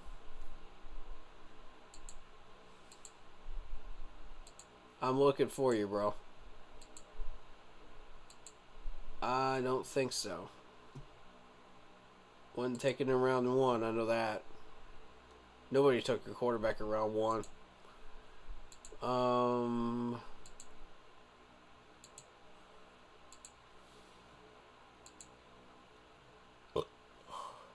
Excuse me.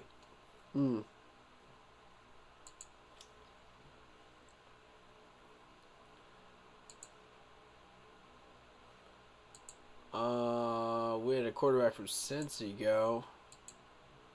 Besides Malik Willis and Matt Corral. I don't know.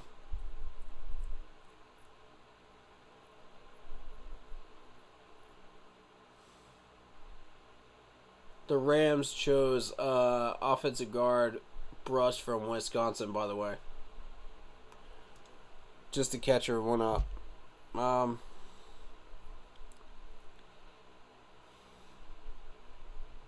Matt needs to learn under Cam Newton. Exactly. Rule is a bogus coach. I hate him badly. Steelers took Pickett in round 1. It's a madhouse here in Pittsburgh. Wow. Did y'all want Malik? Did the Pittsburgh fans want Malik?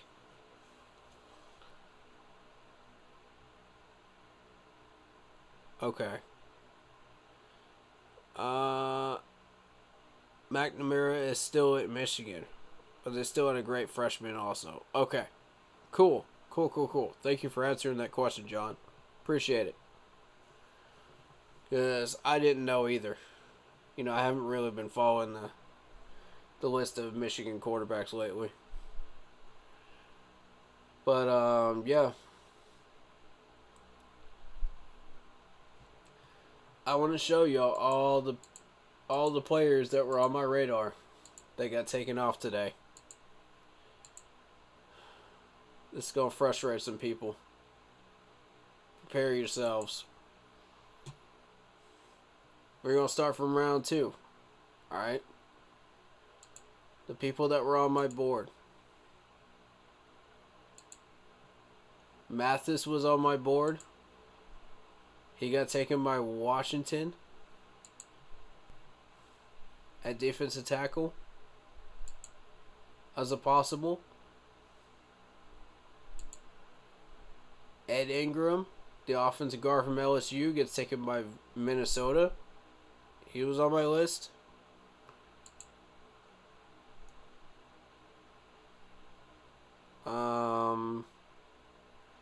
Nick Bonito is the next one. Oklahoma linebacker, taken by Denver. You know, not too scary of a third round. of a second round there, but the third round is where it starts to get interesting. Third round, this is where things get bad. Brian Asamoah, I'm probably mispronouncing that last name. Again, please let me know if I am. I'm really bad with that. I have a bad habit with that. I'm working on it. So y'all help me out. Hold me to it, alright? Correct me when I mispronounce. But yeah, Brian, the Oklahoma linebacker, goes to the Vikings. That's yet 2 players. Because remember, Vikings took Ed Ingram in round 2. That's now 2 players off my board that the Vikings have taken. Who did they take earlier in that? Andrew Booth Jr. They got him too. Wow. Vikings are having a good draft. Not quite as good as the Giants though, because they took a Zidu. That was our gold mine pick. And the Giants got him. And Evan Neal. So not only did they get a tackle, a top grade tackle, but they got probably the best guard out of this draft class too, who could also play tackle. So they got flexibility now at tackle and guard.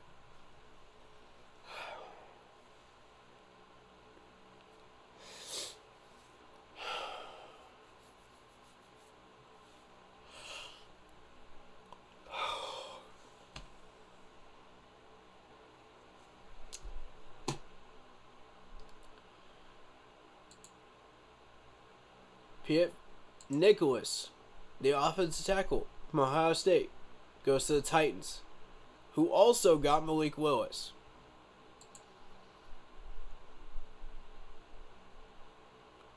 Moving on down. Somebody wanted Ritter. He's gone to Cincinnati. From Cincinnati to Atlanta now. To the Falcons. Alright. Christian Harris, the best linebacker on the board, in my opinion, goes to the Texans. Moving on down. Nakobe Dean, the second best linebacker on this board, in my opinion, goes to the Eagles, who we could have traded down with. Let's continue. There goes Malik Willis to the Titans right there. At pick 86. Why he lasted this long, who knows?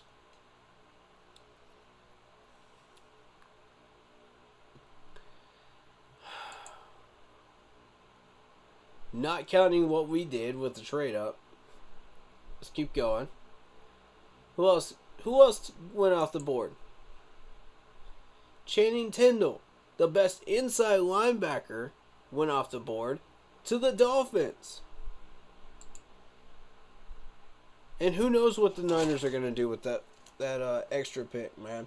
Who knows? Nobody knows.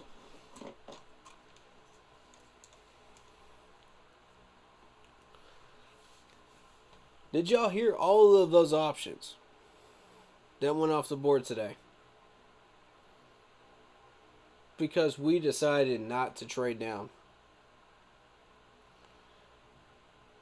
And even worse, we decided to use our 4th round pick.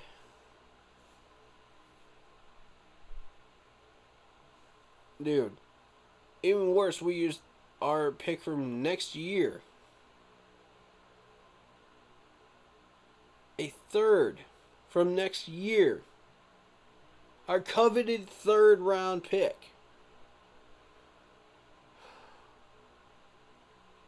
And our 4th for next year. A third and a fourth from next year to trade up for Matt Corral. A bridge quarterback and a project quarterback at that. When we had all those pieces on the board. All of them. If you're going to trade up using next year's picks, at least make it worth your while. Go for Christian Harris. At least get a linebacker.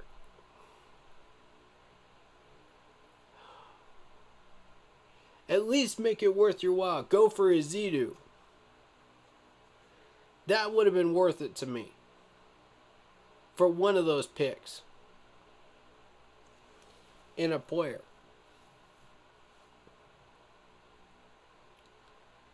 But no. We're using a Matt Corral. This is the most disappointing draft I've ever seen. My blood pressure went through the roof, y'all. I ain't even gonna lie to y'all. Matt needs to be fired today. He should have been fired 6 months ago.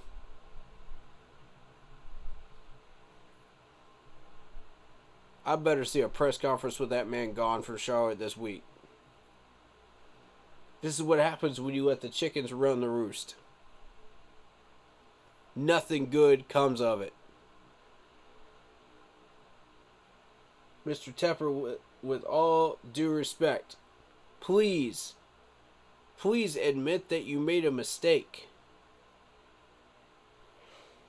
Please. I'm begging you.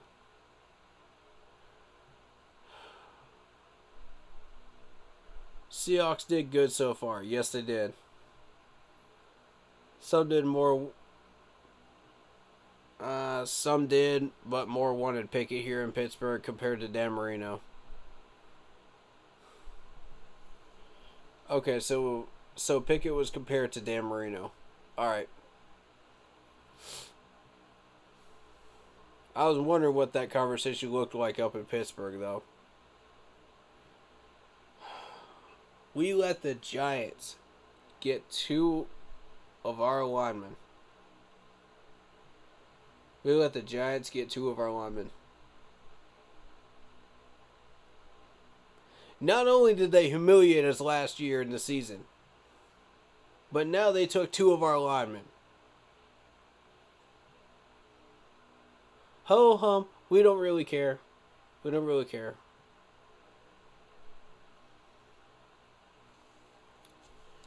Y'all just threw away the best guard in the draft. That could have helped us. Congratulations, you're all incompetent.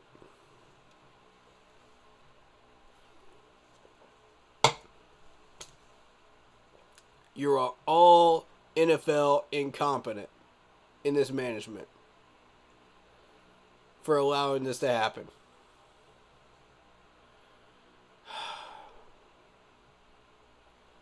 You're all fools. And it's going to come back to roost. It always does. Your decisions that you have made will come back to haunt you. Always.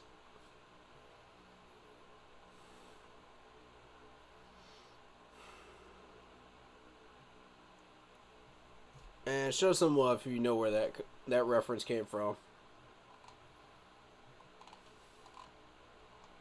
But hey, that is disappointing. We got round 4 tomorrow. Oh Lord. We better go after a linebacker next round. We better go after a linebacker.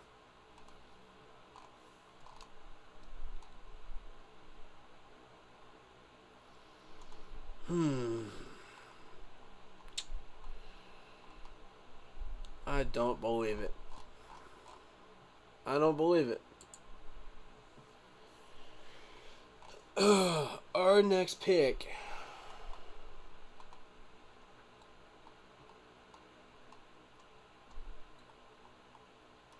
is 5th round.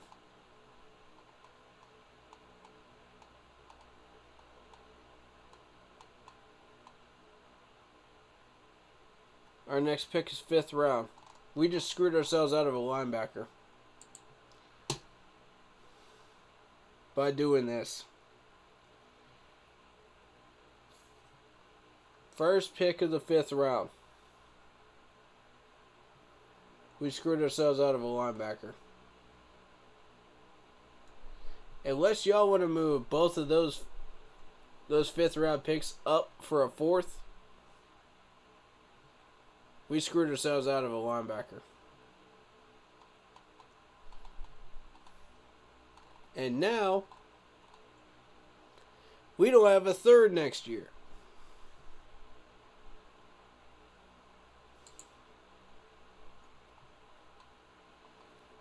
Who said you could mess with the picks next year? Who gave you that permission, Matt?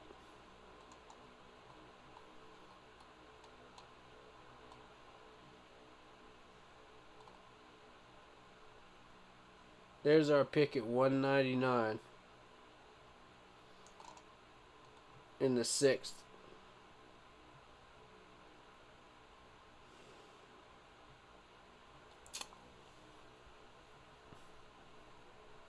We have a compensatory pick at 32 in the 4th round. Okay.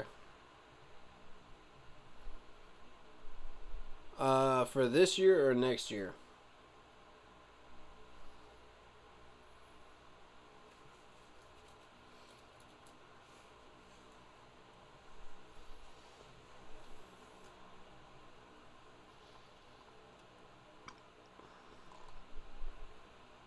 This year. 32 is not in the 4th round, sir. It starts at 106. So I don't know where you read that, but no.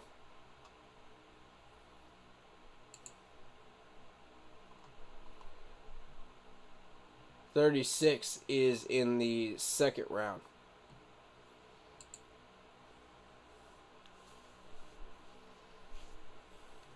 So if you're talking about a compensatory pick in the 4th round, I'm not seeing one on the list, y'all. Because we just traded it. Matt Corral is going to be a baller. Okay. That's what y'all think. Alright. Let's see what happens.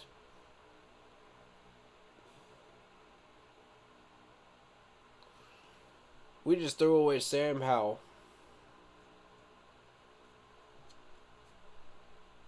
For a project. That's my thought process. I have Yahoo Sports app on my phone and I follow every round of the draft that way. Yep. Respect.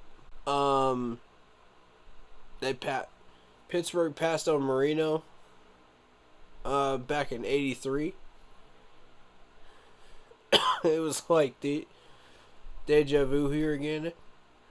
They weren't going to make that same mistake again. I feel you.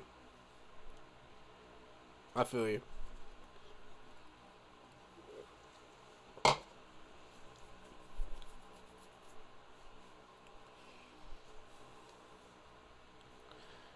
Hey, if that's what Pittsburgh believes is the best thing for them, man, go for it. This is not the way to build this team up, man. It's not how to do it. Okay. Well, round 4 starts at noon tomorrow.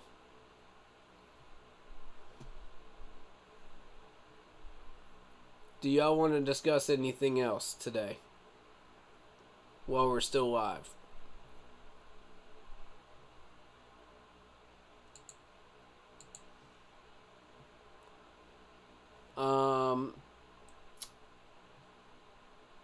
Actually, let's listen to this press conference, y'all. Hold on, let me make sure y'all could hear it. Okay, y'all could hear it.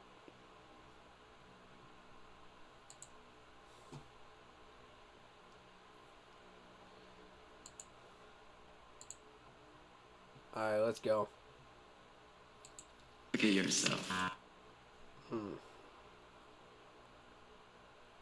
Okay.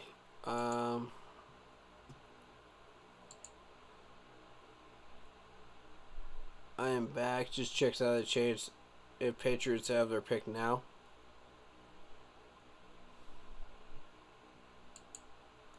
They have not officially started round 4.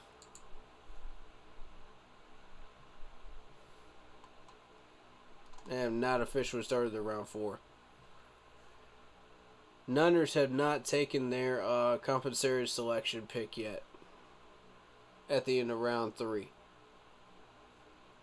That's what ESPN is saying here. Or did they? Did they? Yes they did. Wide receiver, Danny Gray from SMU. That was their compensatory pick. Okay, cool.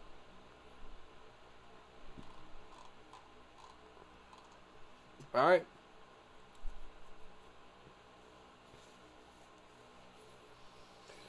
That's where we're at, folks.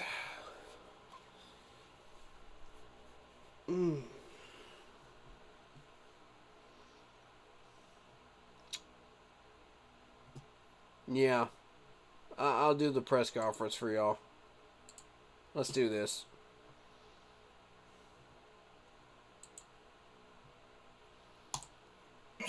Gentlemen, I'm sorry that it's loud here, but I'll try to ask my question anyway quickly. Did you expect Icky to fall, and what were you all thinking when, what was the discussion when all 3 of the top offensive tackles were on the board? I was actually very surprised that all 3 tackles were there. You know, we've started to hear that 4 defenders may go first, 1, 2, 3, 4. But in this situation, this is the best case scenario for us. And I can't say, you know, a couple days ago we would ever thought this would happen. So we were pleasantly surprised as it went. The Giants, you know, we didn't know what they were going to do in that situation with all 3 on the board. We thought they could go a pass rusher at that point and not tackle and still get their guy at 7. One of the 2 at 7, one of the 3 at 7. So overall, I thought we were very excited, and I can't wait to get this guy here. This could be for both of you guys. Scott, just what are your thoughts on Icky, the player, first of all? How much this helps your offensive line, and how much conversation was there from other teams trying to trade up for that pick? Yeah, he's the tone setter. He's a smart guy. He's physical. He's tough. He's got every trait that you want in an offensive lineman. So we're Nobody's denying that. Okay? Nobody's denying any of that. The problem is we needed a guard more than we needed a tackle. You got Joshua sitting there in the 3rd round. You're going to trade up for Matt Corral over trying to get Joshua in the early part of that round. That's the problem I've got with this. And Joshua is what we needed.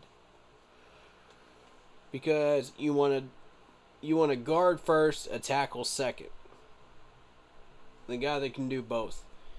Icky can do both. The problem is he's predominantly a left tackle and secondarily plays left guard. And that's exactly not what you want. Need-wise. We shot ourselves in the foot. We were excited about that. He came in here and met with us, was it a week or 2 ago, and really impressed everybody so much. You know, James Campen and Kugler, they went down, they met with him. They walked down, they're like, wow, this guy just blows us away with his intelligence. And then you just watch the physical. Okay, yeah, he's smart. Fantastic. So are like 50 other guys in this draft. Style that he brings. I think he's a great addition to this offensive line. And, you know, part of this offseason was to fix the offensive line. Yeah, nobody denies that. Again, wrong position. Priority-wise. Flip-flop it. That was our intention. That was like our priority, and I think this is a great step forward for that. And then for the second part of that question, with the corners being gone, they were the ones kind of driving all the trade talk, so it was not as active. That's interesting. That the corners were the ones driving all the trade talk. That's very interesting. I thought it was going to be offensive linemen that were going to be, and quarterbacks that were going to be driving the trade talk. But, what do I know? I'm not in the GM room. There's a lot of pre-draft trade talk, and guys, hey, if this happens, this happens. You got to feel from other teams that they're starting to come up for the corners or wanted to come up for the corners or the pass rushers.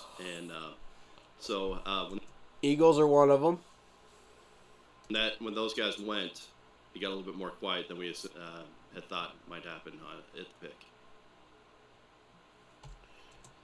Because those two teams picked one of the two corners that the Eagles were going to go for.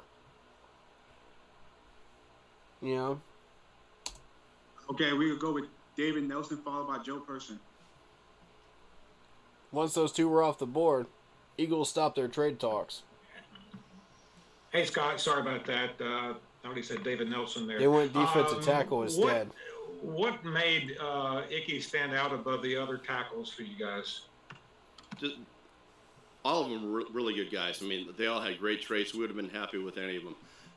What we really liked about Icky is, like I said, he's the tone setter, the intelligence, the physical style of play.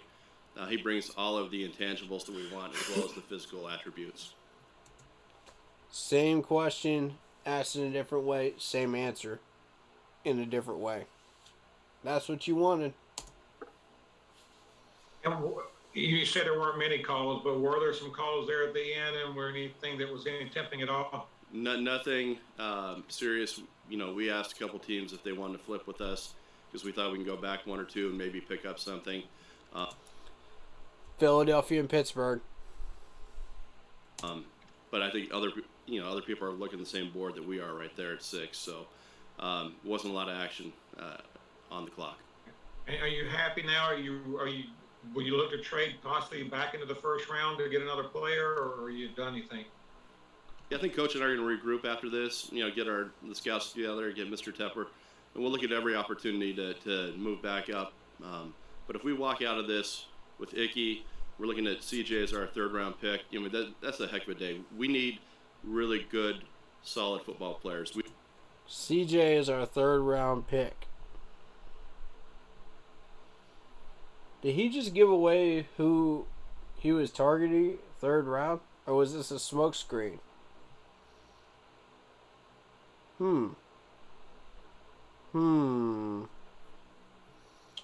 Makes you wonder, folks. We don't need numbers of players. So that's walking away with him, we're really excited. Thanks, appreciate it.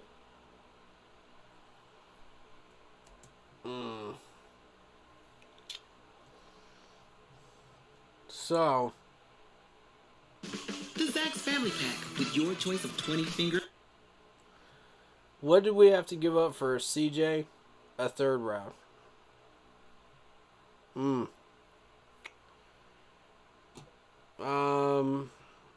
What happened? We just traded our 4th round this year and our 3rd round next year for Matt Corral in the 3rd round. We traded up. Bottom of the 3rd round. Malik Willis went 6 picks before he did. That's what happened. And we missed a bunch of choices in the process, including Azidu.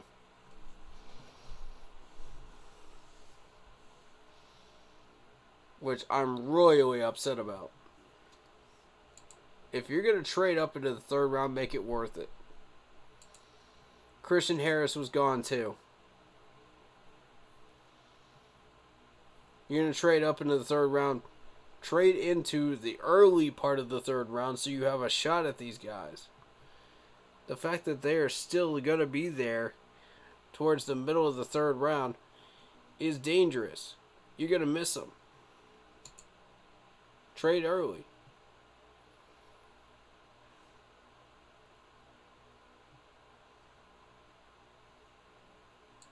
He looks like he has a rubber snake in his back pocket. Look at his face. He's like, I don't want to be here. Story. And I've got one for Scott.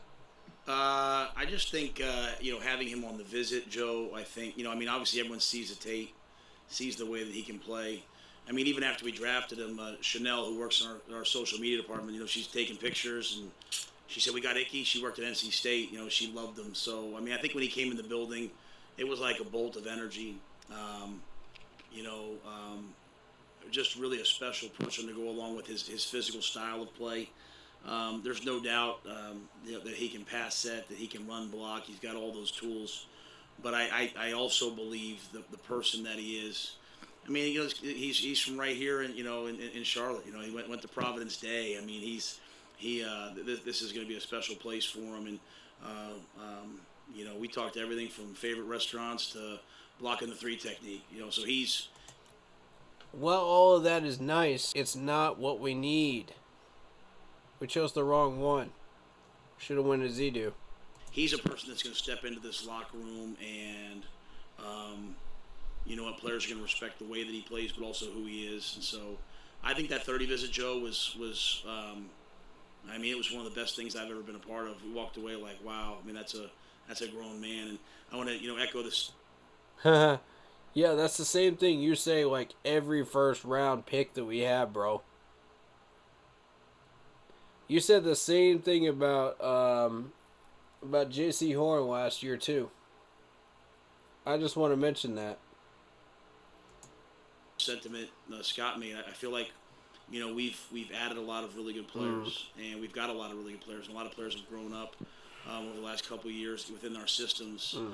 So this was about getting an impact player, and we felt like Icky was an impact player.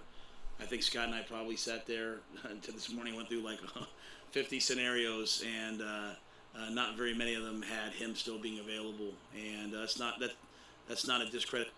That's a strange thing right there, is the fact that he was still available in a small number of those. Because almost every mock draft I did, he was there. Y'all saw him. You saw him on stream, guys. 90% of the time, he was there at 6. So I don't know what scenarios you're working with, but it wasn't the same ones I was looking at. Credit to him. That's just a great thing for the Carolina Panthers. And if I could, first of all, he doesn't live in your neighborhood, does he? No. I think he's over more by Matthews. So. I do have a serious one for Scott.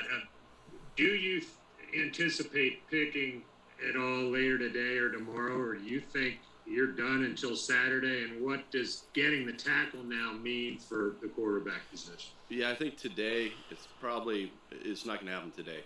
We'll look at every opportunity tomorrow. There are some ways we can do it, but we just have to figure out, is it the right way? Is this what's best for the Panthers long term? It is not. It is not the right decision to make. To trade up for Matt Corral. Not the right decision. You're going to find out.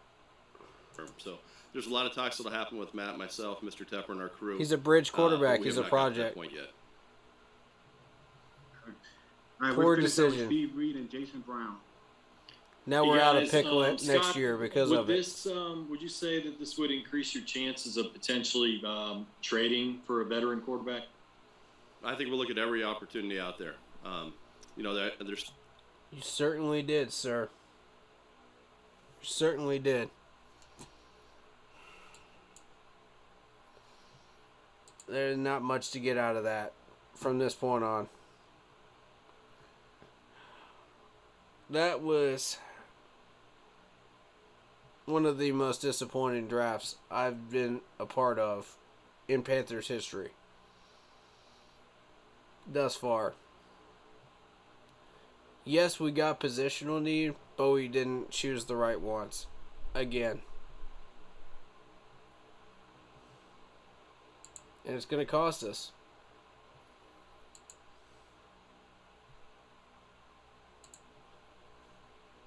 But hey, let me reiterate this. Steve Smith said, and this is right out of the horse's mouth, the GOAT himself, not solidifying your needs up front is a fireable offense.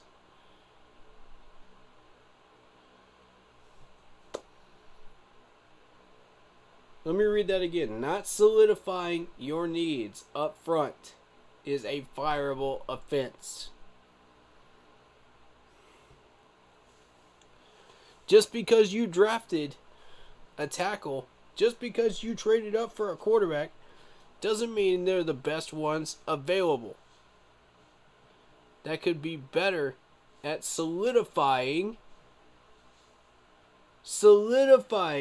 your needs.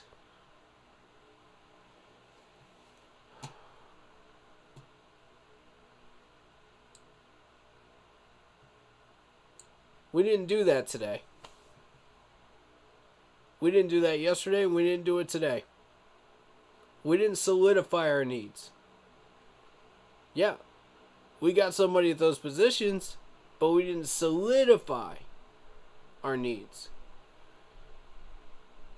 Which is a fireable offense. Which means fire Matt Rule today. Fire Matt Rule today.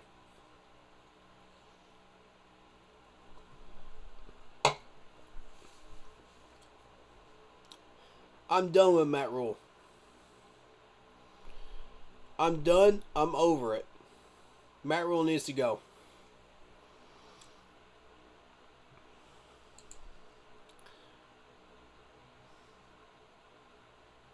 I warned y'all.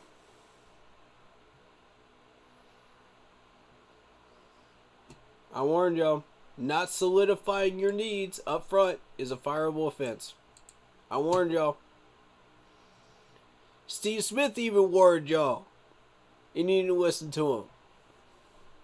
Steve Smith himself warned you and you didn't listen. What more do you want?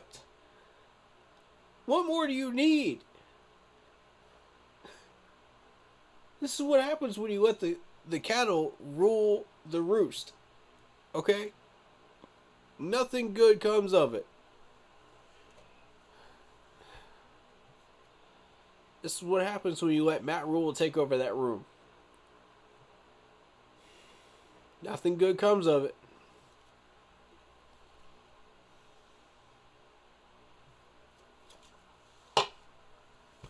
Now we're out a 3rd round pick next year. Because we decided to do this. Oh, we got a new video coming out for the Panthers, huh? We got a new one, huh? We got a new one?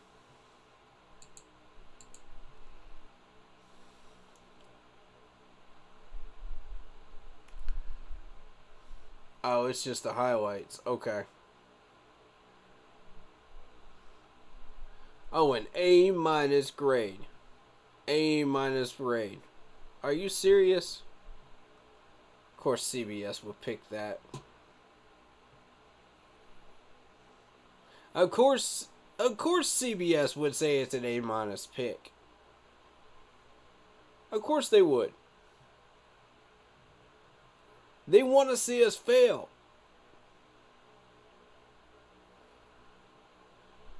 CBS don't care about us.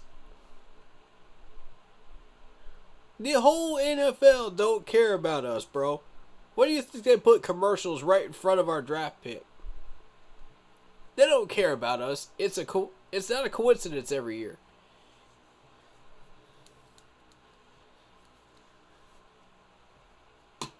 Matt. Oh, Lordy.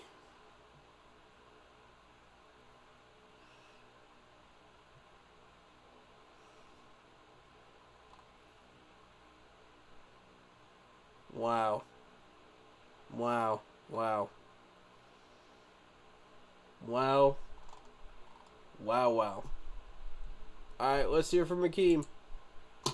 What's he got to say? I'm willing to do this, and then we gotta prep for tomorrow. What y'all think is gonna happen tomorrow?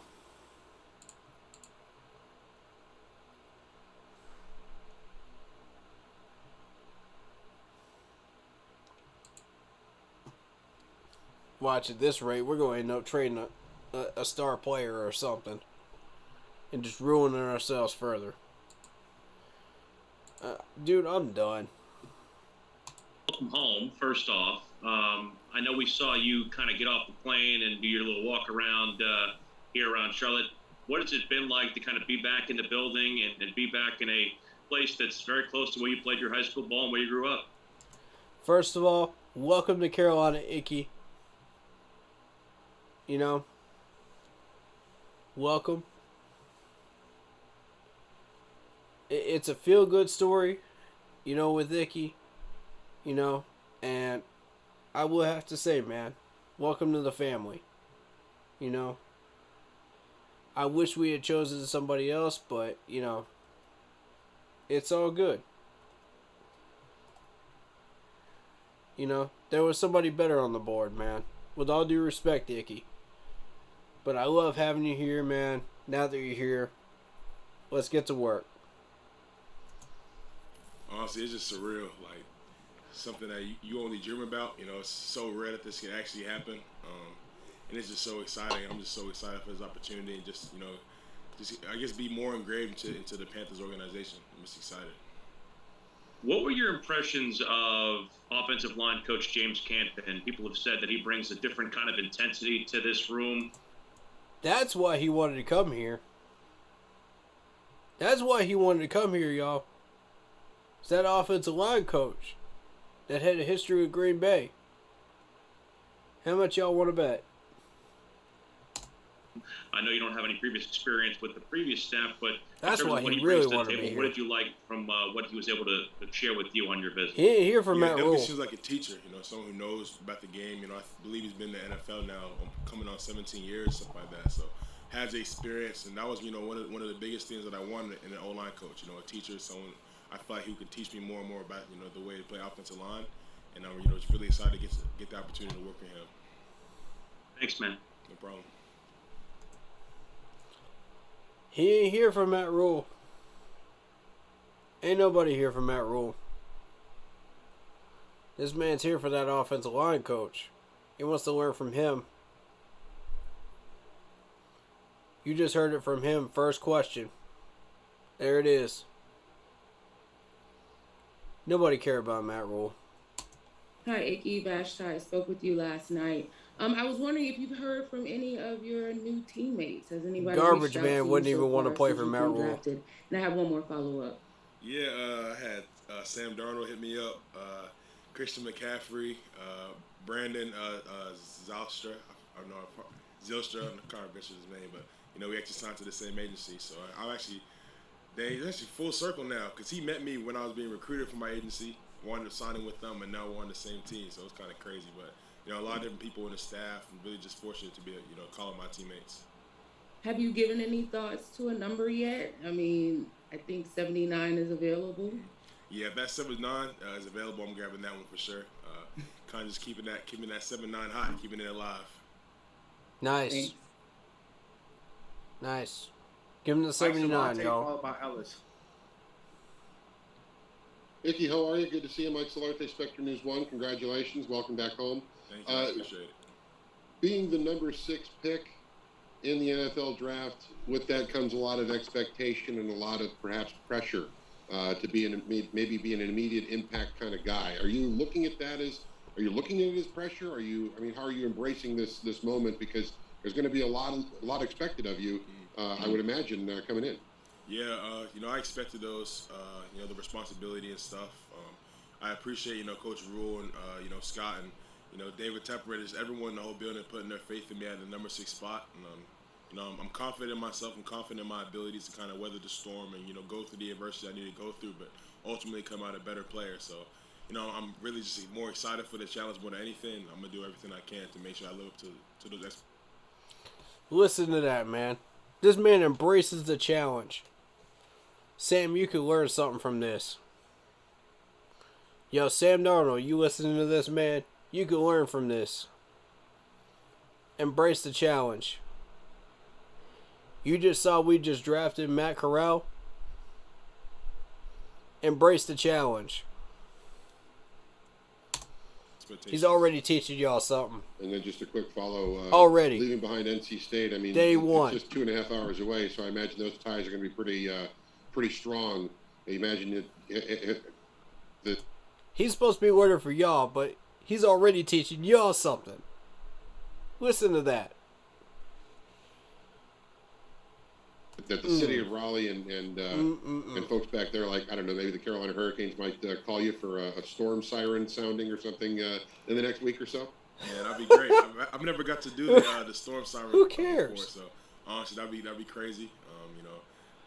I'm trying to get up to NC State, so get to do a lot of nobody local cares about recruiting, that so right now. We're just kind of excited to kind of build, keep those bonds strong.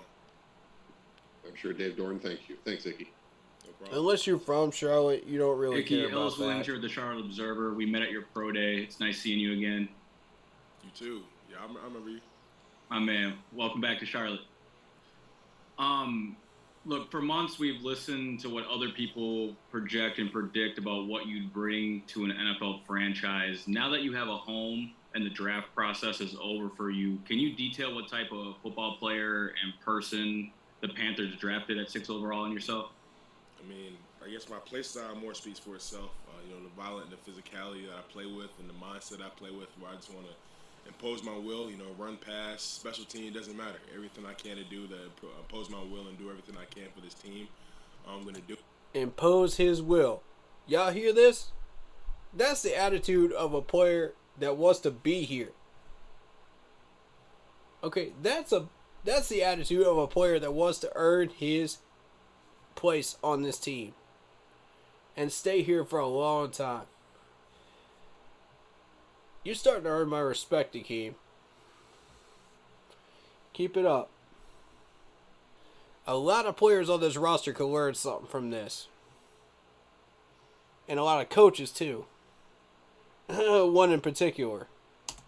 Do it. And I'm looking forward for the next couple of weeks where I get to kind of show my teammates and show the staff here that, I'm exactly who they think I am. And as you come in on that top 30 visit, you say exactly who they think he is. Christian have hit you up. What have you learned about the Panthers culture, and how do you think you can add to that? Our culture. We don't even know what our culture is, bro. How is he supposed to learn about our culture when we don't even know what it is? Our culture is toxicity. Our culture is an abusive relationship between the management and the players and the fans. That's what our culture is. Our culture is a soft coach that allows players to play lazily on the field and get in trouble with the law. That's what our culture is. You want to start changing it? Start changing it with this man right here. That's where you begin to start changing it. Players like this. This is how it begins. Well, I just feel like the culture here, I feel like they're building, more connected team. A team built on strength and toughness and, A team built on strength and toughness. That ain't the way we're seeing it. That's not the way I'm reading it, folks. Maybe he knows something I don't. Maybe he saw something I don't. That's not what I see when I look at the Panthers. I don't look at strength.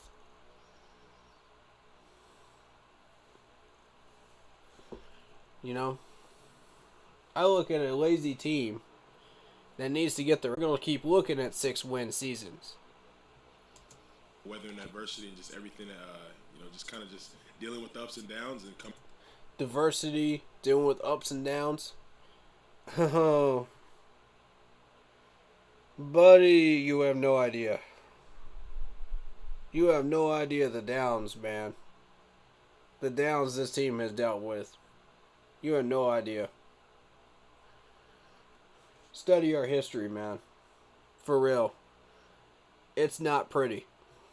Coming out stronger. I'm really just excited to be, a part of that process.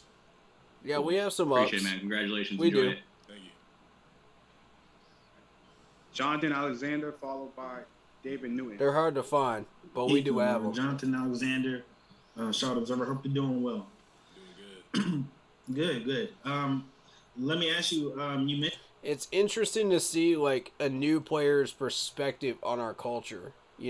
What they think our culture actually is.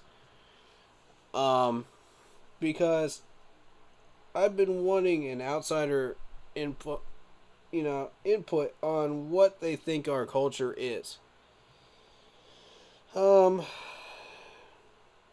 right now, we pretty much have an idea of what we think our culture is. Versus what an outsider might see it as, And I think that's a question I'm going to start asking people that I meet, when I start promoting the channel to new people that haven't been here on this channel before.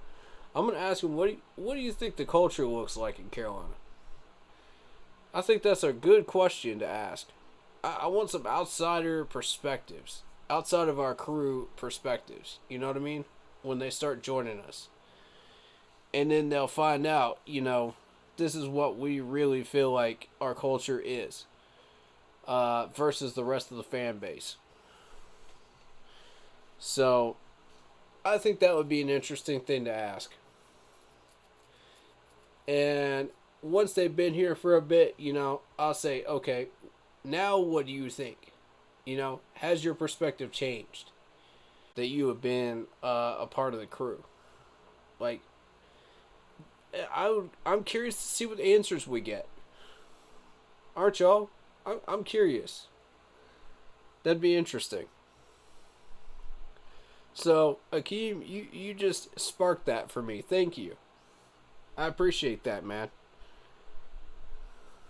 You sparked that one. You mentioned Brandon Zylstra. That's a positive. Did you have any other relationships with any other players who are now your teammates prior to being drafted? Players, no, but I know a couple staff members actually. Shout out Chanel and shout out Tim Rabus. They actually came from NC State, met them at NC State, and now that they're here, helping me on my journey again. So I appreciate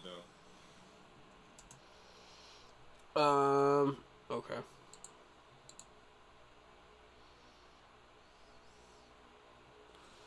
I like the Southern hospitality in Charlotte when I was there. When they played the Patriots last year, they were the nicest people and way better than Pittsburgh. Where if you look the wrong way, it's bleep you, and so on. Yeah.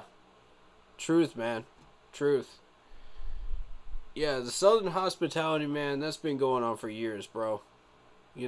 That's how we are down here in the South. You talk to people from North Carolina, South Carolina, Tennessee, Georgia. We're all like this, bro. We're all kind people until you piss us off. And it takes a good chunk to piss us off. And I think, to a degree, that's a very good thing. But it can also be detrimental to us as well. Such as the situation we're in with Matt Rule. We're way too kind, towards trying to get him fired. Or trying to get any coach or staff member fired that we don't believe is the right fit here in Carolina. Because we're way past the point of politeness. Okay, folks, we're way past that point. The fans are fed up. Fed up. If this were to happen in Philadelphia, there's no way. They would be breaking down the gates of Philadelphia Stadium up there. by this point with torches and pitchforks, cursing up a storm, throwing stuff at the stadium. You know it's true. You've seen how Philadelphia handles themselves. Same with LA. They'd be doing the same thing right now. Philadelphia is way worse. Okay? Let's not even hold them, man. You know? Let's not even hold back on our opinions on this one. Philadelphia is way worse. If Matt Rule thinks that booing him in public at a Hornets game is bad, dog, you got a lot to learn. You don't know what bullying is. Okay? We've all experienced some form of bullying when we were in high school, middle school, you know? Matt Rule, to me, just looks like a guy that just can't handle it. That's not bullying. That's showing our dislike of you as a head coach in Charlotte. Okay? Nobody threw anything at you. Nobody cursed at you. All we did was boo at a Hornets game. That is our right to do that. Now, if this was Philadelphia, these fans would be beating you up. They'd leave bruises on you, man. If this was LA, they'd be cursing up a storm.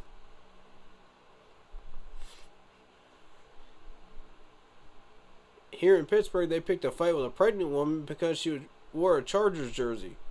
Oh, man. Y'all see what I'm saying? That proves my point even more. If you think that's bullying, go up to Philadelphia. Matt, just take your family up to Philadelphia, see how long they last. Your family would be in physical danger up in Philadelphia if you were head coach up there and you did this nonsense. Eagles fans don't put up with this garbage. You'd be gone in that second year. You'd be gone in that second year, I guarantee it.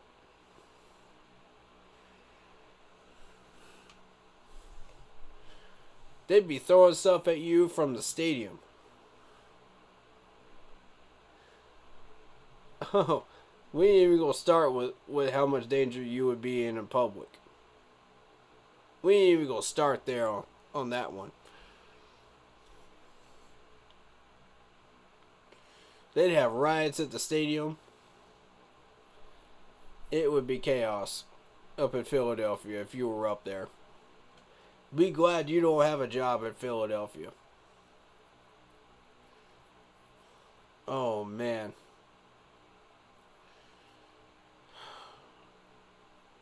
We allowed the Giants 2 of our picks off our board. Just because you were salty you didn't get that New York job up there. Tampa, please, man. Just eat the money and send his butt to New York. I want to see how long he lasted at a Jets coaching job. I want to see how long he lasts.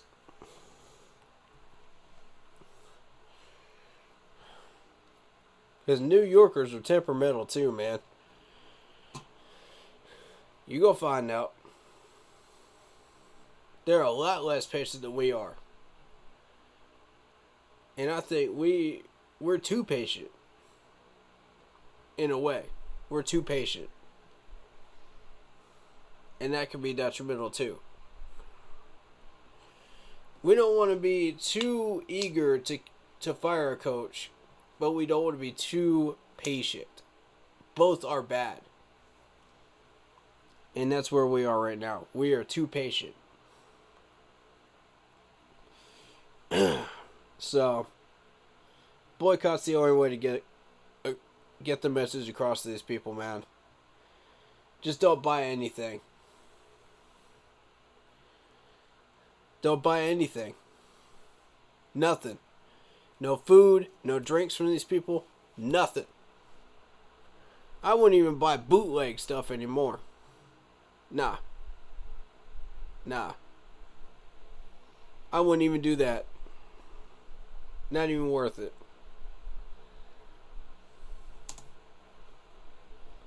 And Akeem is teaching y'all. In his first presser, he's teaching y'all. He's supposed to be learning from y'all. But he's teaching you instead. Bro, I can't with this team. I can't.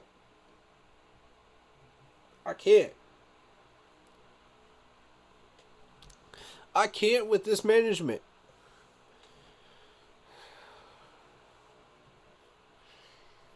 Oh, man.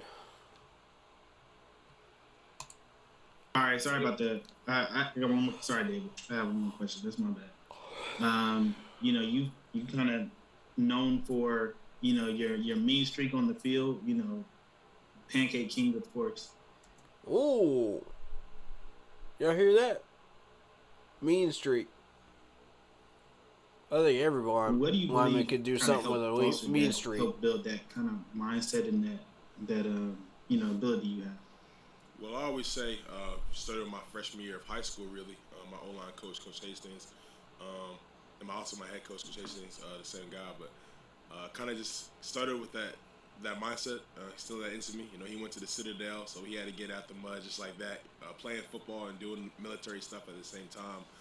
It builds a lot of character, it builds a lot of toughness, and just kind of how they play the game of football. We kind of just brought that back to our team. Wow. Y'all hear that right there, huh? Maybe we need one of those Army guys, man, off this draft board. Maybe we need one. Maybe an Army guy or a Navy guy from one of those two teams. Maybe that'll wake people up on this team. Just bring that mentality to Carolina. Oh, wow. Wow. Citadel guys, man. Y'all know that military mindset. Y'all know how they handle themselves, how they do things, how they carry themselves. I'm telling y'all, these players and the staff are in for a rude awakening. Unfortunately, said player or coach will not last long because they don't fit what we want as a management. They'll be gone. They wouldn't even be hired. You bring that type of mindset into the Carolina management, you might as well be signing a death warrant for your job in Carolina. You're not getting one.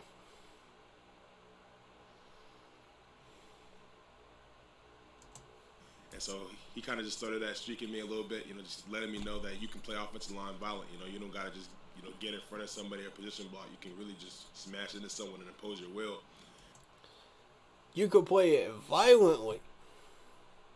Now, who does that sound like to y'all that played a certain wide receiver position? Who does that sound like to you? I like it, bro. I like it. Minus the trash talking, of course. A certain number 89. Y'all know who I'm talking about. And also as a freshman, I had a senior on the team, Eric Howe. Actually, the first person I saw was 7'9". He was a senior on the team. He played both ways, offensive line, defensive line.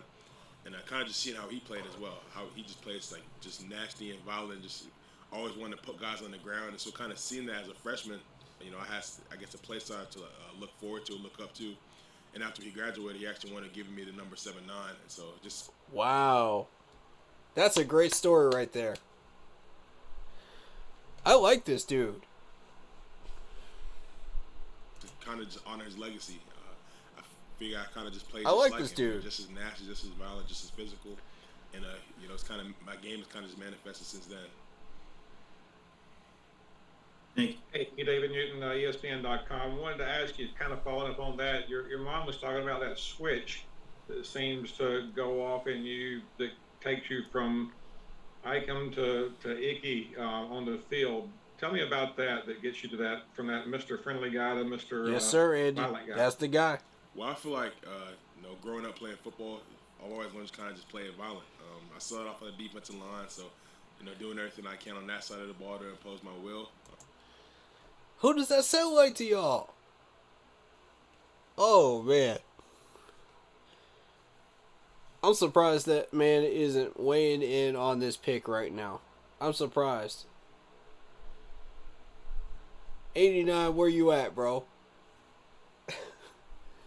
I want to hear your reaction to this right here. I want to hear what you got to say about this. So kind of just growing up in that the game, would be some fun comments, wouldn't it? Play, just play with everything you have, with every single emotion, every fiber of your being, every time you're on the field. Ooh, y'all hear that? Y'all hear that? That's the type of player we need right there.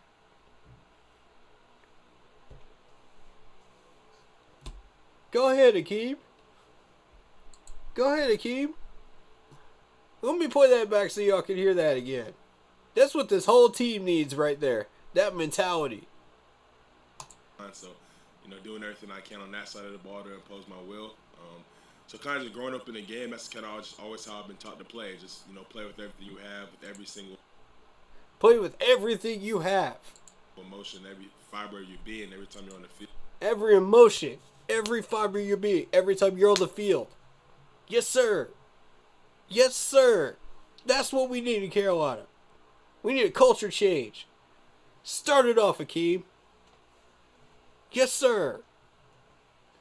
I'm starting to like this dude. I'm starting to really like this dude. Hey.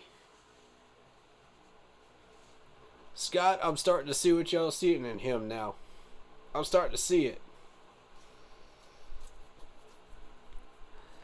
Oh, man. I'm starting to see exactly what Scott saw in this dude when he met him. I like this. I like that mentality.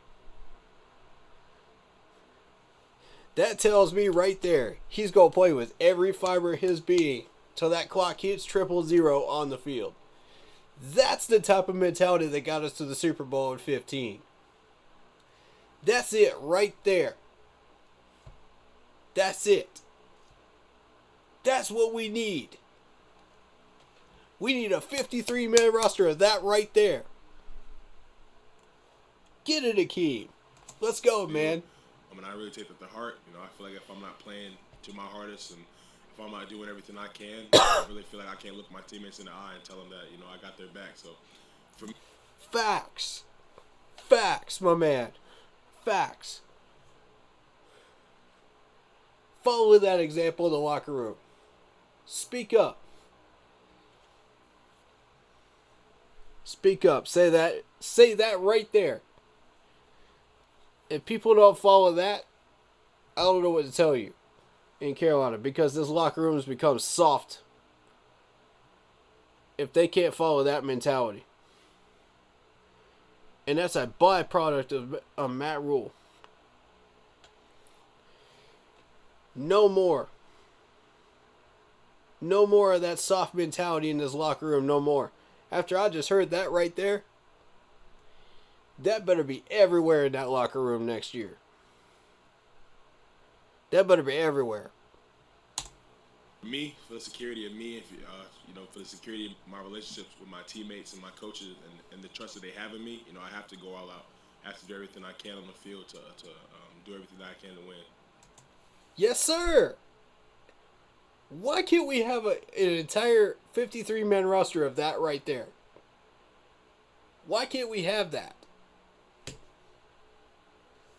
That's the goal. That's the goal right there. Oh, man. That is a breath of fresh air right there. Oh, that's what I needed today. That's what I needed. That is a bucket of water in the Sahara Desert for me right there. Oh, yes. Oh, yes, sir. Give me more of that, please. More conversations like this right here. Learn from this man in the locker room, please. Learn from him. Take that mentality with you. Use it every day.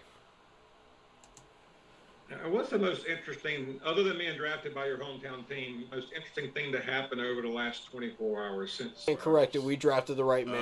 Well, I would say the draft was in Vegas. My first time kind of gambling a little bit at casino, and I won to win a pretty good amount of money at the craps table. So I thought that was pretty cool. That's probably the most interesting thing because I never knew how to play craps until that night. Started playing, and I started winning a lot of money. So.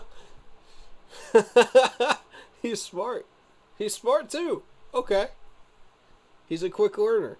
That's what that tells me right there. He's a quick learner. He's a quick study. Okay. Okay. I'm starting to see what everybody's seeing in this dude now. I'm starting to see it. What should you win? I don't know if I want to talk dollar bills right now, but it was a good amount of money. I put a couple hundred down. I came out with a couple. Congratulations on that. Yes, sir. Yo, that's cool. I think your high school coach told me he emptied his pockets and came home empty. Yeah, my older brother lost a lot of money too, so I was one of the lucky ones. Thanks a lot. No problem. Oh, wow. That's crazy, y'all. We need that type of mentality in Carolina, man. Jenkins. Ecom, do you want us to call? What do you want us to call you, man? I wanted to ask you that first off. Well, I go by Ecam and Icky.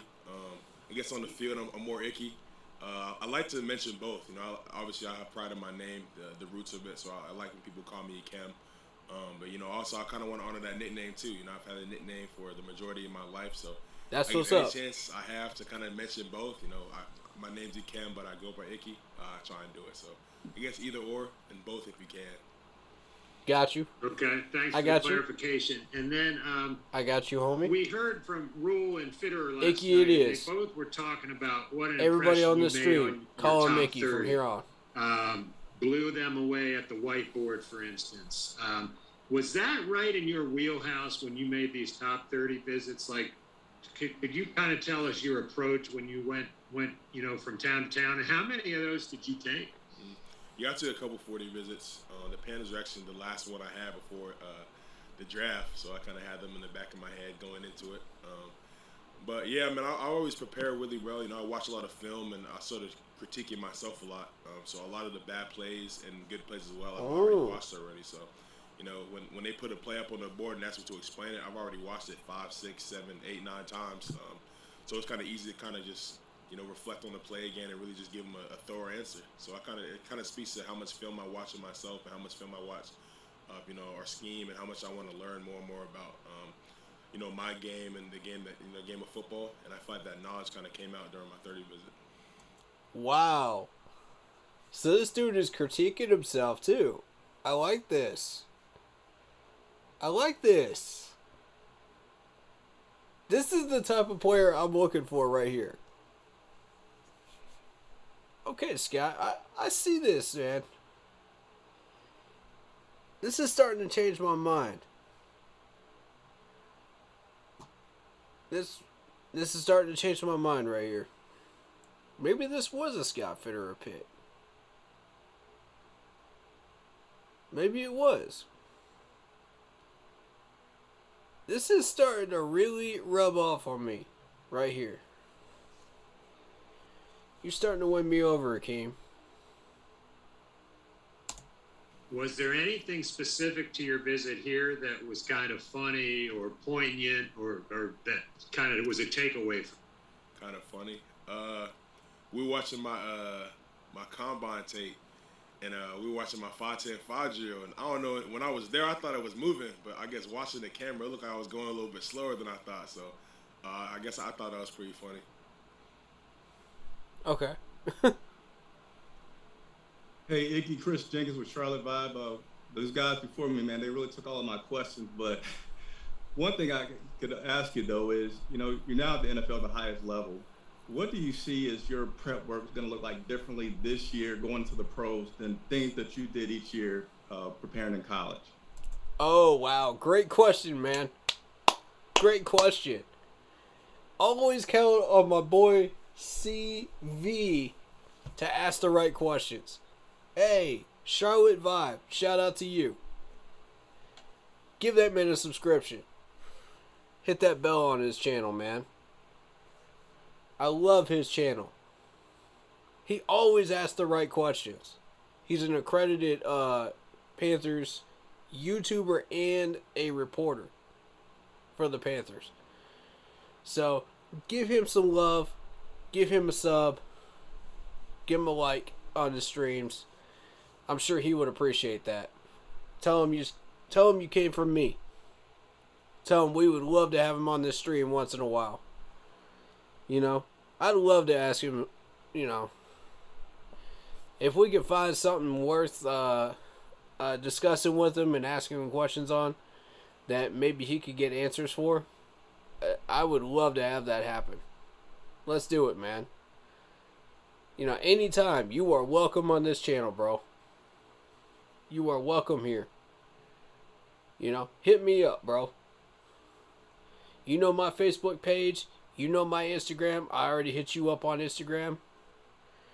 I don't use Twitter much, but, you are welcome to tweet me if you wish.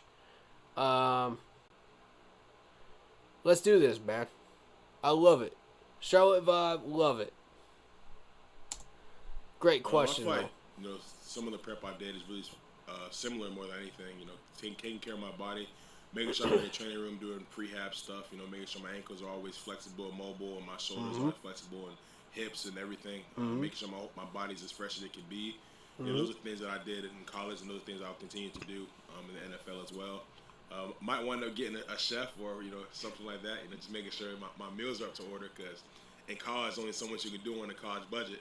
So that might be the one big step I make from the college to the NFL. But in terms of preparation, film studies, I always watch a lot of film in college too, and the pros would be no different.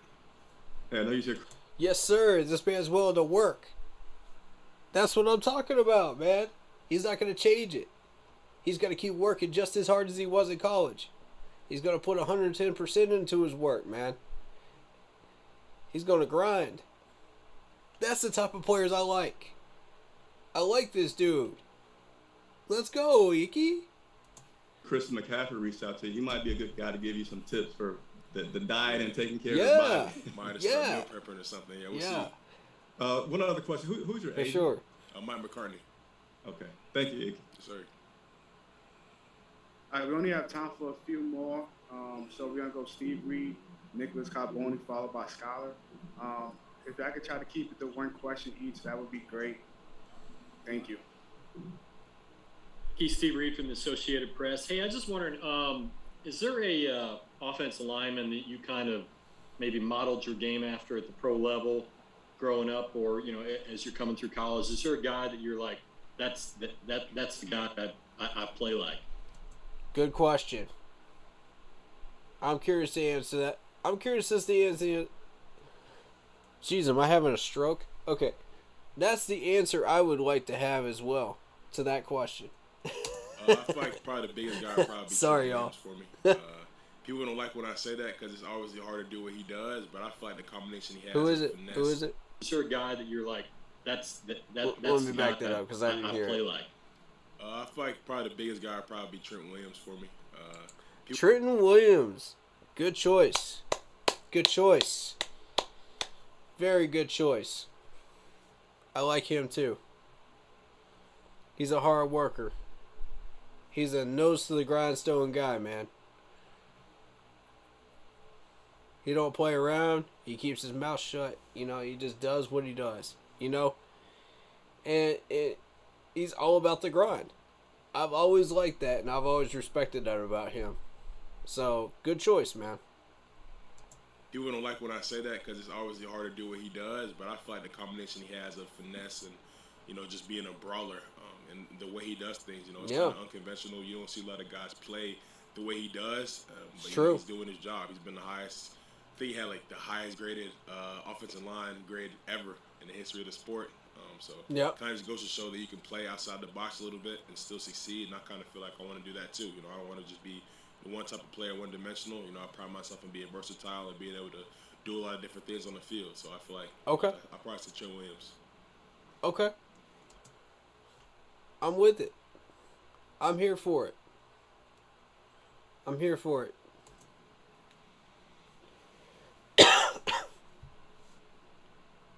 You winning me over, Nick, Icky. go ahead, Nick. You winning me over, bro. You can. Nick Carboni from NBC Charlotte. Welcome home. Your family obviously means a lot to you. Have you kind of thought about what it'll be like to almost unexpectedly be able to have them right here as you embark on this next chapter? And your mom told us last week that even through the draft process and becoming a first-round pick, that Tuesday was still your day to take out the trash. I'm wondering if you are officially out of that duty at this point, even though you're back home. Yeah, every time I come home, I gotta take the trash out, do the dishes like I never left. So, Man, that's a stupid question. Come on. I'm sure, I'm sure that's not gonna change, but it'd be nice, being 30, 35 minutes away from a home cooked meal. Plan on getting a lot of those during my time here, so definitely excited. Good. Skylar Town, Family's important. Again, just wanted to get your thoughts on coming into a situation where you got someone like Taylor Moton. I know he's on the right side, but he's been in the league. He's established, and someone that you can learn from. Just talk about having someone like that in the locker room with you. Honestly, it's exciting going into an environment where you have an established vet in the league and a guy that's been doing it well for so long. I'm excited to be able to kind of pick his brain a little bit, talk about different things about the differences between college and the NFL, and just kind of really just pick his brain and just learn more and more about the position. I like this dude. Yo. What an answer to that question. Give every morning a fresh start with Jimmy Dean Delight's breakfast bowls. That is crazy. Yo, Akeem. Mr. Icky. He likes to be called Icky, so I'm going to call him Icky. What a presser right there. We learned more about him than what I ever bargained for. Yo, that's the type of players I like right there, man. Maybe we did make the right call, y'all. Maybe we did. I'm starting to rethink that one. That presser right there made me start to rethink that choice.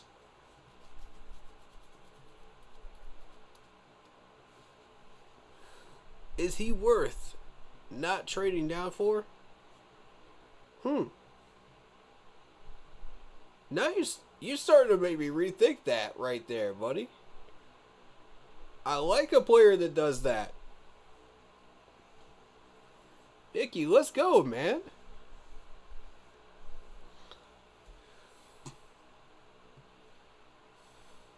I want a roster full of that right there. I want a roster full of that right there.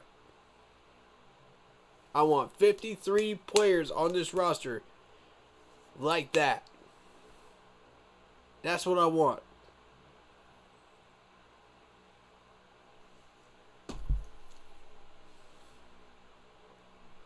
You're making me rethink this. I like that. Now,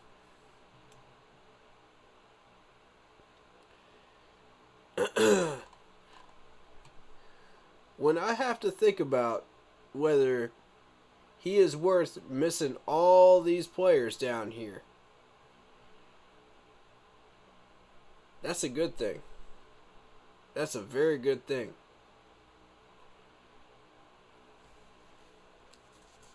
Y'all heard the list of all the players that we missed that we missed out on if we had traded down.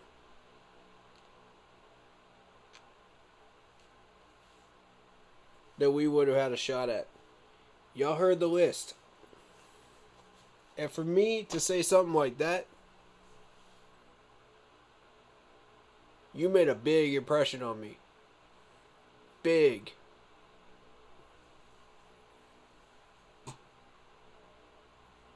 That's the type of players we need.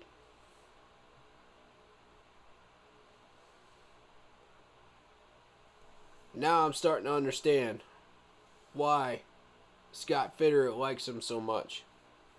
I'm starting to understand that now.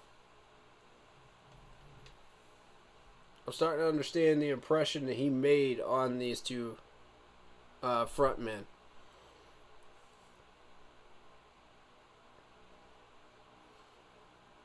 Hey, man. Oh.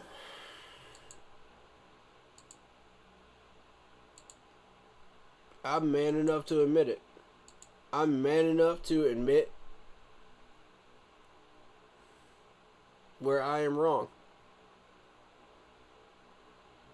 I am man enough to eat that crow right now. If this man can play left guard and take the spot of Pat Eflin, and we have Brady Christensen over there at left tackle, Cameron Irving at second string, I'm man enough to admit when I'm wrong. And this dude survives for 3 to 5 years in the left guard spot, but will also end up at left tackle when we need him to. I'm man enough to admit when I'm wrong. Show me, bro. Show me, Icky. Show me you could do that. Show me you could do that, bro. I'm 100% on board with you. You have won me over.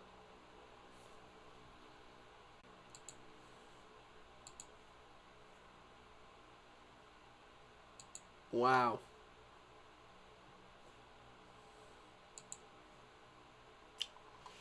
Now,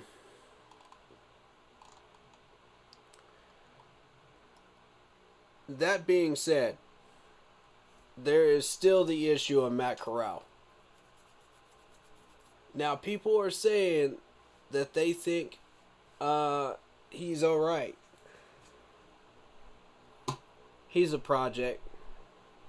I'm still sticking to that.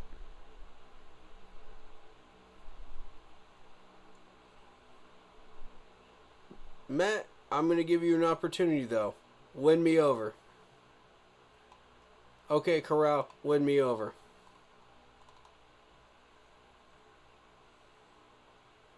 Show me who you are. Not just on the presser, but on the field. Now, Icky, I've seen you on the field.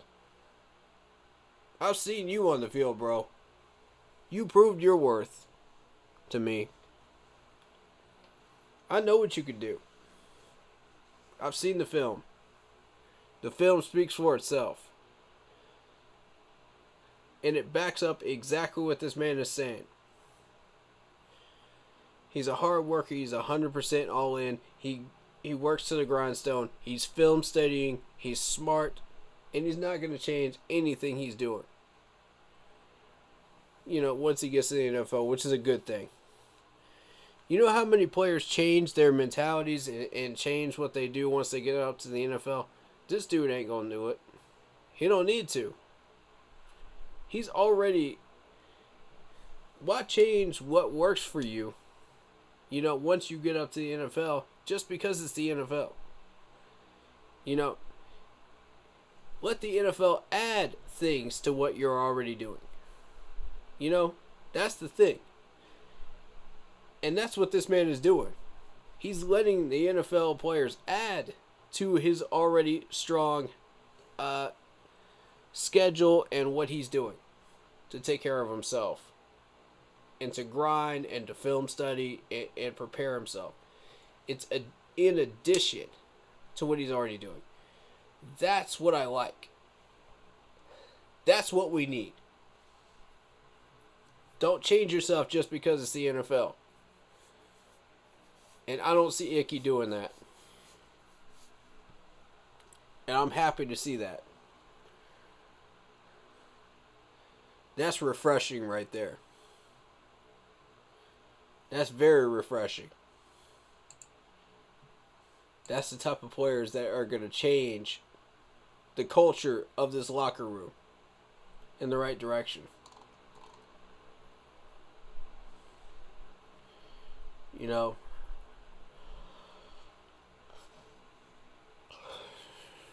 we asked for it, we got it.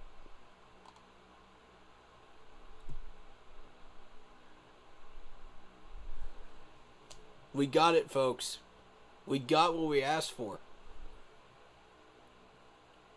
That change in culture, it's happening now. And it starts with Icky.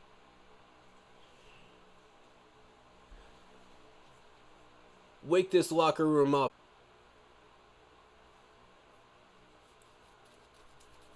Because I already know. Be the example that you wish to set. You know, don't just settle taking care of yourself and doing the stuff for yourself, man. Wake the rest of this team up. We need it.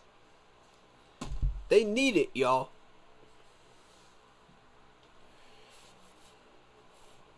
We have gotten to a point where we are settling every 5 seconds in this team, and it needs to stop. And we all know where that attitude started from. We all know where it started from, y'all. So I don't know why you want to play for a man that started that attitude when you have your own that is trying to change the culture. I don't know why you want to play for that. I wouldn't want to play for that. I would want to play for a coach that is strong, that has a strong moral fiber, that has a backbone, that can control the locker room, that can control the field, you know, that does everything right. That's the type of coach I would want to play for if I was Icky. I wouldn't want to play for Matt Rule. Icky came here for that offensive line coach. He knew he was going to get a bag here. But that's only a small portion. That's a bonus for him. He don't care about the money. You saw his response when he said how much money he won at that craps table? He said, I ain't going to get into specifics, man. It's money, it's money, it's money. You know? He don't care about that. He don't care about the dollar amount. He wants to come out here and he wants to play because he loves the game. He has a passion for it. He's a bruiser. You know? He loves what he does. You could see it in his eyes. That's the types of players I want on this team. That's the types of players I want in Charlotte. I don't want a whole bunch of people like Robbie Anderson and she yak, and don't back it up. That's the opposite of that right there. That get lazy. Then you got what's his name? Kelvin Benjamin, you know, eating a whole bunch of KFC, you know, and gaining a whole bunch of pounds and get lazy out there, man, at wide receiver. Nah, come on, man. Come on, man. That ain't the way to do things. Icky is showing you how to do things. That's the type of mentality that Luke Kuechly came in here with. That's the type of attitude that Thomas Davis came in here with. Greg Olsen came in here with. Steve Smith came in here with. I like it. I like that dog mentality, man. God, I wish we had a roster full of that. Oh. The things we could do with that.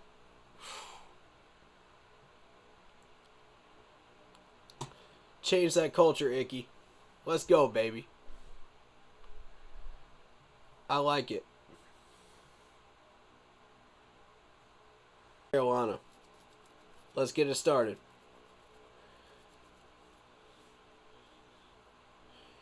He just showed me how smart he is. He just showed me how motivated he is.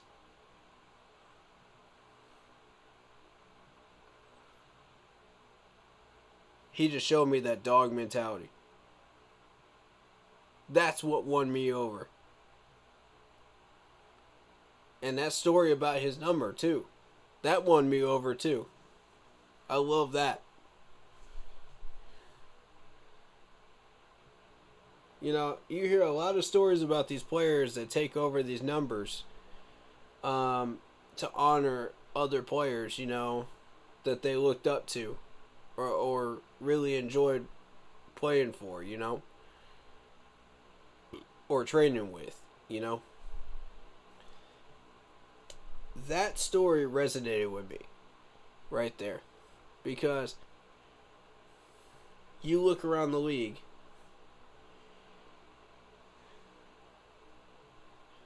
you see all these players like changing jersey numbers and stuff like that now that we got the rule in place. You know, and it's like, y'all were never settled on those jersey numbers to begin with, were you? You know, you just took the number that they gave you. You're just like, whatever. You know, once the league gives us an opportunity, I'm going to change that number. This dude is trying to honor somebody that he played with that number. I respect that so much right there. He came in there with that military mindset too. That's a beautiful thing. How many of these guys do you see in this locker room with that type of mindset coming up in here? And y'all know how they act. Y'all know how they do things. Y'all know exactly how they prepare themselves and train themselves. That is the type of mentality I like in our locker room. That's infectious in the right way. That teaches discipline. That teaches self-respect. That teaches motivation and taking care of yourselves. Oh, y'all can learn a ton from this dude. I could write a list right now of the things that you could learn from him already. And that's just from the first presser. I fully expect to see that from him every play from here on. Show me that you are the player that we drafted. Show us all that you are going to maintain that right there. And not just talk the talk, walk the walk, man. You know? And this man will. I can tell already, Icky is going to walk the walk. He's going to walk the walk, folks. He ain't just here to tell you, well, I did this and I did this. He's going to show you. You know, the guys that actually are prepared on Sundays, they don't have to show you pictures of them working out. They don't have to show you pictures of them grinding or videos of them lifting weights. They don't waste their time doing that crap. They don't have to show them. Because you see the results on Sunday when they get on that field. They don't need to do that. That's the better ones out there. And Icky's going to be one of those guys. And I'm so happy we're about to have that on our offensive line. Oh, that makes me feel so much better about our offensive line right there. You know what? Maybe we did make the right choice. Maybe we made the right call after all.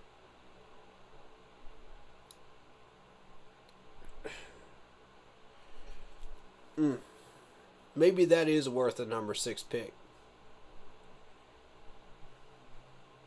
I think it might be. For the values he is bringing to us, not just his physical ability, that's worth a number 6.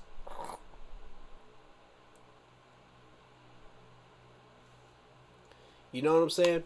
That dog mentality, that discipline, that physicality. The story about him honoring that jersey number. That, to me, if you could put that on the field and walk the walk, that's worth a number 6 to me. That convinces me that we made the right choice. I want to see it. Training camp, I want to see it. I want to meet you, Akeem. I want to meet you, Icky. I want to meet you in person, man. I want to shake your hand. I want to thank you for showing us all that we made a I want to see how hard you work on that training field, man. I'll video it, bro. I'll put it up on the internet for everybody to see. I will eat that crow gladly on this one.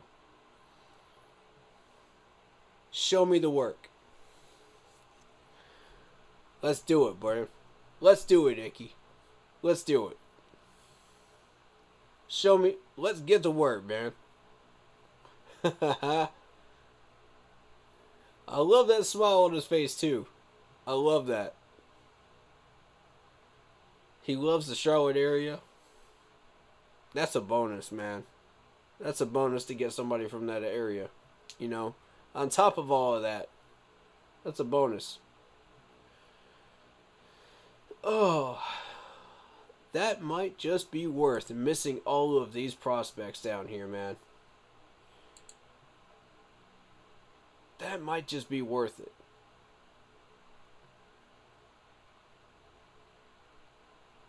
Hey. I know it's flip-flop for what we need. I know it is. But if you start him at left guard, let's see it. Let's see it, man. Prepare him for left guard. And let's see it. Make a believer out of me. That he deserves to be there. At the left guard spot. Prove me wrong about my theory of drafting the specific position for only that position. Prove me wrong. Please do. I will gladly eat that crow if you prove me wrong. I'll gladly do it. That will be the first statement you hear out of my mouth on the stream if you prove me wrong. Let's do it. Put him at left guard. Train him up at left guard. Prove me wrong. I'm here for it. Now, the problem here with this draft,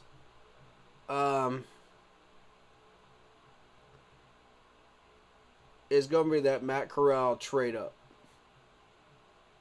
I don't like that. I don't like that. With all the pieces on the board, I don't like that. I don't like that at all. Because we're out of third next year. And I'm trying to be positive here, y'all. I'm trying to find the positives in that move. But I'm having trouble. Okay?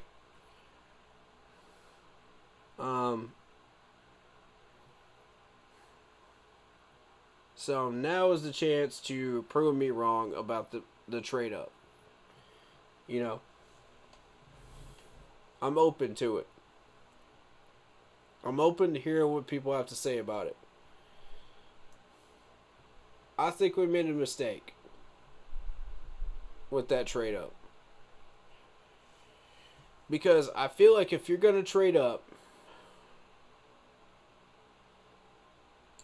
if you look at the board, Ezidu was the choice. We solidify our line. We're good to go. Akeem wins me over. Or Icky. I keep forgetting to call it Mickey. Guys, I'm gonna get this right. Icky wins me over. We trade up for Ezidu. We're good on the line for a year. You know what I'm saying? Like, we're good on the line. I'm good with missing out on Brian, the linebacker from Oklahoma. I'm good with missing out on Evan Neal. I'm good with missing out on all these other pieces, man. Like Christian Harris. You know, if you give me both of these guys, I'm good with it. I'm happy with it. You know, I'm good to go. Sign me up. Sign me up, bro. I'm on board. You know, it hurts a lot less when you get the people you want.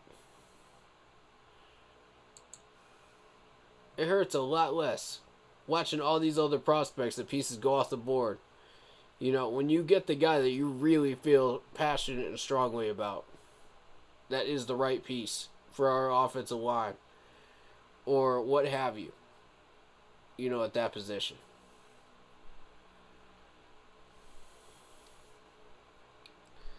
I think if we were going to trade up, Christian Harris or Ezidu would be the two choices, you know, that you would choose from. You don't want to waste a trade up like that on a project quarterback. It's just not smart. It's not smart, y'all. You don't want to waste a 3rd round pick from next year and a 4th round pick that gives us an opportunity to linebacker in the 4th round on a bridge quarterback. It makes no sense to me. If you're just going to draft a quarterback to replace Sam Darnold in 23 anyway, why don't you just wait until next year? Why don't y'all go ahead and look down this list, you know, and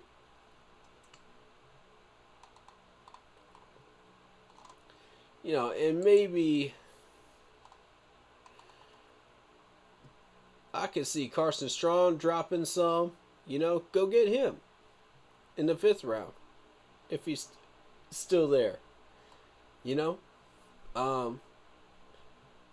At that point, I would have no problem with picking up Bailey Zappi, you know, as maybe a 3rd string battle for 2nd quarterback, you know, as a bridge. You know what I mean? Because we still got P.J. Walker, right? P.J. Walker has proven he can handle 2nd string quarterback duties. I have no problem with that. He's probably a 3rd stringer quality-wise, but yeah, he's proven he can handle the number 2 spot. So put him there until, you know, our project quarterback, maybe Bailey Zappi, you know, at that point, or Carson Strong are ready to go. But Matt Corral is not the choice on a trade up. That's not the choice. I'm sorry. That's not the choice. This dude is not going to last. He's not going to stay here long. You don't waste a 3rd round pick, a money round pick next year on a project quarterback that's not going to last here. It's not smart. Now, Akeem, Mr. Icky, has proven me wrong. I'll give you that. He has proven me wrong. I like Icky. I'm on board now. That's worth the number 6 pick. Considering all the pieces, all the things he brings, not just his athleticism and his aggressiveness on the field, but his willingness to work and his willingness to not change his mentality or his work grind schedule, taking care of himself in the NFL, but adding to it. That's worth the number 6 to me. The story of that jersey, that's worth the number 6 to me. That's worth missing out on all those pieces. Train him up at left guard. Let's see it. Let's see it. We got Brady Christensen starting at left tackle. Put our man Icky at left guard. Let's do it. I'm here for it. Prove to me, again, that he deserves to be in that spot. And that you didn't just draft him for left tackle. You drafted him to be multi-positional. Prove to me that's what you want to do with him. Management, because if you could do that, I'm here for it. But if you just drafted him to be a left tackle and you put him at left guard, okay, prove to me he deserves to be a left guard. Prove to me he can handle that left tackle spot, but also play left guard. Show me that, management. Matt Rule, show me that. Put him on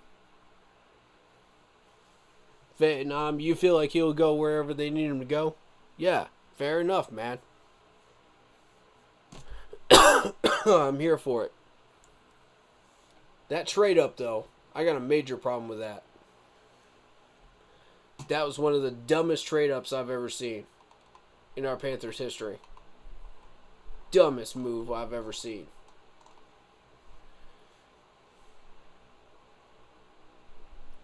Why would you waste that trade up on a guy that's not going to last? Makes no sense to me. You literally had Joshua sitting at the top of round 3. You had Nicholas, the offensive tackle from Ohio State, up here at the top of the round. You had Bryant, the linebacker from Oklahoma, at the top of the round. Not to mention Christian Harris. And this is what you do with that trade up. Okay. Okay, management. Okay, management. Not to mention the Kobe Dean. Oh. Let's not forget the fact that Malik Willis is still there. Let's not ignore that. For some reason, this man is still there at the 3rd round. And y'all chose Matt Corral. Why didn't y'all trade up with a team that's higher than that? There's so many pieces on the board at the beginning of the round. Why didn't you trade up for that? It makes no sense to me.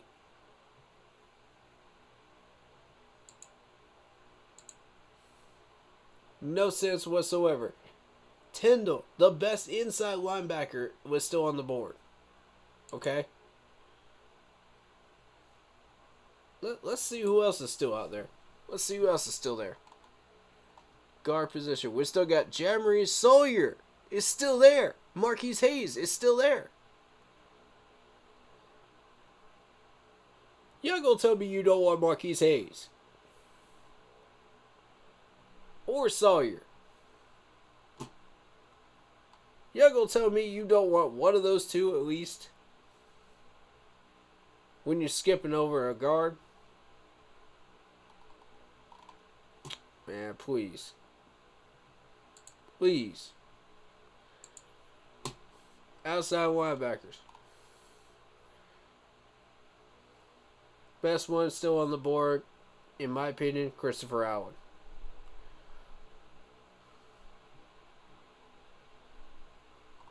I mean, JoJo if you're desperate. It's that linebacker. Brandon Smith, best one on the board still. DeMarco Jackson, next best one on the board. Then you shift on down to Jeremiah down here. And I like James Skalski from Clemson. I like him. I think he'll go higher than they're rating him at 17. I think he will. I think he will get drafted in the 6th round. We get a shot at him, we need to take him.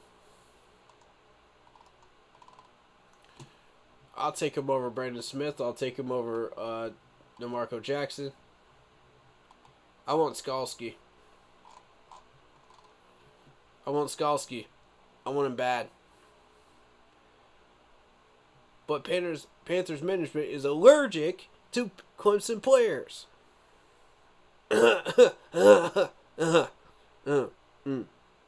Yep. You didn't hear me say that, did you? You guys have only heard me say that 100 times. We're allergic to him. But he's the best one on there at this point, in my opinion.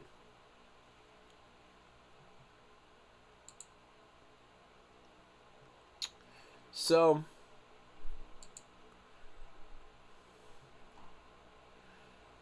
Hayes will still be there. 5th round, possibly. You're taking a risk. Justin Schaefer is still there. 5th round. Pretty good chance of Schaefer still being there. I would take that chance. Defensive tackle. Who's still there? Matthew Butler. Haskell Garrett. Those are the 2 choices we have left. You want to improve the defensive line. There you go. Alright, guys. That's what's left on the board for us. Y'all want that? How about defensive end? Tyreek Smith. Y'all want that? Center position. Alec Lindstrom. Do y'all want that? Let me know. Do y'all want that? Because we have a shot.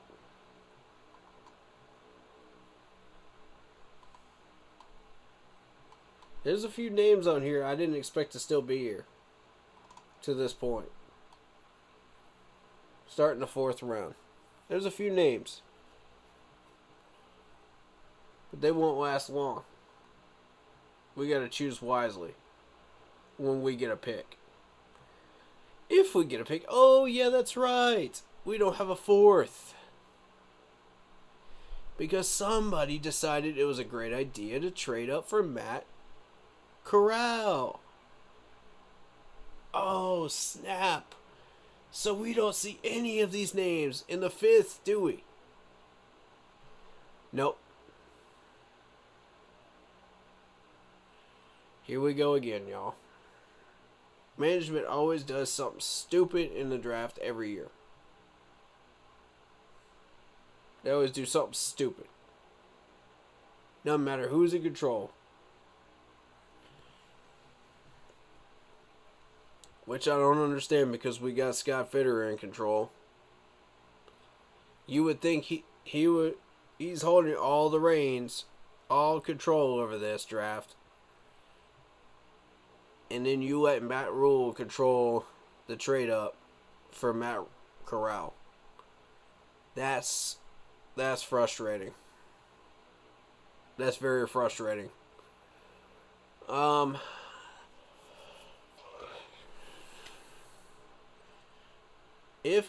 Icky was Matt Rule's pick. And I give him his full credit. He did well on that one. Every bird finds a worm once in a blue moon. If they search early enough. So if that was his pick, I give him his proper due. I feel like that was a Scott Fitterer pick, though. I'm going to change my tune on that one now. I'm gonna flip on that one. Compared to what I was saying before. I now believe that was a Scott Fitterer pick. Because of what Scott was saying in that presser. Plus the fact of what Icky was saying in his presser.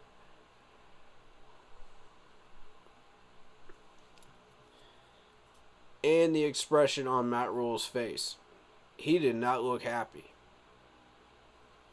So, to me, I'm going to pull a 180 here. I don't do this very often, y'all. I'm going to say that was a Scott Fitterer pick right there. I don't think Matt Rule has the guts to pull the trigger on a pick like that.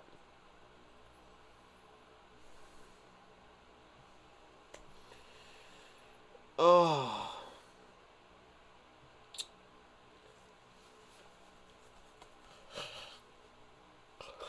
It's hard for me to say all that stuff, man, because, you know, I had such a huge faith in Joshua Ezedu that that's what we needed, you know? And then you start looking at the character of Icky. And I start to backtrack. You know, my mind starts to backtrack. Because that mindset and that discipline is exactly what we need to change things around. I don't know what Joshua brings mentality-wise, but I know that that Icky does bring that to us now. So that's what made me change my mind. That's what made me change my mind. And y'all, I'm human. I'm allowed to change my mind. I'm allowed to pull a 180. You know, I'm allowed to have different opinions and go the other direction, man. I can be proven wrong. This is proof right here. I can be proven wrong. So, don't think you can't prove me wrong. You can. You can convince me. You can change my mind on things. This is proof right here. Give it a shot. You never know. Come in here with facts. Present your case. Show me. You know, don't just tell me, show me. I'm a visual learner just as much as I am a researcher. You know? So show me something. You know what I mean? And you might just win me over. You might just do it. Alright. Speaking of, now is the opportunity for people to change my mind about Matt Corral. So go ahead. We're going to start with Vietnam here. I watched Corral film, and dude was deadly accurate. Not as accurate as on the deep ball, but short and intermediate. He was on the money. I'm happy to give him a shot. Okay. The problem is everybody could do that in this draft class. That's the difference. That's the thing here, man. Sam Howell could do that. Malik Willis could do that. You know, Carson Strong can do that. All three of those guys can do that. Show me something different. You know what I'm saying? Show me something I'm not seeing in these other three picks. choices on the board that would make me want to gravitate towards Matt Rule's pick of Matt Corral here. Is it his quick release? Maybe. Maybe that might change my mind. Maybe. I did clock it, and I saw the same clock on the quick release from Carson Strong. I saw that same clock from Sam Howell, though. That's the thing. So that one isn't really a relevant argument at this point. They're all three have quick release, which is a good thing. That's what you want. But it doesn't separate Matt from these other three guys. So I need something else. You know. For example, when you look at Malik Willis, how he breaks tackles, that is something that would separate him from the pack. You know what I'm saying? Like, for Carson Strong, it's his rushing ability. He's fast. He's elusive. You know, you're not going to immediately get him down. It's going to take a minute. You know, and that speed may keep him alive a little longer in the NFL than people are expecting him to stay alive for. He may be able to get some of these plays going, rushing wise, that you wouldn't expect to get going. You know, so for each one of these guys, it's a unique skill. You know, and that's what I'm looking for. Matt Corral, to me, did not show me anything different from these other three guys. And that's the point I'm trying to make. Show me what his specific skill is that separates him. I am willing to listen. I am willing to learn. You know, show me.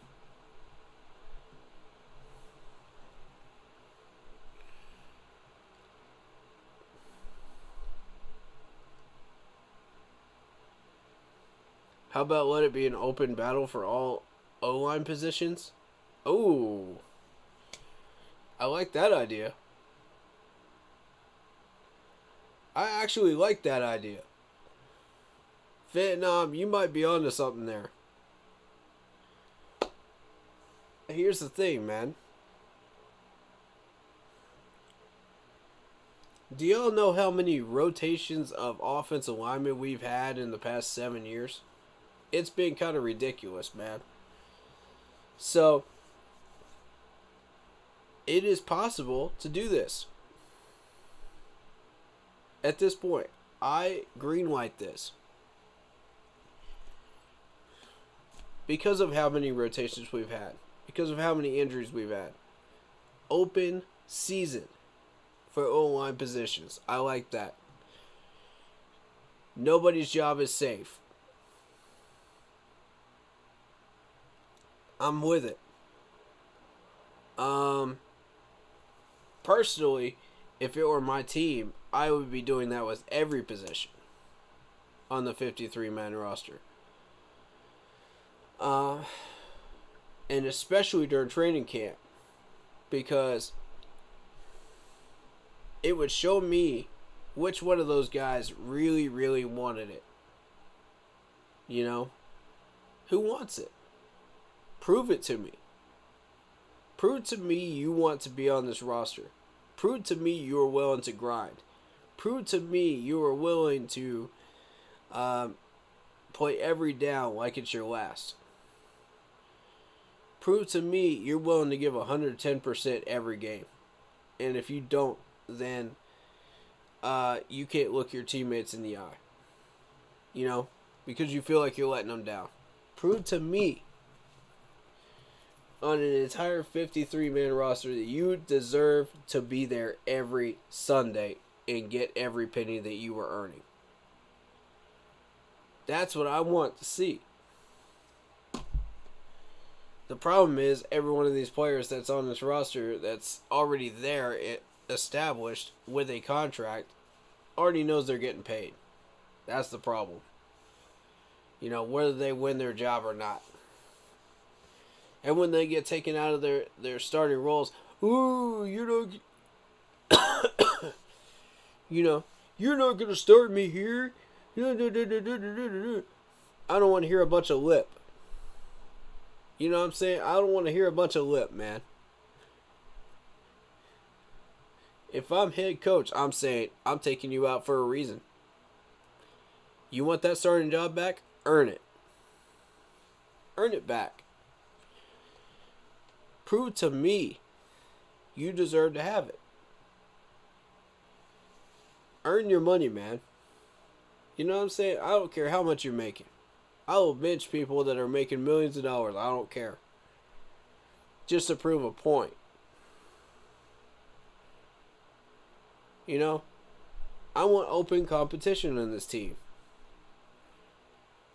So I wouldn't just stop with the O-line, man. I wouldn't just stop there. I want to know who wants it. If you don't, there's 100 other guys on that free agent list sitting on the couch that do want it. Open season. I'll trade, I'll cut, I'll do whatever is necessary to build the best 53-man roster necessary to win games on a continuous basis and fit our culture of hardworking, strength, and discipline. And are competitive. And show me that same competitive drive that Icky just showed all of us right there. Everybody could learn something on this roster. Everybody could learn something from that right there. Take a lesson, y'all. Take some notes. If you have to. Take some notes.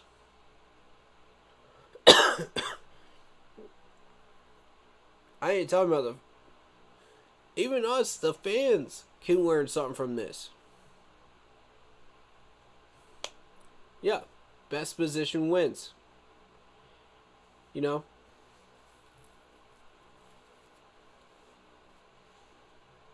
Best player at each position wins. Yes.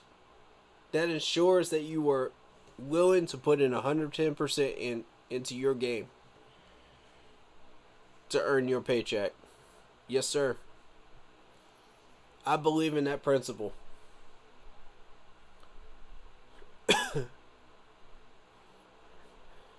I've said it from day one.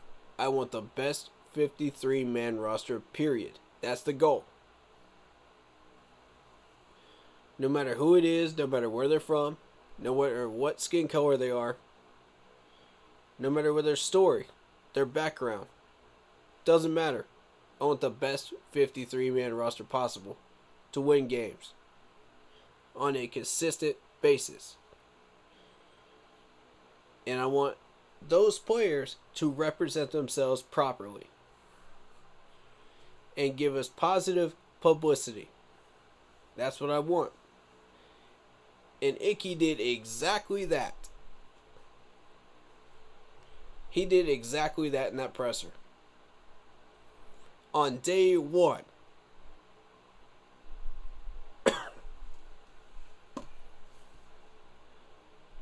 Luke Kuechly, Thomas Davis, Greg Olsen did exactly that on day one. When Steve Smith came here, he changed the entire culture of that locker room. On day one. You could listen to his presser. He changed the entire culture. He walked in that locker room and he said, we ain't having this nonsense. And he held each and every one of those guys accountable. Each and every one of them. That's the type of players we need. Fire these dudes up, man. Motivate them. Wake them up. Because we ain't going to sit here and take this mediocrity anymore. We ain't going to take this laziness in this locker room no more.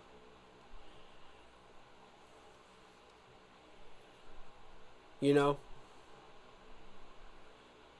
This nonsense ends here. Icky, start a revolution, baby. Start a revolution in Carolina. You got my support. I'm on board. Shoot, we drafted him. Let's go. You won me over. That's all I needed to hear, homie. Get out there on that field, prove it. Walk the walk. Prove it to them. Set an example. Show them what they need to be doing. They'll follow you. That's a leader right there. That's a leader in the making right there. They don't make them like that no more. They don't push guys out of the college level like that no more.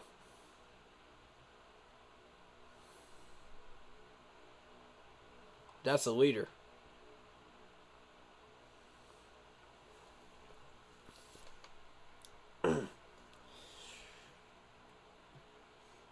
I'm ready. Round 4 is coming, and I'm ready. Let's saddle up, y'all.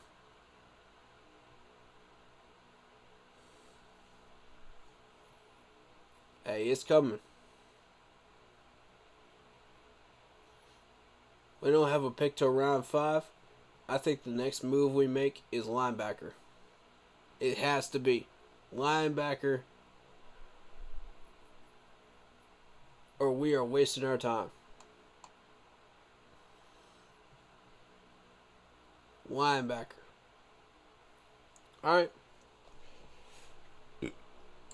Y'all know what it is. Keep pounding the stream, baby. Win or lose, we out here. We're going to keep pounding no matter what. That's who we are.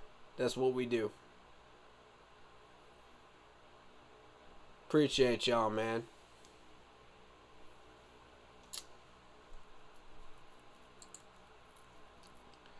Appreciate the love y'all are bringing up in here, man. Yo, shout out to Andy. Shout out to Carl. Shout out to Michael. Shout out to Corey McKinney. Shout out to Chantel. And Vietnam. Much love to y'all. Shout out to Michael Baker. Appreciate you. Any names that have joined the Facebook group page. Shout out to David. Appreciate you. And anyone else that I missed. Black Poppy. Shout out to you.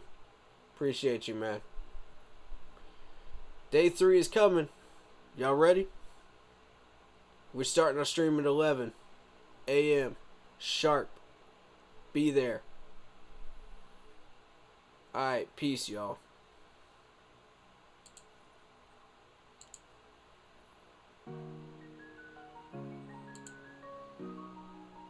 Keep pounding, baby.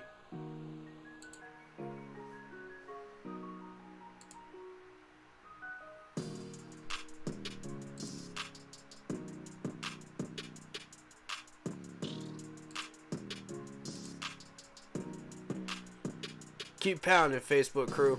See y'all at 11 a.m. Eastern Standard Time. Peace.